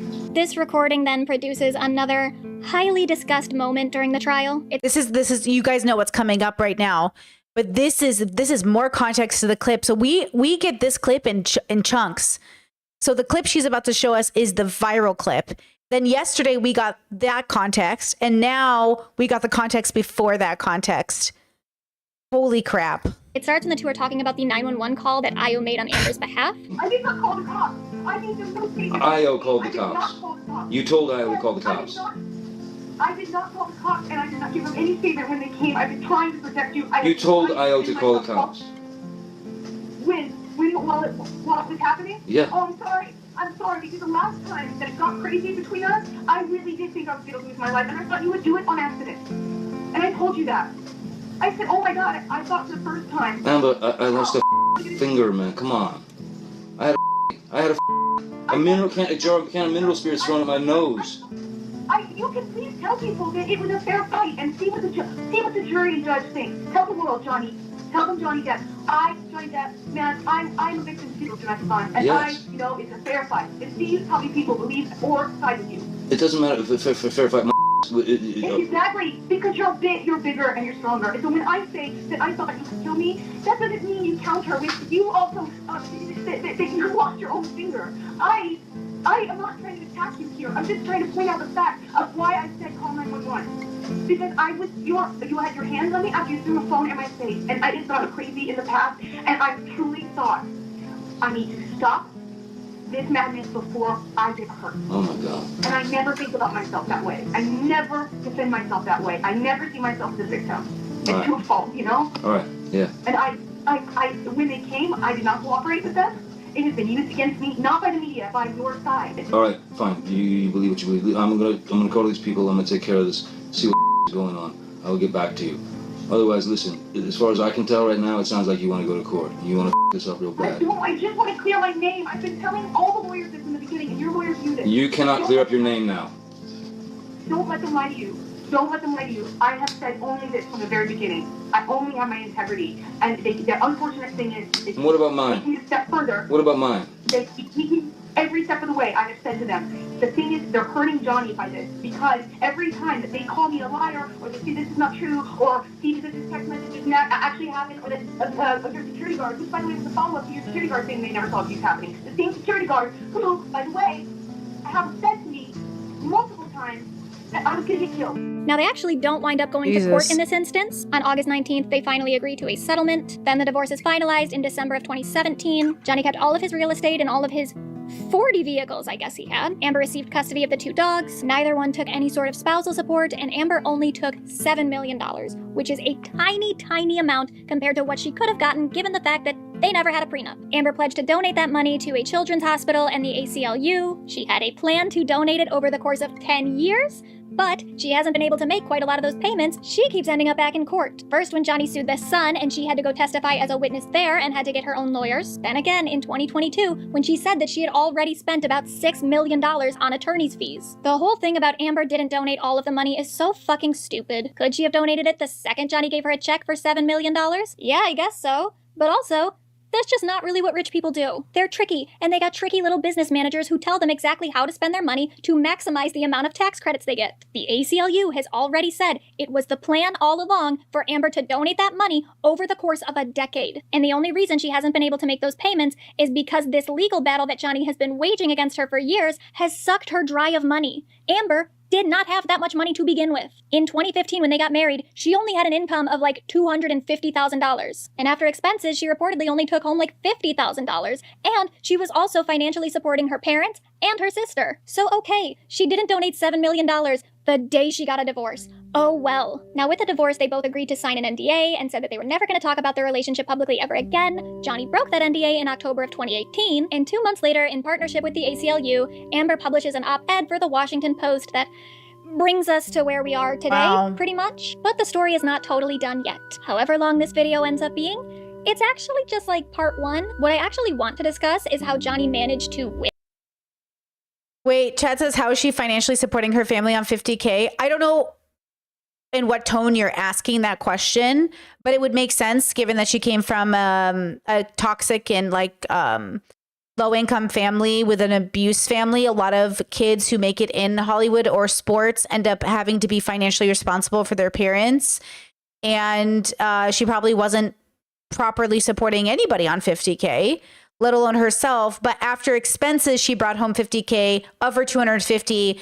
And I'm assuming that she wasn't getting $50K. I'm assuming her expenses of the $250 included taking care of her parents. So she was making $250K a year. Guys, she's a poor actress. Like, again, she's not a rich actress. Johnny Depp, at his height of his career, was worth $650 million, and she was worth $11 million at the height of their careers. He's now worth $150 million, modestly, and she's worth about $1 million. Worth about $1 million means she could own a house that's $1 million, or she could own a car that's worth some money. It's not like in liquid form. No one's rich. No billionaire has $1 billion sitting in their bank account. That's not usually how it works. It's usually like they have assets, right? So that's what I'm assuming the expenses were, like supporting her family and stuff, which is why, in my opinion, I'm going to be real. Like, you shouldn't be supporting your family unless you really, really want to. Like, parents assuming their kids will take care of them if they're rich is an entitlement I don't believe in. You're an adult, figure out your own shit. But if at the goodness of your child's heart, and if it makes sense and it's healthy and they want to pay for your shit, that's different. But a lot of parents feel entitled to their kids' wealth when they were bad parents.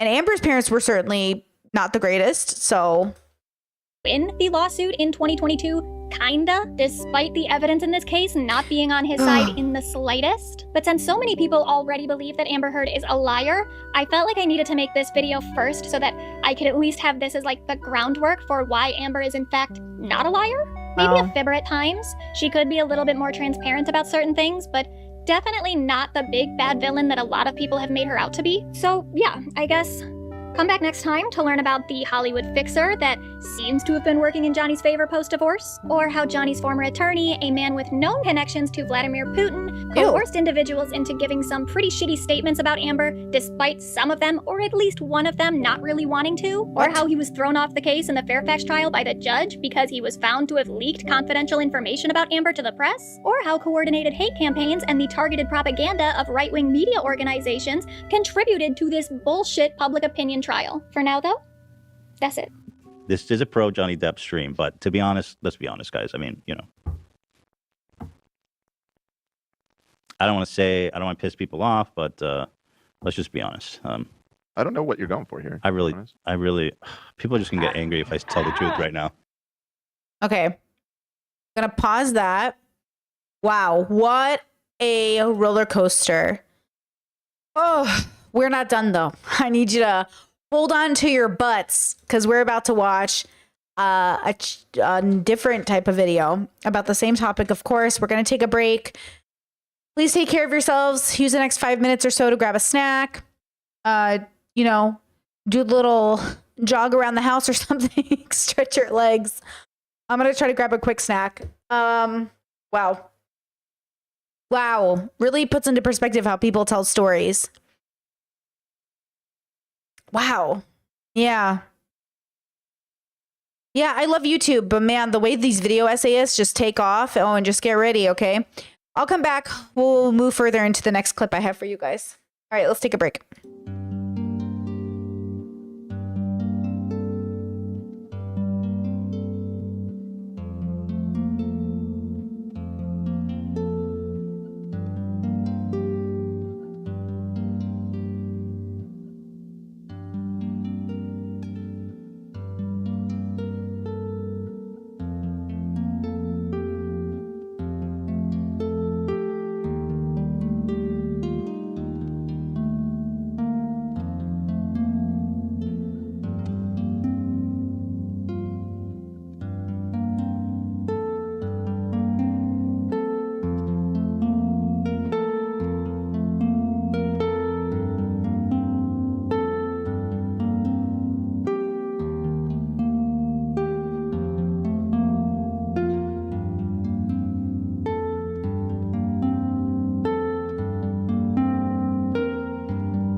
right. She's got to stay in here because he's cleaning the house and we don't want her in the smells of the cleaning stuff. You guys stay in here? Girl? You guys stay on the bed? Okay. Okay.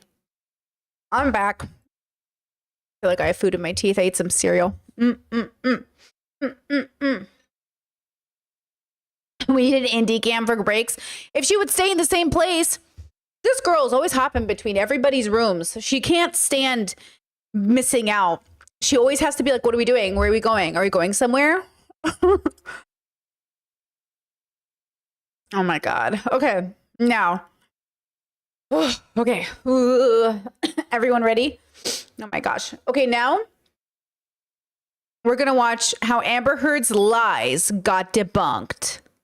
Dun dun dun dun. Wow, sounds very convincing. This was made 2 years ago and has over 1 million views. So for the record, just to put into context, the video we just watched had 125,000 views. This video has almost 1.5 million or has 1.5 million.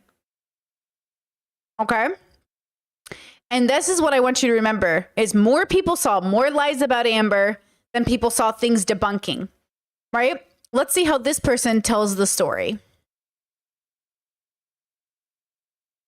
Everything in this video and all of my videos are my opinion based on detailed research that I perform. That said, I would recommend doing your own research before you make up your mind. Okay, detailed research. We just came from a video that was detailed research.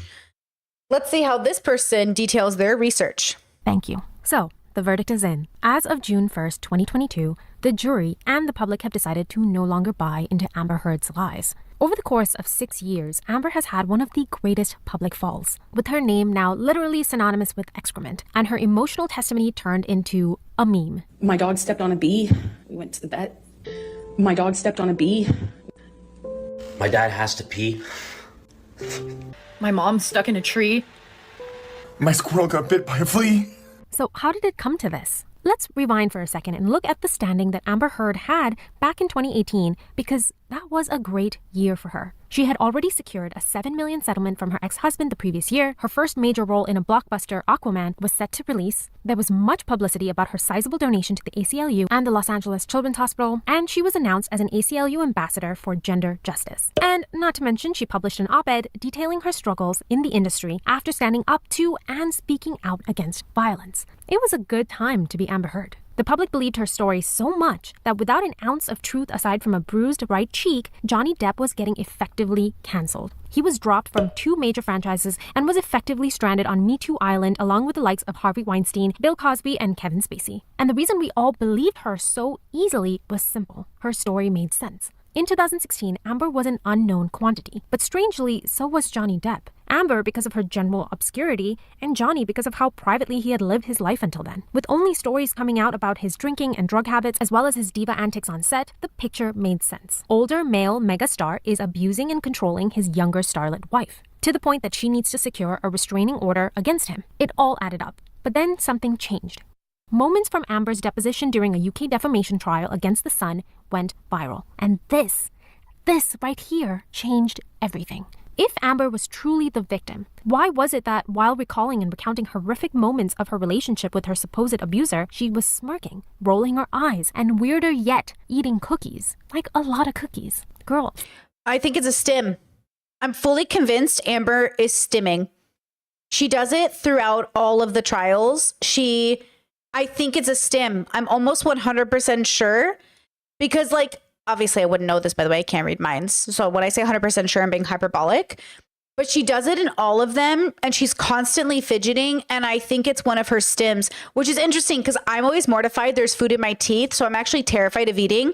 I hate going on break to eat food, but I'm so hungry because I have a fear of not appearing like hygienic because like I like hygiene and I like looking like organized, and I think things in your teeth is, you know, icky, but also like, you know, what are you gonna do? It's food in your teeth, no big deal, right? Not moralizing it. I feel like it's the opposite where she's like, I'm just gonna eat, so I'm doing something with my hands. Actually, one of my favorite Oops. One of my favorite stims that I do that makes me feel like comfortable is like I bite my lip. I play with my mouth a lot, and I got to stop myself from doing it because I just cannibalize myself. But it can look crazy on camera. Like it can look very unattractive. And so, yeah, I just think like it's a stim. It's probably like comforting to her, maybe something. Stop. This didn't add up. This was also the time that recordings from the relationship became public, and people started to pick over the details, and they no longer lined up with her story. Okay, and chat, for those of you who struggle with biting the inside of your cheek, just so you know, they contribute to jowls. It's been a great motivator for me to try to stop. In fact, people started to wonder if the opposite was true. Maybe Johnny Depp was the one being abused. So, fast forward to May of 2022, with her entire public image in tatters, facing a $50 million defamation lawsuit filed by Johnny Depp, Amber embarked on the task of selling to the jury and the public 5 crucial lies. Number 1, Amber Heard is a timid, fragile woman suffering from PTSD. And why did you file for divorce? Reminder that 4 doctors reviewed Amber Heard, 2 of which diagnosed her with PTSD, 1 of which, Johnny's doctor, diagnosed her with 2 personality disorders, right? And the 3rd, I think, just confirmed the PTSD, if I remember, but I don't think he diagnosed her with it. Because I knew if I didn't, I'd likely not literally survive. Number 2, Amber Heard was being abused and struggled to leave the relationship. I'm so scared that it was going to end really badly for me. And I really didn't want to leave him. I loved him.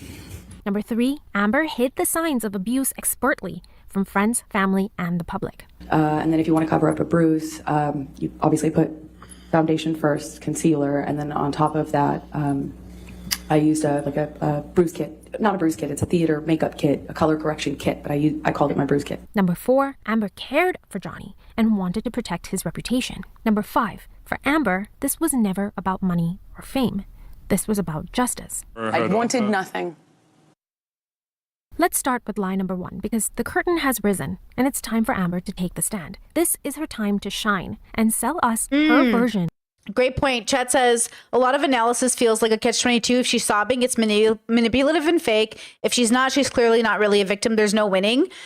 I remember I was interviewed once over the false accusations against me because of the stalker. And I remember as I was being interviewed, I was like really stoic and I didn't know how I was supposed to be perceived. And I didn't want to come off like I was over exaggerating anything. So I was like very matter of fact. And then the moment we stopped filming, I burst into tears from the stress and it felt so freeing. And I just kept thanking them for giving me a chance to tell my story.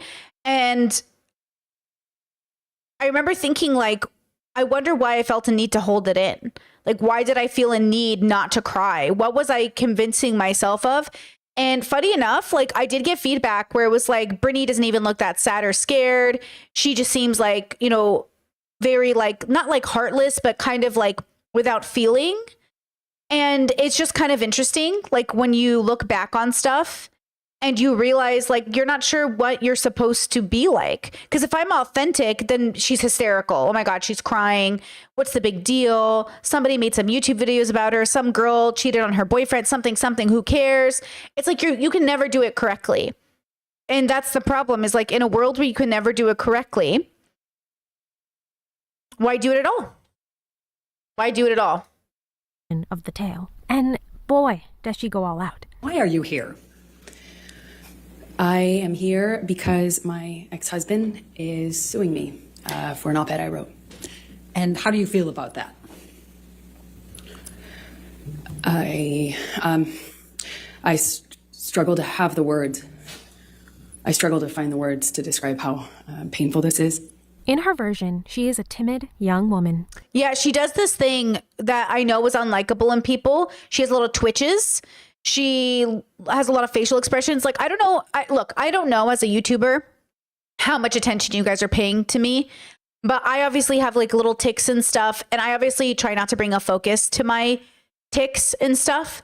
But I'm sure if somebody watched me, maybe this is a fear I have in the back of my head, like someone's going to watch me and someone's going to be like, say something about my tics or something. I don't know how to explain it, but that's maybe just my internalized fear.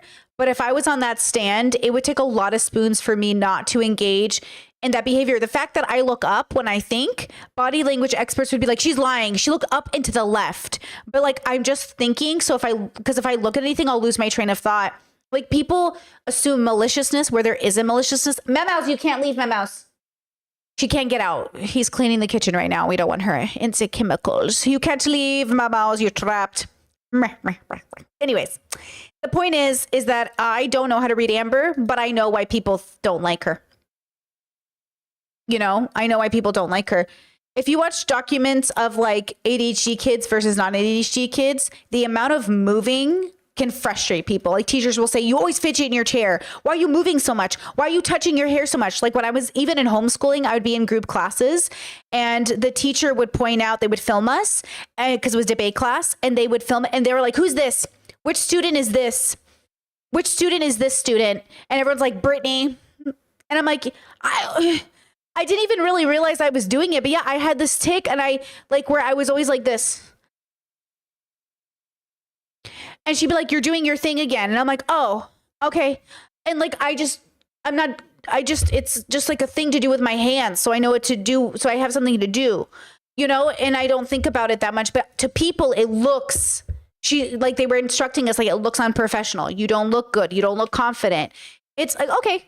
And I get it. That's why masking can be so important, because you're trying to signal to people you're safe.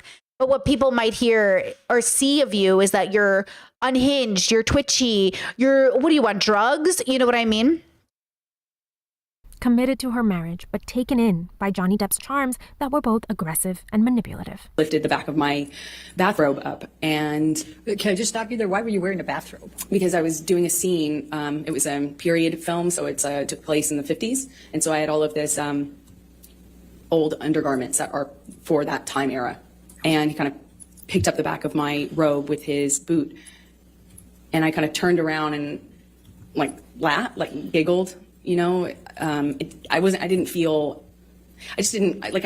know what to make of it at the time, and I just kind of giggled and batted it away playfully. And he kind of playfully kind of pushed me down on this bed sofa that was in his trailer, just playful and flirtatious. And he said, "Yum," and he kind of lifted up his eyebrows. Oh. Interesting, watching a video that's anti-Amber versus pro-Amber, and looking at the different ways that this story is told. Do you know what I mean? Like that.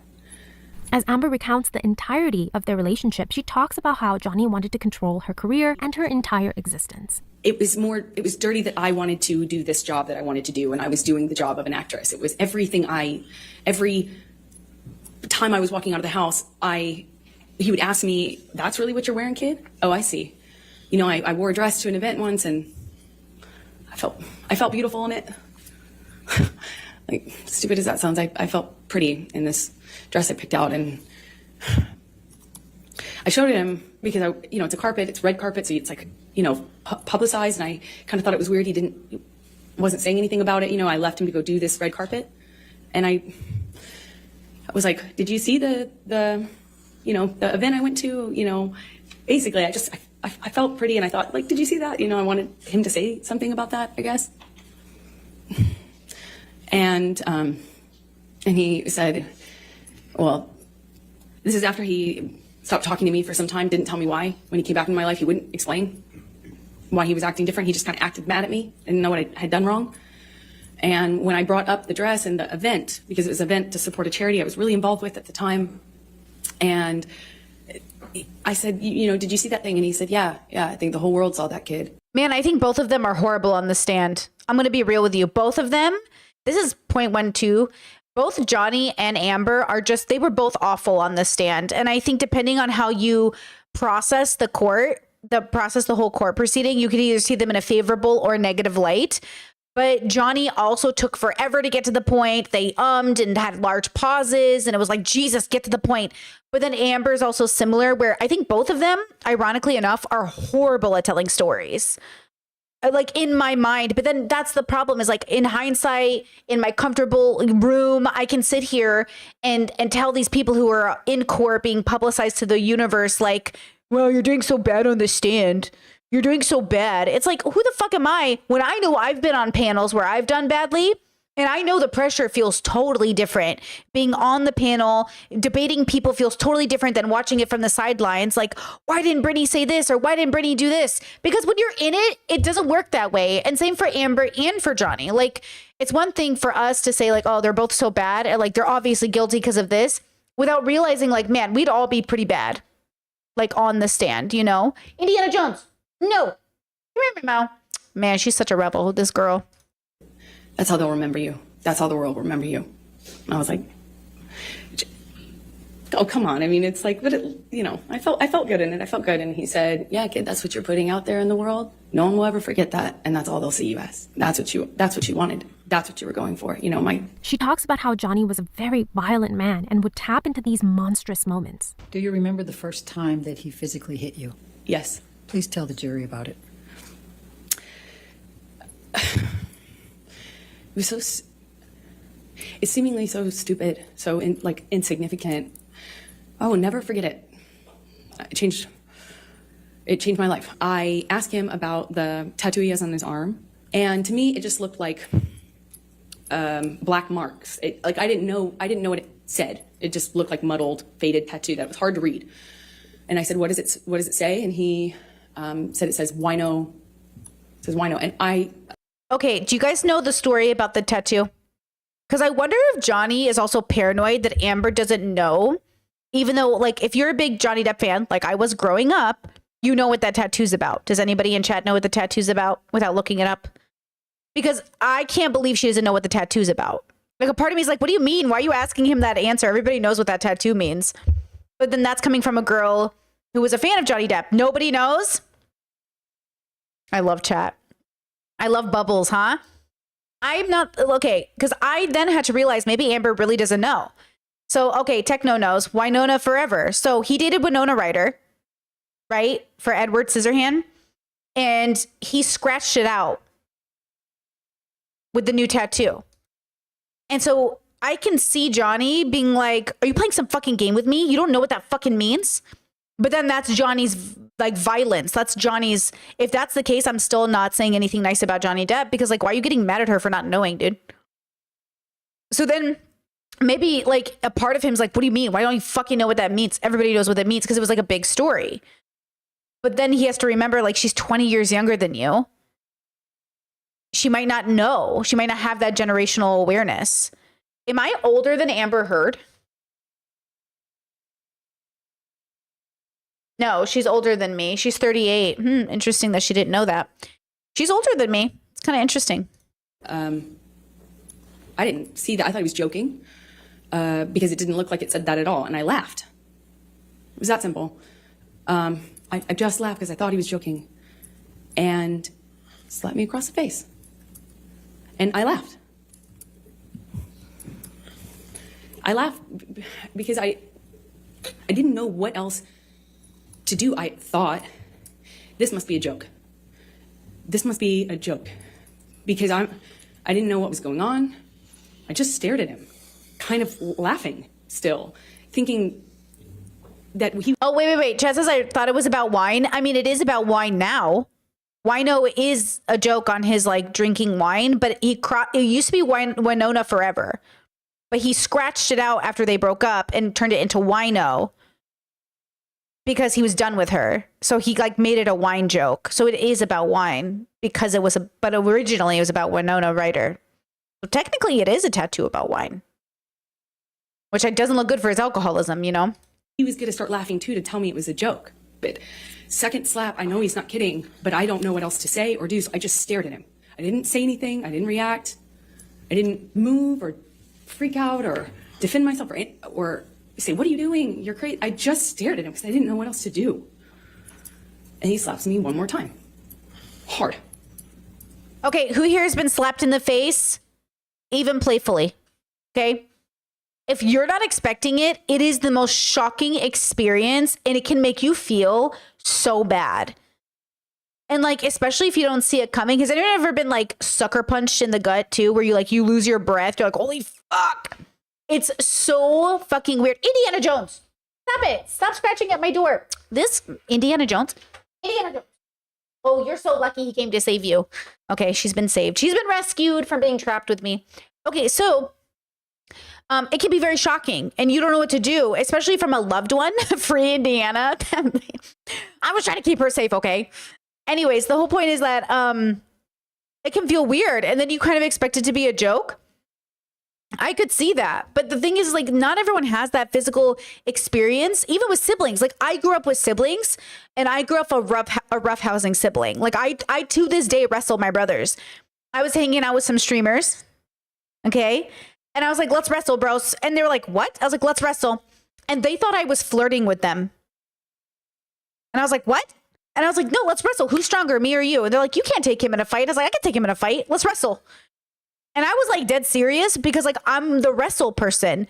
That's like I wrestle my husband. Like we wrestle. I'm like, let's wrestle. Who's tougher? I'm obviously stronger. Let's wrestle. And they were like, are you like flirting? And I was like, what? No. I'm literally trying to say I'm stronger than all you bitches. And like I'm just realizing like, oh, I'm like kind of being a boy right now. But they thought I was being a girl who just wanted physical proximity. And I was like, oh. And then I realized, like, even having a roughhousing, like, relationship, like, one of my besties is an only child.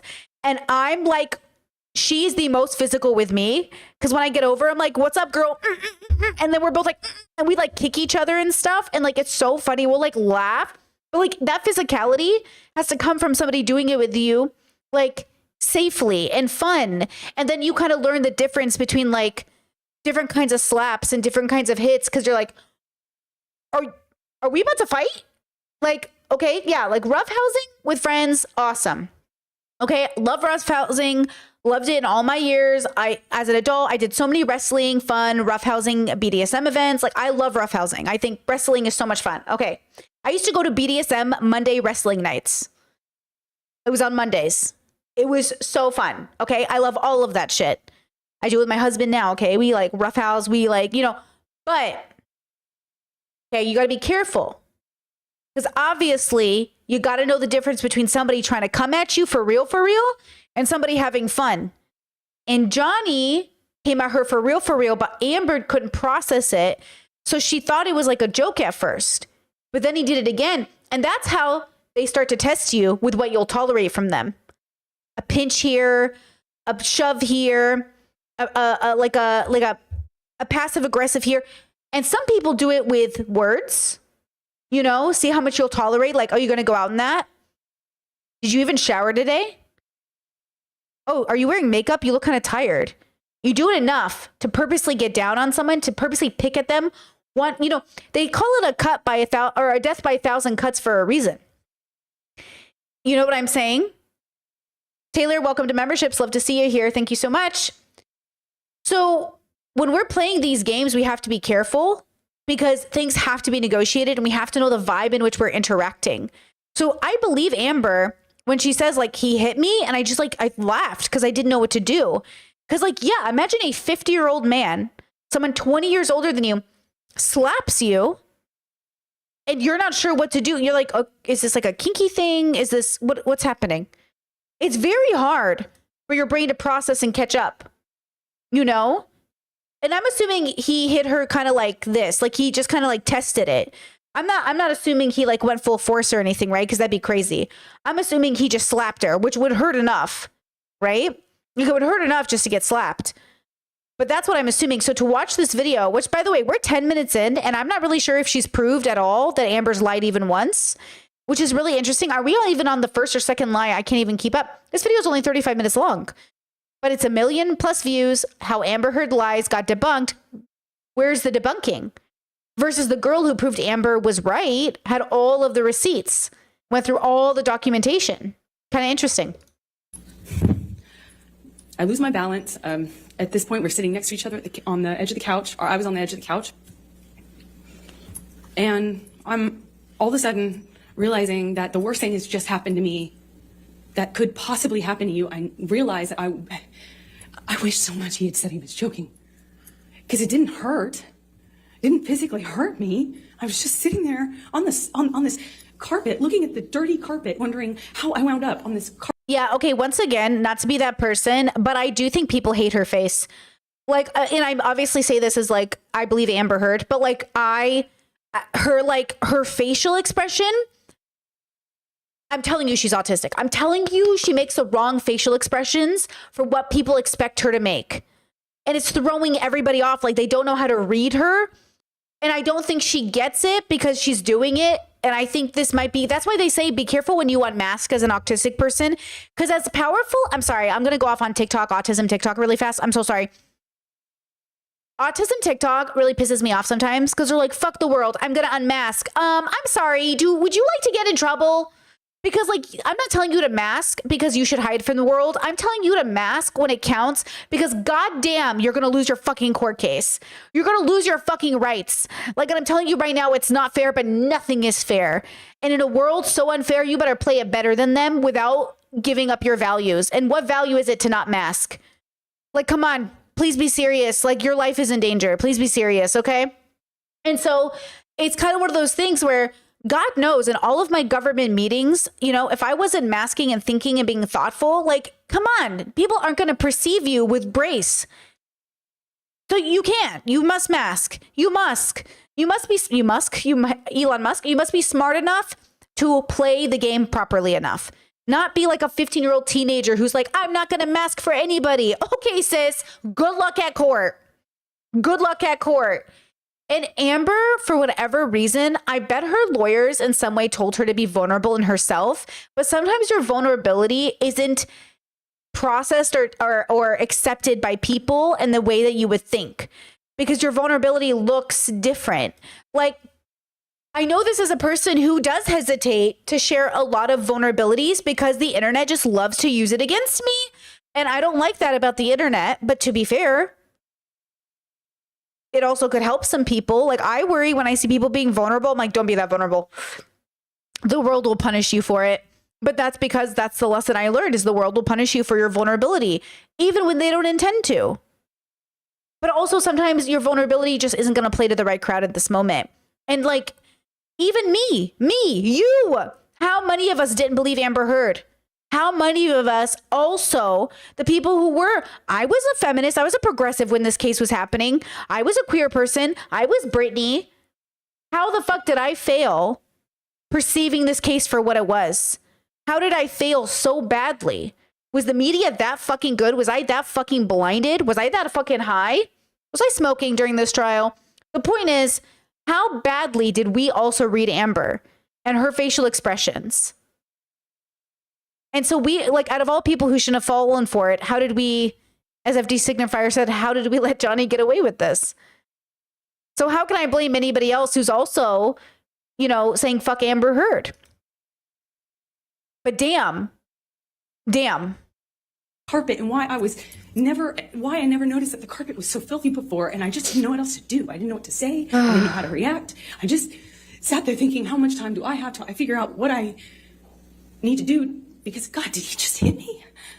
But no matter what Johnny would do, because of Amber's background of growing up around and learning how to break horses, I'm not making this up, she would do whatever it took to try to change Johnny and his terrible ways. She thought she could save him by either staying quiet or making him face up to the reality of his actions. Here she is talking about her experience of breaking horses at the beginning of her testimony.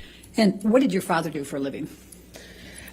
My father broke horses and did construction, he painted houses. Can you just tell the jury what your role is in assisting your dad on that and what is involved in breaking horses? You just got to stay on, basically. I would help him. I was more of a crash test dummy. You know, when you train a horse, it's a wild animal. It doesn't necessarily like to be ridden.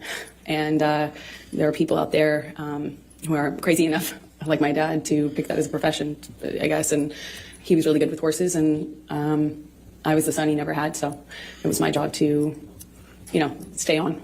And what if... Interesting. The son I never had, queer woman, gender trauma. Interesting. Anything did you learn from your father about how to react to the horses? Well, with training horses, I guess the key things are to not show fear. not get intimidated, not show fear, be tough and calm. And here she is talking about her strategy of defending herself against Johnny. It would escalate to the point where he would push me or shove me down, and then I'd get back up. And this happened several times. That's why it's not more specific, I suppose. When I'd get back up, I'd look him in the eye. I made a point of getting up and looking him in the eye. It's my way of defending myself at that time. And I'd look at him, and he'd ask me if I wanted to go again, and shove me back down. Eventually, he just hit me. Remember, he hit me in the face when I denied having an affair with my ex-wife, my ex-partner at the time. And he said he had proof. I denied it. And I was walking out of the bedroom, slapped me across the face. I turned to look at him. And I said, Johnny, you hit me. You just hit me. Amber pulled out all the stops and went full theatrics to convince us that she was a scared, timid woman who felt trapped.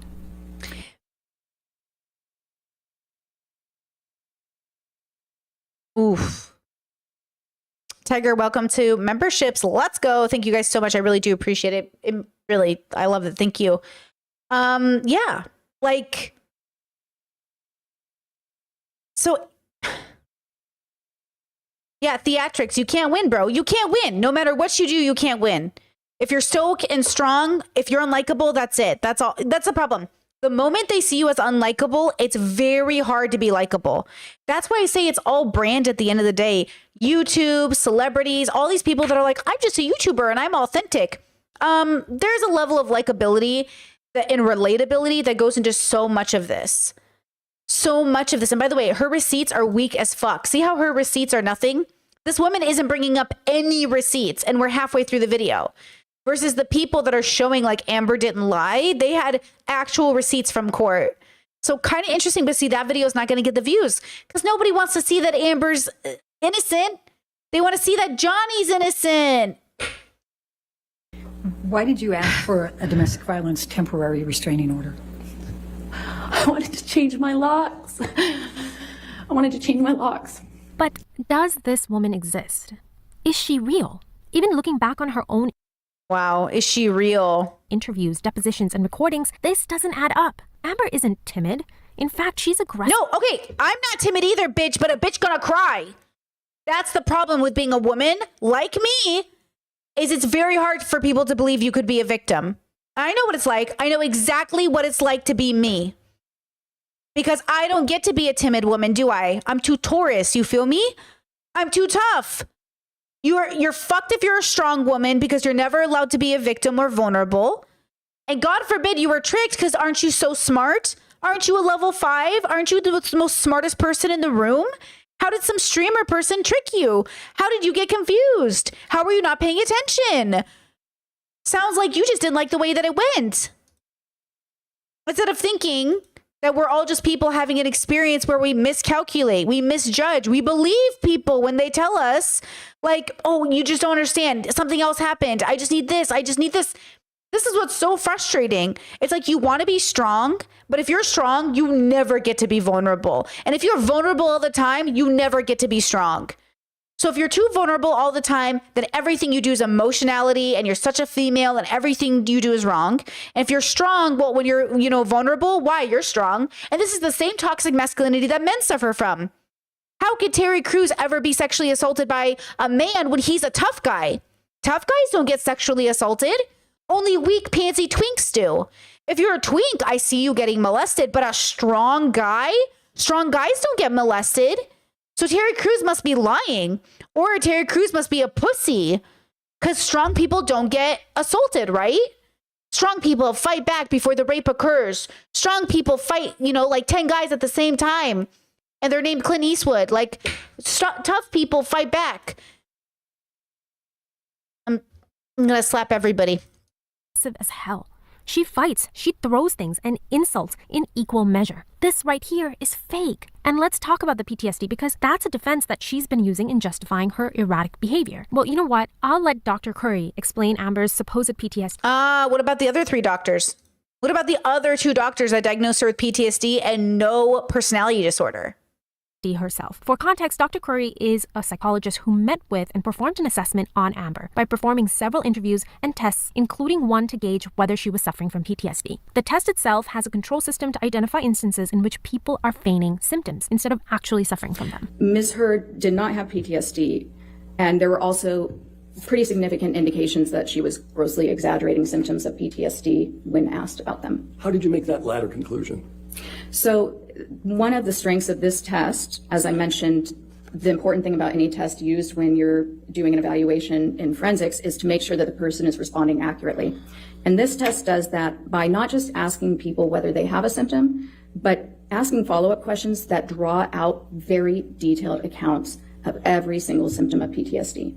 And when you're really familiar with this disorder, which you need to be to administer this test, there are nuances in the way a person will describe their symptoms that have been shown repeatedly to indicate exaggeration or faking. There are also indications when somebody is clearly giving you a genuine response. So Amber is not suffering from PTSD and has... but doesn't include information from the other doctors on trial.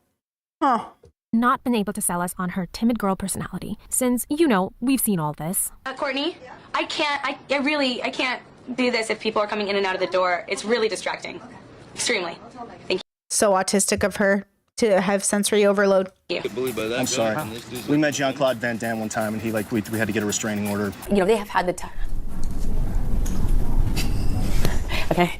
Let's talk about lie number 2, that Amber Heard was being abused and struggled to leave her relationship with Depp. In her often very graphic descriptions of her abuse during her testimony, Amber was trying to get us all to accept that Johnny had her trapped in her relationship, often saying to her that this is, quote, till death. She explained that she often attempted to extricate herself from the situations of abuse, but that he wouldn't let her and would chase her down. But when listening to all the audio, it seems to be... Oh, all the audio or the audio that's been clipped for trial? See, that's the problem. I, too, would have fallen for this because during trial, they didn't play.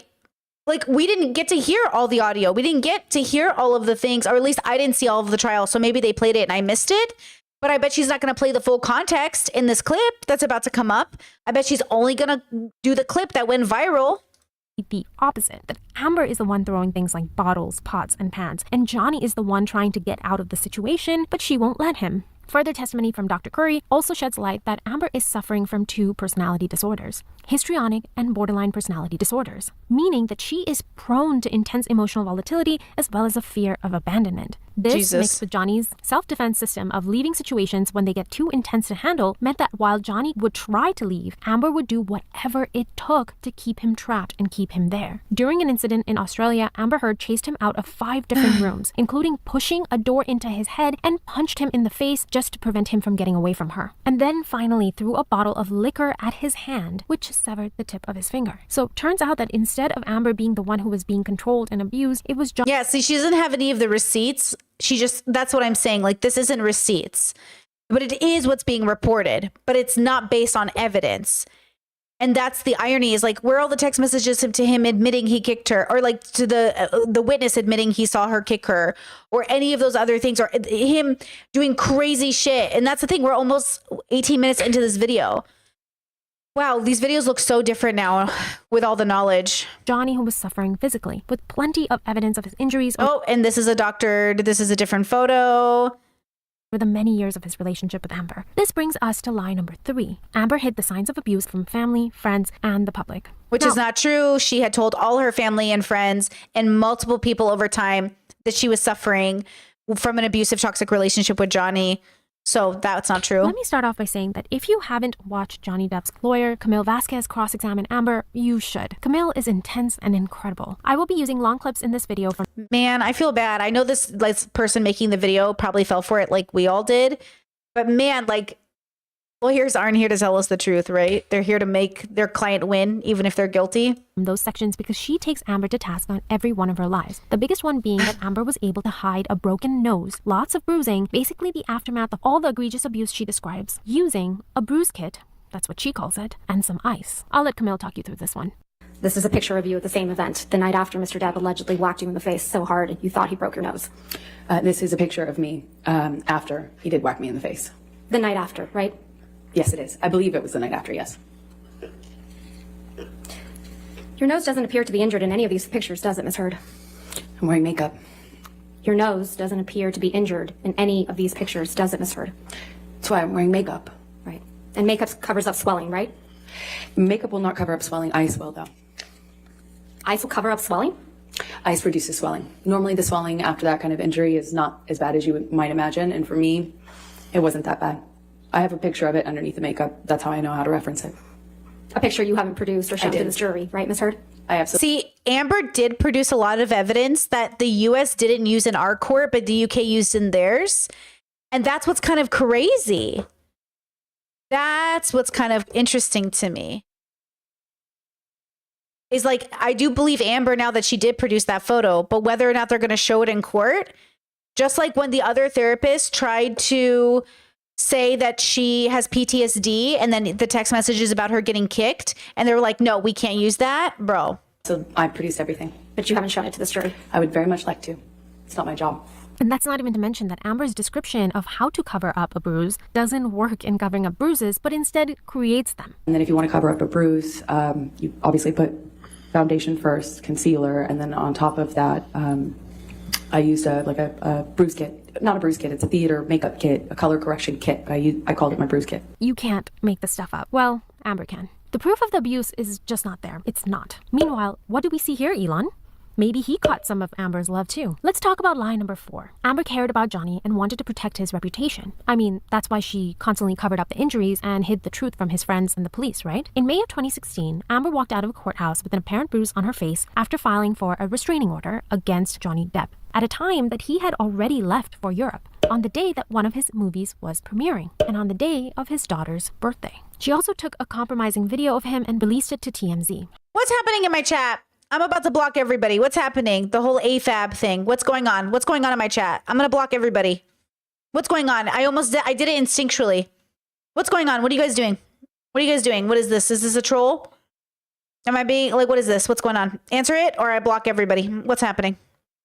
I'm seeing like, what is this? Multiple AFAB. What is the joke? Okay. Be nice. I don't know what's going on. Don't block. Well, maybe not you, Kyle, but everybody else. I'm just kidding. I'm going to block everyone but Kyle. Just kidding. Okay, be good. Having very carefully cut out any parts that made her look bad. No, you come from me. Miss Heard, you edited out the portions that made you look bad before sending it to TMZ. You're very wrong about that. Unfortunately for Amber, 2 things happened. 1, a TMZ employee came to testify that he received a tip-off that Amber would be leaving the courthouse with a bruise on her face and that she would be stopping to show the cameras the bruise clearly. You actually had alerted TMZ that you would be filing a TRO against Mr. Depp that very day, didn't you? No, I did not. The one day you didn't bother to wear makeup to cover up the mark on your face. I did not call TMZ or any other news source or paparazzi source. No one. I never did that. Testimony from former TMZ employee Morgan Tremaine yesterday, correct? Did I hear his testimony? Yes. Yes, I was here. Yes. And you heard Mr. Tremaine's testimony that he knew to dispatch the paparazzi to the courthouse on May 27th, right? I heard him say that he knew that, yes. Yeah, and that he dispatched paparazzi to the courthouse to capture a picture of an alleged bruise on the right side of your face. Do you remember him saying that? I remember him saying that. That information must have come from your team, right, Miss Heard? Absolutely not. By the way, here is a photo of Amber Heard the day after she filed for the restraining order. This is a picture. So it's interesting because like the audio of her talking to Johnny about it is so different than the narrative. I don't like this whole like bruise isn't on her face the next day thing because it doesn't, I don't know. This video of you on May 28th, 2016, right, Miss Heard? I don't know when this was taken. This is the day after you obtained a domestic violence restraining order against Mr. Depp, right? I have no idea when this image was taken. I did not take it. There's no bruise on your face in this picture, is there? Again, I don't know when this was taken, and also I'm outside. I was obviously wearing makeup. I have no idea when this was taken, so I have no idea if I can speak to what bruise you can see or not. Let's refresh your recollection about when this picture was taken. Mr. Tremaine also testified that TMZ received the video of Johnny attacking the cabinets from the owner of the video. Now, the video of Mr. Depp beating up some kitchen cabinets, you admit that you took that video, correct? Yes, I did. Right. And you acknowledge that the video was released online the day before you were deposed in connection with your divorce from Mr. Depp in August of 2016, right? I believe it was, yes. But you testified that you had absolutely nothing to do with the video's release, right? Absolutely not. And you testified that you learned about it when you landed after flying into LA. Do you remember that testimony? Upon touchdown is when I was alerted to the video's existence You heard Mr. online. Tremaine testify that about this video as well yesterday, didn't you? Yes, I did. And you heard Mr. Tremaine testify that TMZ received the cabinet video the same day you landed at LAX, yes? I don't know if that... Chad, that's a great point. Chad says people not being allowed to smile when they're going through hard times is such BS. I hate it. That's a great, I don't know if this isn't a universal experience, but in my bubble, yeah, like you're expected to be sad all of the time, 24/7 if you're sad. But that's not how it works. Like, that's what's so interesting about people. And when it comes to human behavior, our expectations of what it means to be a person is so fake. It's so unintentionally fake. Men are never meant to cry. Women are always meant to be whatever. Like, if you're sad, this is what I expect you to be. If you're pretty, this is what I expect. If you're happy, this is what I expect. If you're sexy, it's like, Jesus Christ. People just are what they are. But yeah, there's like this expectation of like, you better be sad if you're really sad. Oh, did you smile once? And I'm like, okay, bro. And then, oh, if you're sad for too long, you're like milking it. And it's like for certain people, it won't ever matter. It just won't ever matter. And I think at the end of the day, you know, this is such a weird video to watch now. It almost feels silly to me now to watch it and think this isn't any. She goes, this is a very well-researched video. That's how she started off this video. But like, coming from the video we just watched, it feels obviously not even slightly researched, which is so interesting. It just seems like you took clips from the trial that allowed you to say the same thing that everyone else has been saying, which is the narrative the lawyers wanted them to put out. I don't know if that's what his testimony was. I'm sorry. You heard Mr. Tremaine testify that the cabinet video was posted 15 minutes after TMZ received it, yes? That's what I heard him say. And that this could only have been possible if the video was received directly from the source, yes? I heard him say that. I don't know if that's true or if that's possible. Because it didn't come from me. I was flying. Tremaine so testify. I know that's incorrect, is what I mean to say. Another liar on the stand? I just know that that's incorrect. Right. And number 2, there is a recording where she clearly explains to Johnny that she has years worth of texts and photos that she can use against him to convince the world that he has been abusing her. Listen to me. Defending yourself by throwing someone under the bus is not going So we just heard this clip. We just heard this, right? to look good. I'm not, it's not about that. It would not be about me throwing you under the bus. You know what it would be? It would be released through documented people coming on the record and having the protection to do so that haven't had yet. It would be eyewitness statements. It would be evidence, tons of it, and it would be through years. And she pulled this threat out at a time. Wow, the way she's phrasing it. Remember how that's the only conversation where they sounded civil with each other? And she's like, it's a threat. So imagine, okay, this is how it looks like. Because this has happened to you. How do you tell your story without throwing somebody else under the bus when they're like, how do you tell a story about your childhood without your parents looking bad? You can't. Sometimes your parents have to take the fucking L and look bad for a second. Because that's the reality. The reality is like, yeah, you fucked up. And I have to be able to tell my story. And you can't be the only one who gets to, you know, reap the benefit of being protected in some aspect. So Amber's in a situation where she gets to tell her side of the story because right now her credibility is in question. And Johnny's like, but what about me? And she goes, what about you? Like, yes, I don't want to throw you under the bus, but like you also did the things I didn't lie about you. And that's the problem at hand. It's like, I want to be able to tell my story without people being like, wow, you're so drama hungry. You just wanted the views. Wow, blah, blah, blah, blah, blah.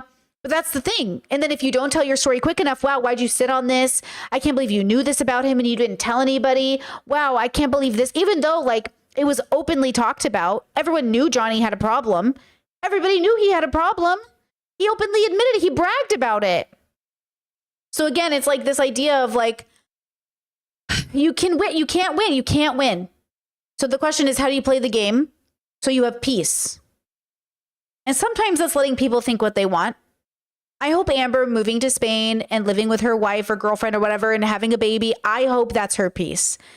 I hope she does what, you know, Monica Lewinsky did that. Monica left. I think she went to Europe or Canada or somewhere, created a whole new life, got a master's degree, changed her life, and then came back and did that like infamous like TED Talk, basically talking about her life as a intern with Bill Clinton. And the fact that the Democrats talking to, I'm serious when I say this, I fucking hate the Clintons. Let me rephrase. I hate Bill Clinton's misogyny and abuse of power, and Hillary Clinton standing by him, and the Democratic Party allowing misogyny. The idea of asking Bill Clinton what should women do for the Democratic Party. I saw an interview of him recently, I think it was a few years old maybe, and they asked him, what can the Democrats do for women? Get Bill Clinton out of their fucking branding? What do you mean? Get all these fucking male misogynist cheaters out of their fucking branding. That's what the Democrats can do for women. Get the fuck out of the branding. Go away. I'm so sick of these fucking Democrats acting like uplifting these fucking misogynists is going to help us. Jesus Christ, bro. Anyways, so sometimes your peace is away from it. I hope Amber has a great job doing something else. I hope she's peaceful. I know she was in a movie in 2023, I think. But girl, sometimes with these people, you just gotta let it go, girl. You know what I mean, girl? Ma'am. Time where she could then extort him for money during their divorce. So this is a good time to talk about the final lie. Lie number 5, that this was never about the money or fame. Literally not about money or fame. Amber didn't get any extra money, and she certainly didn't get the right kind of fame. So let's see what this girl says. Rather, justice. I wanted nothing. Edward White, Johnny's accountant and business manager, explained during his testimony how Amber's demands evolved during the negotiations of the couple's divorce settlement. Here he is during his testimony. She initially was looking for a consideration of $4 million, but her demand continually increased. It went from $4 million to $5 million. Just a reminder that Johnny Depp is worth $100 million plus dollars. Amber Heard at the height of her career was like worth $3 to $11 million. Johnny, $150 to $650 million. They were married for 3 years and he physically abused her. He's lucky she didn't go for 50-50 when they didn't even have a prenup. Okay. Can somebody do the math? What's the math on that? What's $5 million to somebody who's worth over $100 million? What is that? What is that percent? What does that equate to? Then it went from $5 million to $5.5 million. Then it went to $7 million. And then it was $7 million, and she demanded that Mr. Depp also pay $500,000 to her attorneys. So the next demand was that all of the community liabilities that were unresolved, approximately $13.5 million, that Mr. Depp had to pay those liabilities in its entirety. So at that point, she was demanding $14,250,000 of consideration. And then it got worse. The next demand was that all of this consideration be paid to her free of taxation. Amber got what she wanted. Okay, wait, you guys are saying it's like 5% of what he's worth, but what is it? Like, you know how they say Taylor Swift, like buying an iPhone to Taylor Swift is like spending $5 for her because she's worth so much money? I want to put it in those terms. I don't know how to do it. I'm not good with numbers. But that's what it feels like. It feels like they're acting like for Depp, it's like all this money, right? But also to Amber, who has pledged $7 million, that whole thing is it's not going to her. It's going to her donation. Did this woman even mention that? It's not even going to her. It's going to her donation. She's not even going to get a penny of it. And walked away with her demands met. Here she is celebrating after her settlement. But faced with the increased criticism that Amber was doing this all for the money. Wait, she didn't mention that the $7 million is even for her. She decided to donate all the money she received. There you go. Okay. To charity. But hang on, how much money had they actually received from Amber? Here, I'm going to play along. So this is just like the thing that keeps getting pushed that is not true as well. She and the ACLU agreed to do it over 10 years. But obviously she spent $6 million alone on her lawyers. Johnny, I think, spent 10, if I'm not mistaken. So she spent that $6 million for her lawyers. Again, there's ways she could have done it differently. Things could have gone differently. But she pledged at a time when she thought she could have it. But obviously, like, she kept getting sued, right? Excerpt from Camille Vasquez's cross-examination of Amber Heard on the supposed donation, because it's unbelievable to watch. So in this October 2018 interview, you said that you had, quote, donated, end quote, your entire divorce settlement to charity, right? That's correct. And in fact, your exact words were, quote, $7 million in total was donated to, I split it between the ACLU and the Children's Hospital of Los Angeles, end quote. Right? That's correct. I made that statement as soon as I got a divorce and we reached the settlement. That's when I pledged it, right then. And you say this because you, quote, wanted nothing, end quote. That is correct. But you hadn't donated your entire $7 million settlement to charity at that point, had you? That's incorrect. Sitting here today, Ms. Heard, you still haven't donated the... So this is just like a tactic by the lawyer to say, like, you haven't given them the physical amount of money, correct? And then Amber has to say, like, yeah, obviously I didn't. But that's apparently normal. And then somebody in my chat the other day said they work a nonprofit and it's very normal for people to pledge and pay in payments over time. So that's interesting. See, I would be too anxious. I'd be too anxious to pledge and not just pay it right away because, like, what if I can't make my payments? What if something happens? You know, people do that all the time with their cars and houses. Like, people sometimes can't make payments. It feels worse not being able to make payments on a charity. The $7 million divorce settlement to charity. Isn't that right? Incorrect. I pledged the entirety of the settlement, $7 million to charity, and I intend to fulfill those obligations. That's not my question. Please, What was try your to answer question? my question. Sitting here today, you have not donated the $7 million donated, not pledged, donated. So now it's like Amber's a liar. She didn't do it, but like it was never going to be done that way, which I just learned. Like, I didn't know that. I didn't understand why she didn't donate right away. But yeah, apparently that's not the norm. The $7 million divorce settlement to charity. I use pledge and donation synonymous with one another. They But do I the same don't. thing. Ms. Heard, I don't use it synonymously. That's how donations are paid. Ms. Heard, respectfully. See, Amber's trying to explain, like, but that's how they do it. And then the lawyer's like, but did you pay it? So now she's a liar instead of her just doing the thing that everyone else does with the pledges. That's not my question. So when, like, George Clooney says, I pledge this much money to climate change, it's, you know what I mean? Everyone always imagines that they just, like, give a big slap, boop. But Amber's like, that's not how they do it. And then I wouldn't know that, and you wouldn't know that. And so the lawyer's using that to her advantage, that we don't know that. The jury, made up of normies, they don't know that.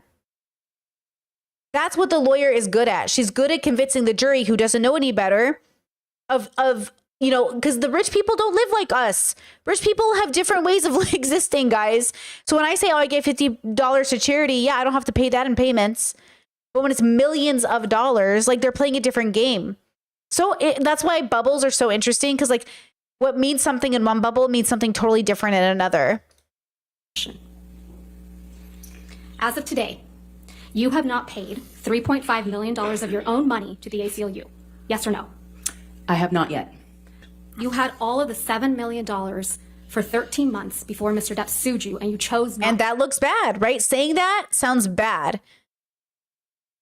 But apparently, you know, it is what it is. Like, I guess it's how it works. It's confusing for me. Even me, I'm learning something new today. I was like, this week, I was like, oh, I didn't realize she wouldn't have just given the whole thing right there.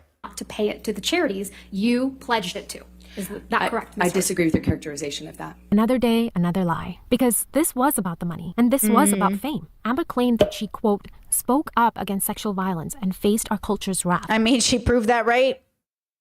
She's been kicked out of Hollywood, basically. But that wasn't true. Despite not providing proof for a single one of her accusations, the Washington... Oh, see? But she did. She provided so much proof for everything. But see how the narrative gets to run that way? Post was... And again, I'm not even blaming this YouTuber. They made this video 2 years ago when all of us thought Johnny was the victim. Willing to publish an op-ed that proved extremely detrimental to Johnny Depp's career and his life. She received plenty of praise for speaking up and was made an ACLU ambassador for gender justice. But the biggest prize was that the public was willing to believe her for one simple reason: justice. Right now, people can trade their victim status for clout, simply because our society is eager to end injustice. Now, granted, we're going about it the wrong way, and this case is a great testament to how a manipulative, conniving woman who is hungry for money and fame can... where are your receipts? None of this video, there was no real receipts in this video. Capitalize on her status of supposed victim to expand her influence and destroy a person's life. In her final cross-examination by Camille Vasquez, in the face of each lie being undone, Heard's main defense was that everyone was lying, including the bodyguards, Johnny's and Amber's friends, the TMZ employee, the photos, the recordings, the manager at Hicksville who witnessed her yelling at Johnny and Johnny literally cowering in front of her. That everyone, including Kate Moss, was here in defense of a man not because he is good and innocent, but because he is powerful and they all want to curry favor with him. When you told this jury under oath that you punched Mr. Depp because you thought of Mr. Depp pushing Kate Moss down the stairs, you didn't expect Miss Moss to agree to testify that never happened, did you? Incorrect. I know how many people will come out of the woodwork to be in support of Johnny. So you think Miss Moss needs to come out of the woodwork to testify for Mr. Depp? Everybody who is around. Great point from Discord. Discord says, I think what's scariest to me about all of this is how much people seem to want to be a part of the mob. Oh, yeah. What do I always say to you? I never trust the mob, and I fell for it. How could I, a person who always says never trust a mob, how could I have joined it 2 years ago? What the fuck? And that's why I say, like, being actively introspective is so fucking like hard that even I, who created a whole philosophy around it, failed in that moment, which again, I guess adds to my idea that being introspective is a framework that's really difficult to engage with 24/7 because it requires so much patience that I do not and was not born with, but I'm working on, girl. And I plan to move forward taking into consideration my own, of course, flaw, because humans are going to human, myself included, right? And I fell for it. I allowed myself to deny my introspection in that moment. And instead of pausing and saying, Brittany, wait, the mob is going pretty hard. What do we say about mobs? I just sat there and went, oh my God, I can't believe it. You know, this is like, it's happening. Wow. I can't believe I believed her. I can't believe Johnny's innocent. I can't believe, oh my God.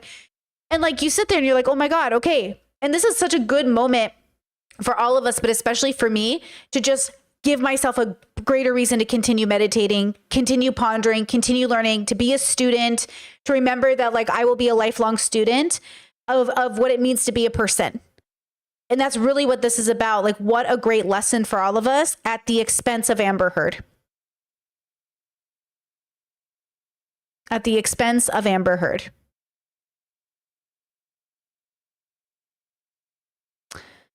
Oh, wow. Around in the 90s and the early aughts knew that rumor. I had heard that rumor from multiple people. Of course, that's what flashed through my head when my violent husband not only swung for me, but all of a sudden swung for my sister. Of course I thought of that. I did not expect her to show up or not expect her to show up. It didn't matter. It doesn't change what I believed at the time when we were on the stairs and I thought he was going to kill my sister by pushing her down the stairs. You told this jury under oath that Mr. Depp was aggressive and trashed a trailer in Hicksville. You didn't expect the manager of the Hicksville property, Morgan Knight, to come forward and testify that that was untrue, did you? Incorrect. I've already been through trials with this man. I know how many people will come out in support of him.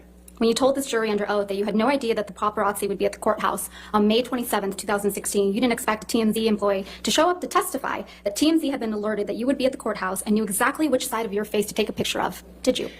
I know how many people will come out and say whatever for him. That's his power. That's why I wrote the op-ed. I was speaking to that phenomenon. How many people will come out in support of him and will fall to his power? He is a very powerful man, and people love currying favor with powerful men. Currying and I know favor that and firsthand. risking jail time for committing perjury? Excuse me? I didn't hear your question. You didn't hear my question? No, but also what a silly thing to say aloud. What, no one's ever lied on the stand before? What are you, a dummy? Like, no offense. But like, can you imagine her being like, oh my God, do you think people would lie on the stand? Girl, do we think everyone's always telling the truth on the stand, girl? Ms. Vasquez, if you do mind, please just repeat the question. I didn't hear you. Curry favor and commit perjury in this courtroom? I have seen For a people powerful do this. man? I have seen people do this time and time We've again. all seen people do this. She's not entirely wrong. There are instances where a group of people will conspire to keep an enterprise going by hiding facts and paying people off, but the maxim stands that the truth will out. Is the implication it's Me Too? What's happening with this editing? Once one brick falls from a pantheon, the rest follow pretty quickly, with all the little inconsistencies of a person's story becoming more and more obvious. But this time, it doesn't apply to Johnny, but to Amber herself. She's the woman that people kept quiet for. She's the one who was manipulating and lying to people because she was the protected party in this instance. Not because of her power as a rich white man, but because of her power as a supposed victimized woman. And our society's sensitivity to protecting women that have been wronged. She's the one who not only abused... Guys, in 3 months, they're going to come out and say Diddy was never actually at fault. That lube was actually full of medication to help underprivileged orphans that he would take into his home for weekends at a time so they could experience what it was like to be wealthy. I can't wait for the twist in the Diddy story coming up. Use Johnny Depp, but also people's willingness to stand up for justice. Ms. Heard, you just testified that this case has been very hard for you. So let's talk about that and why. All right. One of the repeated questions that Camille Vasquez had for Amber is that you didn't expect people to come to testify against all of your lies, did you? You didn't expect Ben King, the house manager in Australia, to show up from England. He flew from England to testify that Mr. Depp's fingertip was found exactly where he said it would be. Did you? I have never heard Johnny testify to knowing where his finger was, or really, frankly, making a claim that he knew where it was when it was found. I've never heard Johnny claim that. You didn't expect Keenan Wyatt. Johnny has never Ms. actually Heard, said that. Ms. Heard. And, I think the jury could, yes. Ms. Heard, there's no question pending. You didn't expect Keenan Wyatt, Mr. Depp's longtime sound technician, to show up and testify that Mr. Depp is not being fed lines through his earpieces, but instead music, did you? Not that it matters much, but of course I did. I know how his employees treat him. So you I know how probably- his team treats him. Of course I expected that. Okay, so you probably expected Isaac Baruch to come and testify for Mr. Depp, right? I'm not sure I thought about that. Yeah, but you didn't expect Mr. Baruch to weep for Mr. Depp after what you've put him through and so many others with your lies. I relate to Isaac because No, Chet says, is this the lawyer that dated Johnny? No, Johnny dated his UK lawyer. he and I are There's the no only further ones who questions, Your cried Honor. on this stand. Nothing further. All right. The answer is no. She didn't expect all of her lies to be debunked. But the UK lawyer says it was not serious. Amber Heard wasn't counting on any of this. She truly believed that we would all fall in line and just take her at her word under the banner of believe all women. And to that we all said, no. Wow. Thank you for watching, everyone. We're so strong, guys. We said no, not today. What do we do with all the men? With these women, these harlots, these masochistic victim. Oh, I can't even think. I'm so confused. This beautiful blonde woman is confusing me. I've got a headache. I've got a headache. Tammy, Ethan, save me from this witch. Ethan, she shit the bed. I can't. It's not funny. Okay, I'm stopping my head. Oh, I've got a headache. We did it. Guys, we did it. We watched all week Amber Heard read Johnny Depp and came to a humbling realization that we joined the fucking mob 2 years ago and jumped on a woman, an abuse victim, and continued to call her Amber Turd and slur misogynistic fucking memes her way. Congratulations to us failing the Monica Lewinsky test again. We failed it again. We already had Monica. We didn't learn. We didn't fucking learn anything. I can't believe it, bro. And now it's happening with Blake Lively. Be weary. Be weary. Everyone is taking Justin's side right now in the Blake Lively case. I'm holding my tongue on this one, girls. Okay? I'm holding my tongue on this one because I don't know, bro. I don't know. Everything I see is pro Justin right now, but you know what? We're gonna wait. We gonna wait because I don't know, bro. I don't know. I don't want to do it again. I don't want to do it again. The temptation is there, and I don't want to do it again. I don't know.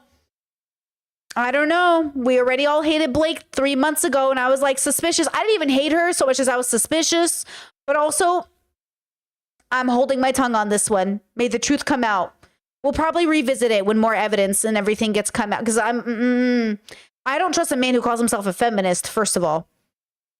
And all the women on the cast unfollowed him, which says to me, you know what I mean?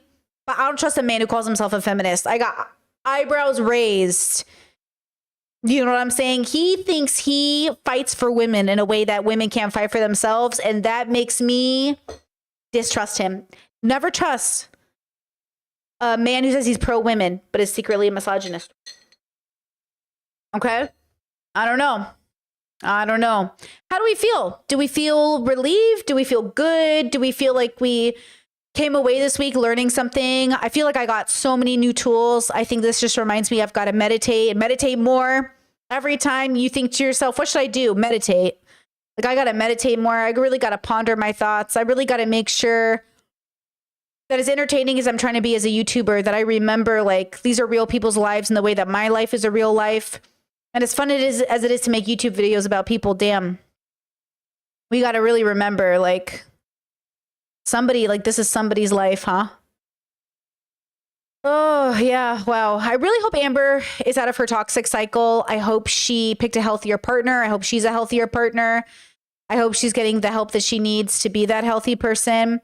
And I can only hope that she gets better. I hope Johnny decides to become a better person. I hope he heals. I hope the world heals. But obviously, at the end of the day, I can't wait for the world to get better, for me to get better. It is my job to be better, even if the world isn't. And that's a lifelong journey. It really is a lifelong journey. You know, and I'm young. I got a lot to go. I have a lot to journey, you know? Oh, yeah, wow. Wow. Yeah, interesting, huh? Yeah, here we are. So, here's the plan. This weekend, the Discord has multiple events, okay? So we're doing the Discord 101 on Saturday, and we're doing a discussion on like 5ness and boundaries, and actually sort of why I made a little bit of a twist in my content, moving away from focusing on trying to like, because I used to focus really hard on kind of a very specific like 4s and 5s, 3s, 4s, 5s. And then I realized I'm just making content that I think is good. And I think that's important, but it begs the question, why the change, why the transformation? So we're going to talk a little bit about that. And then it's an open discussion event. Come join us. Sunday, the 12th, we have yoga, 30-minute class. If you're chronically ill, great. She's very inclusive. You don't have to do anything, you know, we're doing. Just do what feels good to you. I fall over all the time during yoga. I'm always falling over. I'm always doing like, you know, I'm always catering to my body. And then book club, Bell Hooks, All About Love, chapter 2, 3, and 4. We're listening to the audiobook and then discussing. So come join us Saturday and Sunday. Chat says, I joined your Patreon. How do I join the Discord as well? So if you join here, listen to this, guys. It's a little techie, so stay with me here.